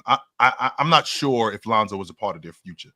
I think that, to be honest with you, and I know we talk a lot about this, I think that was thank you money. Thank you for what you did, Joe. I do. I don't think he's part of their future, Mars. I don't. Mars, y'all just got a backup center. No, I'm not. No, I'm not. I'm not a Lonzo hater because I think that I think he's much better suited. I think he's much better suited on a team where they're on their way to doing something as opposed to a team that's rebuilding like Chicago. If he was in like him playing behind, I don't think he's playing behind it. I think Lonzo was a starter if he's healthy. I do. He's a starter. That's why bring him to Houston. We need him. I don't think he's playing behind anybody. I think he is a star. Y'all just got Cody Zeller. Yeah, breaking news. Houston somebody just came. Houston, y'all just got your backup center. Where's Cody Zeller been the whole season? It doesn't matter where he's been. It matters where he's at. He will be in Houston. I'm being genuine. I have not seen Cody Zeller this year. Who roster he been on? I didn't even know he was in the league still. I didn't. Me neither, I did not know he was still in the league. I ain't even seen him on the bench. You gonna see him on the bench now. Y'all got him in the second round for Cam Whitmore. Shut buddy. Okay, buddy. Okay. It just says the Hawks are trading Cody Zeller and Houston's 2028 second round pick to the Rockets. So I guess you guys are getting your second round pick back, and I don't know what you're giving up. You might just be free. Maybe I'm not watching the right Hawks games. I haven't seen Cody Zeller on the bench with the Hawks. I didn't even know he was still in the league, Mars. Like I haven't seen Cody Zeller. But shout out to Cody. Obviously he's not going to play for the Rockets. This is a move to free up salary in the future or something. I don't know what the move is for. It's not because Cody Zeller is going to help the Rockets and be a backup big. Obviously not. But I haven't seen him this season. So that's why I'm confused. I haven't seen the man. So I don't even know if he's going to fly out to Houston. He's probably just going to stay wherever he's at. Like, he knows he's not going to play on the team. But shout out to Cody Zeller, man. Shout out to Cody Zeller. All right. UNB sent through a super chat and said, these guys think Luka is going to unlock something in Mark Williams that LaMelo couldn't do. Lakers fans are unreal, LOL. Well, that's disingenuous. Luka can do more than LaMelo can. But yes, I do think there is reason to be pessimistic about Mark Williams. I also think there's reason to be optimistic. I don't think he's the savior, but I do think he's a really good center option that fits the timeline and can develop and has an excellent physical profile that you would love to see fully explored and expounded upon. So it's a good move for the Lakers, in my opinion, especially when I don't think you gave up anything of tremendous value, but I'm lower on Dalton Connect on the Lakers than most. So he wasn't in the league. No. Another super chat from Trayvon Ray said Mark Williams is and can be better than people think, but also he plays every once in a blue moon. He's a big risk to trade for and or keep. You guys think so? Yeah, the injury is obviously a concern. I think he's decent. I think he's solid offensively and bad defensively, but can be good on both sides. That's how I would categorize him right now. I don't think he's going to be the immediate impact that we would need out of a starting center, but I do believe there is some type of potential for him to become a two-way big, somebody that could be a lob finisher, offensive rebounder, rim protector. He's extremely athletic and he's 7'1", and he can run. That's all we need. Picatron. Just so you know, Mark. Go ahead, Chill. Just so you know, just so you know, Mars, Cody Zeller was not in the league this year. He was not. No. I knew I hadn't seen him. Like he hasn't played. Yeah, he was not in. He wasn't on anybody's roster. No, he wasn't on anybody's roster this year. He wasn't. So how did he? But he played last year with the. He was on the last year. He was on the Pelicans. Yeah, last year he was on the Pelicans roster. That was it. I ain't even. This year he was on the Hawks. I haven't seen him. He didn't play 1 minute. with them. Yeah, I didn't see him on the bench. I haven't seen him. I didn't even know. I didn't even know he was on their roster. But he's on the Hawks roster. I know that. But he just, I don't. Yeah, shout out to Cody Zeller.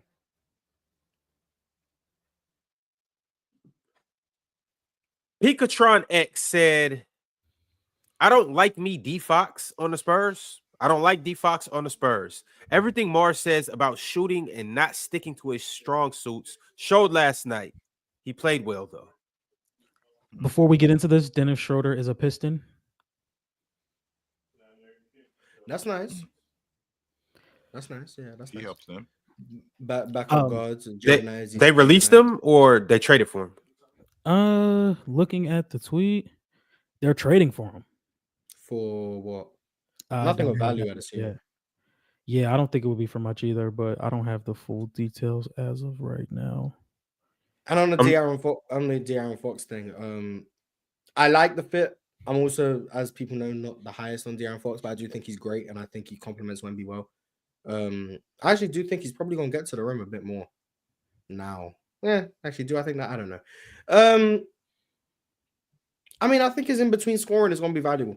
But yeah, I'm still not as high on De'Aaron Fox. But I do think people are going to be higher on De'Aaron Fox now, just because they're going to watch the Spurs more than they watch the Kings. But I'm probably going to be about where I am on De'Aaron. That's a fact. A few things might change though, but we'll see.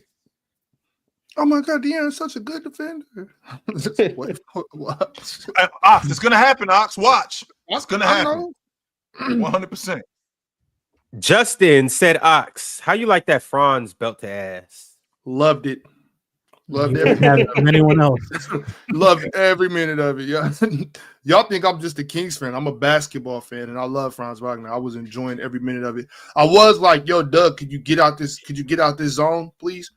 You know what I'm saying? Like, if you gonna give it to us, at least let Keegan match up one-on-one and like let him cook Keegan. Don't let him shoot us out this zone, Doug. We can't.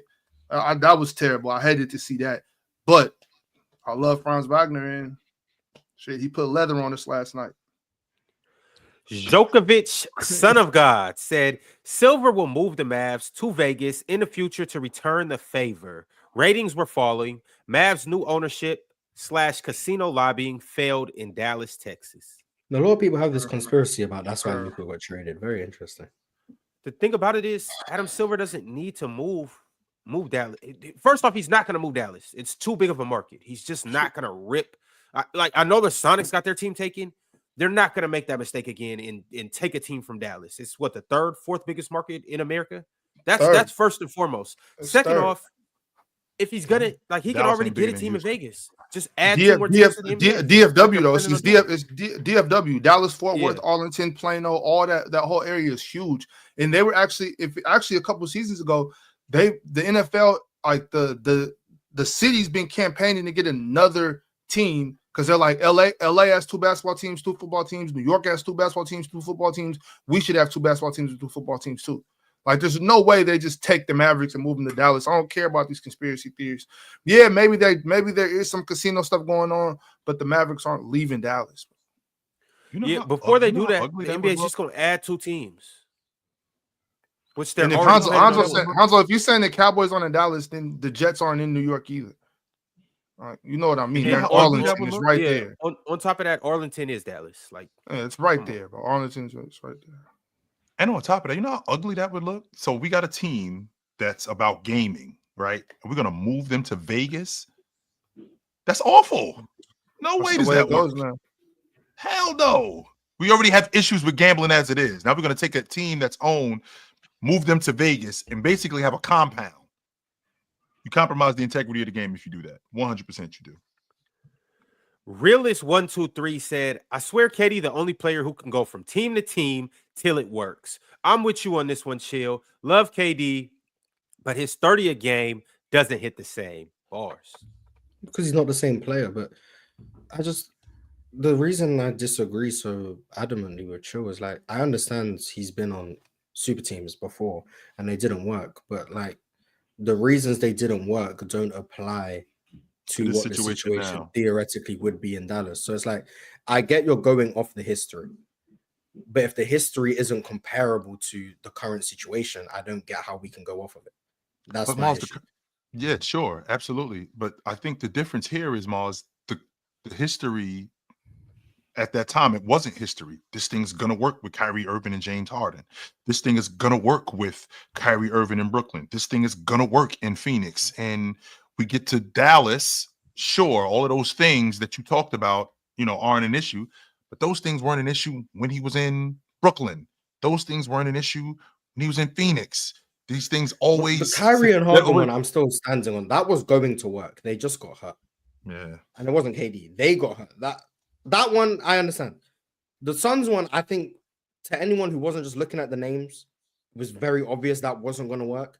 I know I was picking the Suns in the playoffs just so I could be like, yay, KD won. But like, really, every time I went into a series, here's what I would do. If anyone wants to go back and watch those episodes, I would go through every reason why the Suns would lose the series. And then after all of that, I would say Suns in 6. That's what I did. Like, if you want to go back and watch the episodes, the Suns against the Nuggets, I would give you quite detailed every reason why the Suns would lose to the Nuggets, and then just be like, but I got Phoenix in 6. That's what I did. Like, it was very obvious why the Suns weren't going to succeed. And it wasn't, part of it is because KD's flaws as a player. He doesn't get to the rim like he used to. Part of it is on KD, of course, but that's just him regressing as a player, which is obviously why he's not at peak anymore. But a lot of it is just roster construction. This Dallas team, in theory, which obviously is not going to happen now. There's like 10 minutes left. But that theoretical Dallas team, I think, just addresses the weaknesses that the Suns teams had.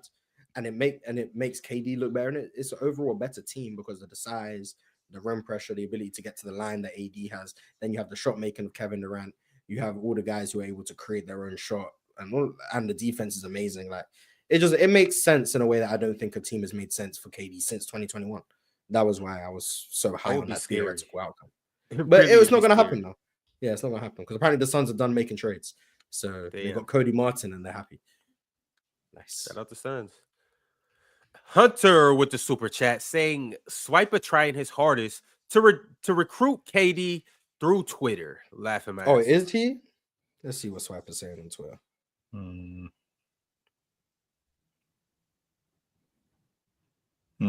And Nico better do something in these last 9 minutes.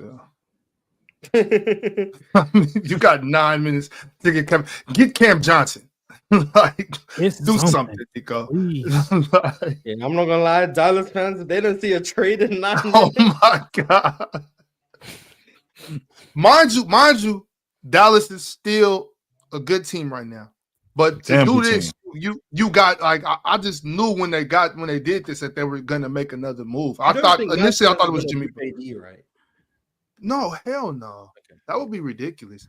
At least at first I thought it was gonna be Jimmy. Then I'm like, maybe Kevin Durant, but at least get Cam Johnson. Like, Nico, come on. Just get something. Yeah, but if he don't do something, I don't think he's safe in Dallas for real. You see, they started a GoFundMe to put up a billboard that said something like "We hate Nico." Why Jusuf Nurkić tweeting Hornets emojis? Man, I'm about to block him. I despise that, man. You following? No, he's on the timeline. Like, why am I seeing that? That just annoys me. No, hey Ron, that billboard's gonna get paid for. I mean, a billboard. They already raised 28,000. Right. So it's gonna be going up. Well, a billboard ain't even 28,000. So they're trying to get a bunch of them. It's gonna be a big light up billboard. They're gonna put them. You know where they're gonna put them, right? What? So they're trying to get. So they're trying to right get there, rid of this. Nolan Rain out the airport. That would be crazy. But out the airport, like coming off of DFW, they go put a ball right there. That's crazy. And the ones over there by what's that spot called? The XCC one. Pissed me off with that.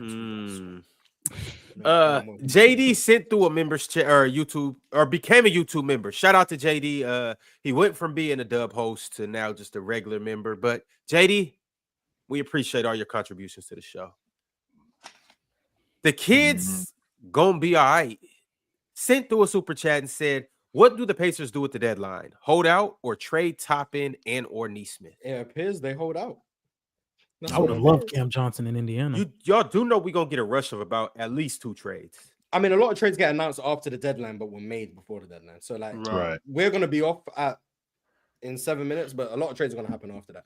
So Ron, we might need to wait. We might need to stay until 12:30. Hey, chill out, man. It's not the same You time wow, for me as it is for you. relax. My day is over right now. Like my day is over. Like, and I got shit to do too, brother.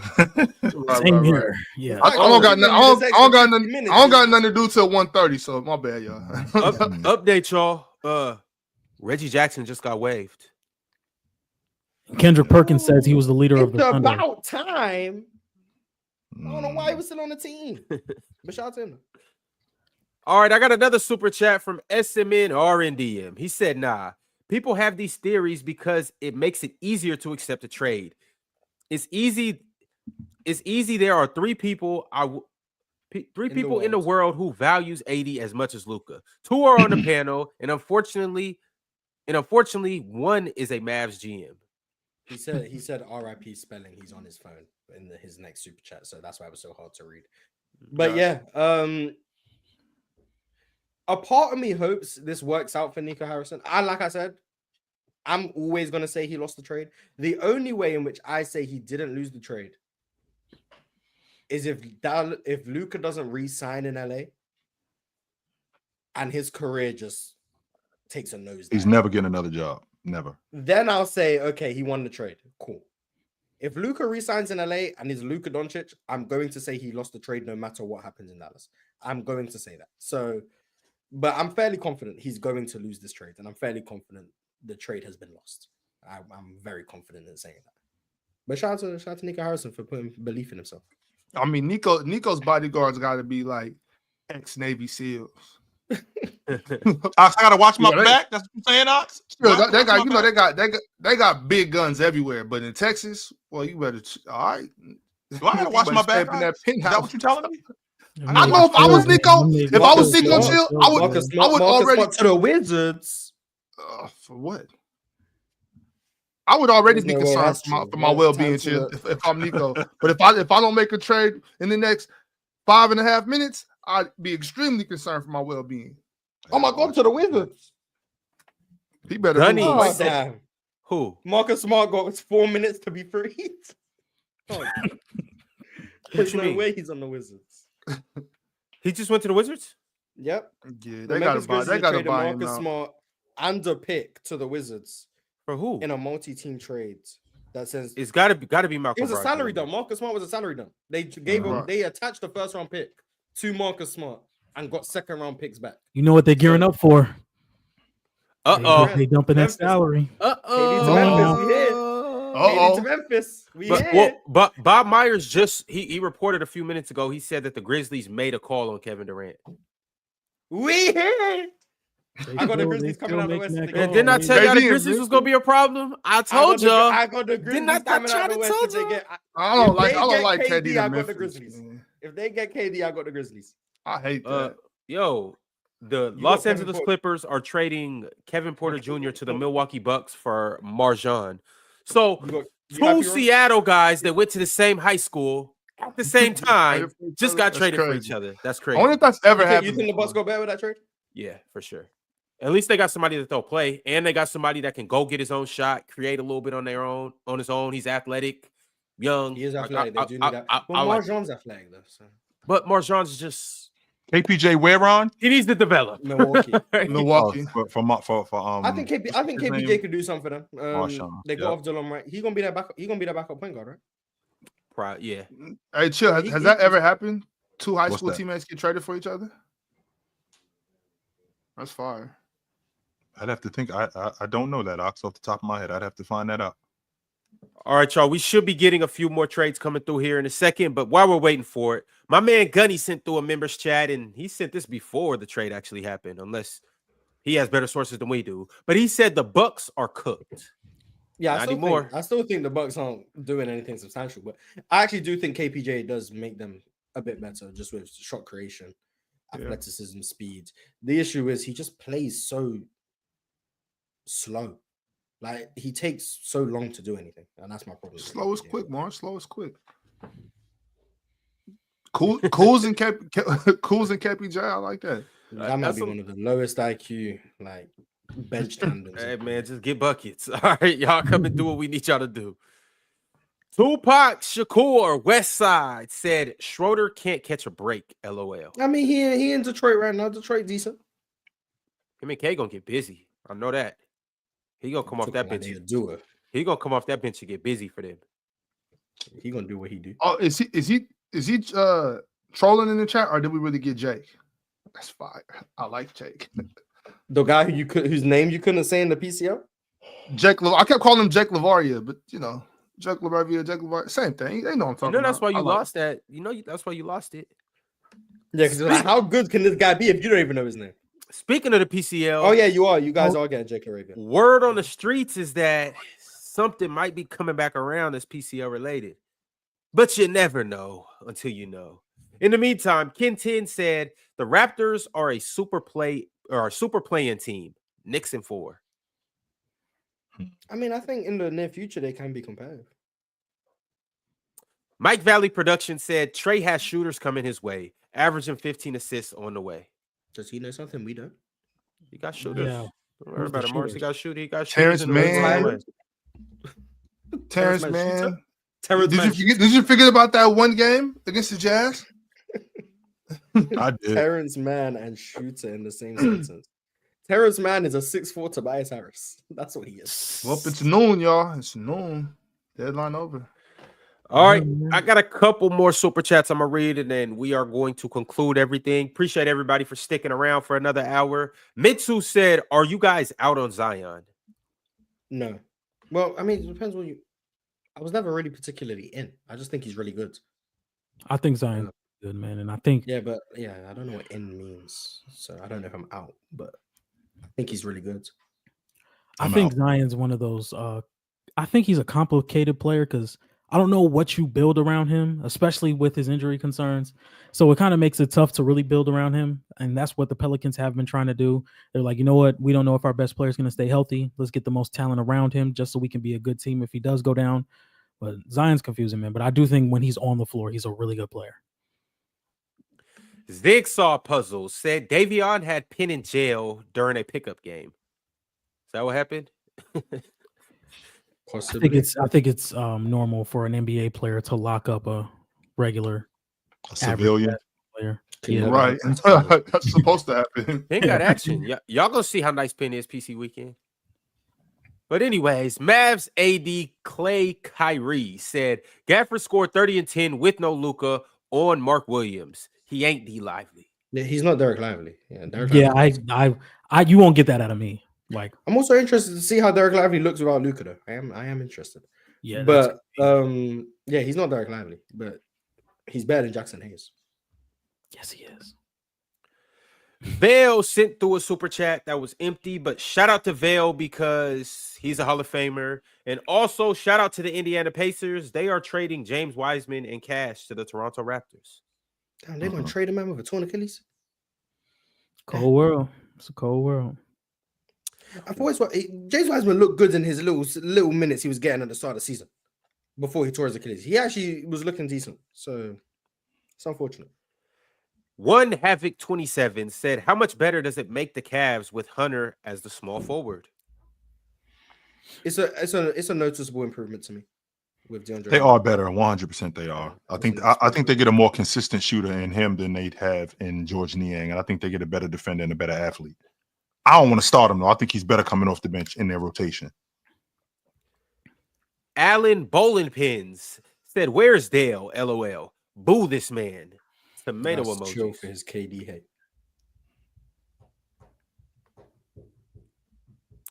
Toast the Goat said, "Facade for a top 20 player of all time. WTF." Yeah, that was wild to me, but we didn't get into it. 1K David said, "You know you were dead wrong when Ron backs you up." He was cooking, y'all. That's all I know. That is a fact. That's a fact, Chill. I've been been going back and forth with my girl before, and then Ron says, no, "Shut up, you about to make it worse." Don't you get involved in this? You be quiet. Let me handle it. No, he's not lying. Like, I'm cooked now. Let me handle this. What about when I say she not lying? Thanks for having my back, though, Ron. I appreciate it, brother. Marquivian Black said, Lord have mercy, chill. Stop moving the goalposts. Hoops never stop. Said Katie to Dallas makes 0 sense. Well, it didn't happen, unfortunately. That's what Chill was trying to say, and that's why it didn't happen. So once Free again, KD, Chill man, is free right. KD. Y'all wrong. Mo. I don't think this is the same Mo. Is this the same Mo with a Detroit It's Pistons? Mo. Yeah, that's Mo. That's Mo. He a Pistons fan. All right. He said, what would T-Mac look like in today's era? Boy. Like the best player in the NBA. That's how he would look. Okay. He would definitely be a top. He'd definitely be a top 10 player at minimum. He's a top 10 player at minimum. Only Giannis. 03 T-Mac is a top 5 player in the league, I think. Yeah, for sure. 100%. He doing everything Shea doing and a little bit extra. Yes. Mars, he is. Let's just keep Shea out of this. Only Giannis can compete. T-Mac is the best player. 2003 Tracy McGrady is not better than Joker today. No, he isn't. Stop, Ox. I know how you feel about him, but you make me nuts with this shit. Just like you said, that 2007 Kevin Garnett is better than Joker today. No, he isn't. I said 2004 Kevin Garnett. Those 03 T-Mac top 5. That's what I said. He a top 5. Yes, he is. 100%. 2004 Kevin Garnett. Clears Jokic. T-Mac probably playing the 3 in today's game. Yeah, he playing the 3. But Ron, you bring the up Shaq. 4. They might even try to throw him at the 4, but that's a whole different. All right, moving along. Ken 10 said, where would Duke Dennis get drafted in 01, Mars? Where's Duke Dennis going? I don't know if you're talking about Duke Dennis or you're talking about Jalen Williams. 01, probably the number 1 pick. Wasn't that? Which draft was that? 01, wasn't that? 01, wasn't that Yao Ming's draft? What kind of question is that? No, Yao Ming was 01 is Kwame Brown, right? Yao Ming was 01 is Kwame Brown, right? 02. Okay. Yes. Number 1. I knew I wasn't bugging.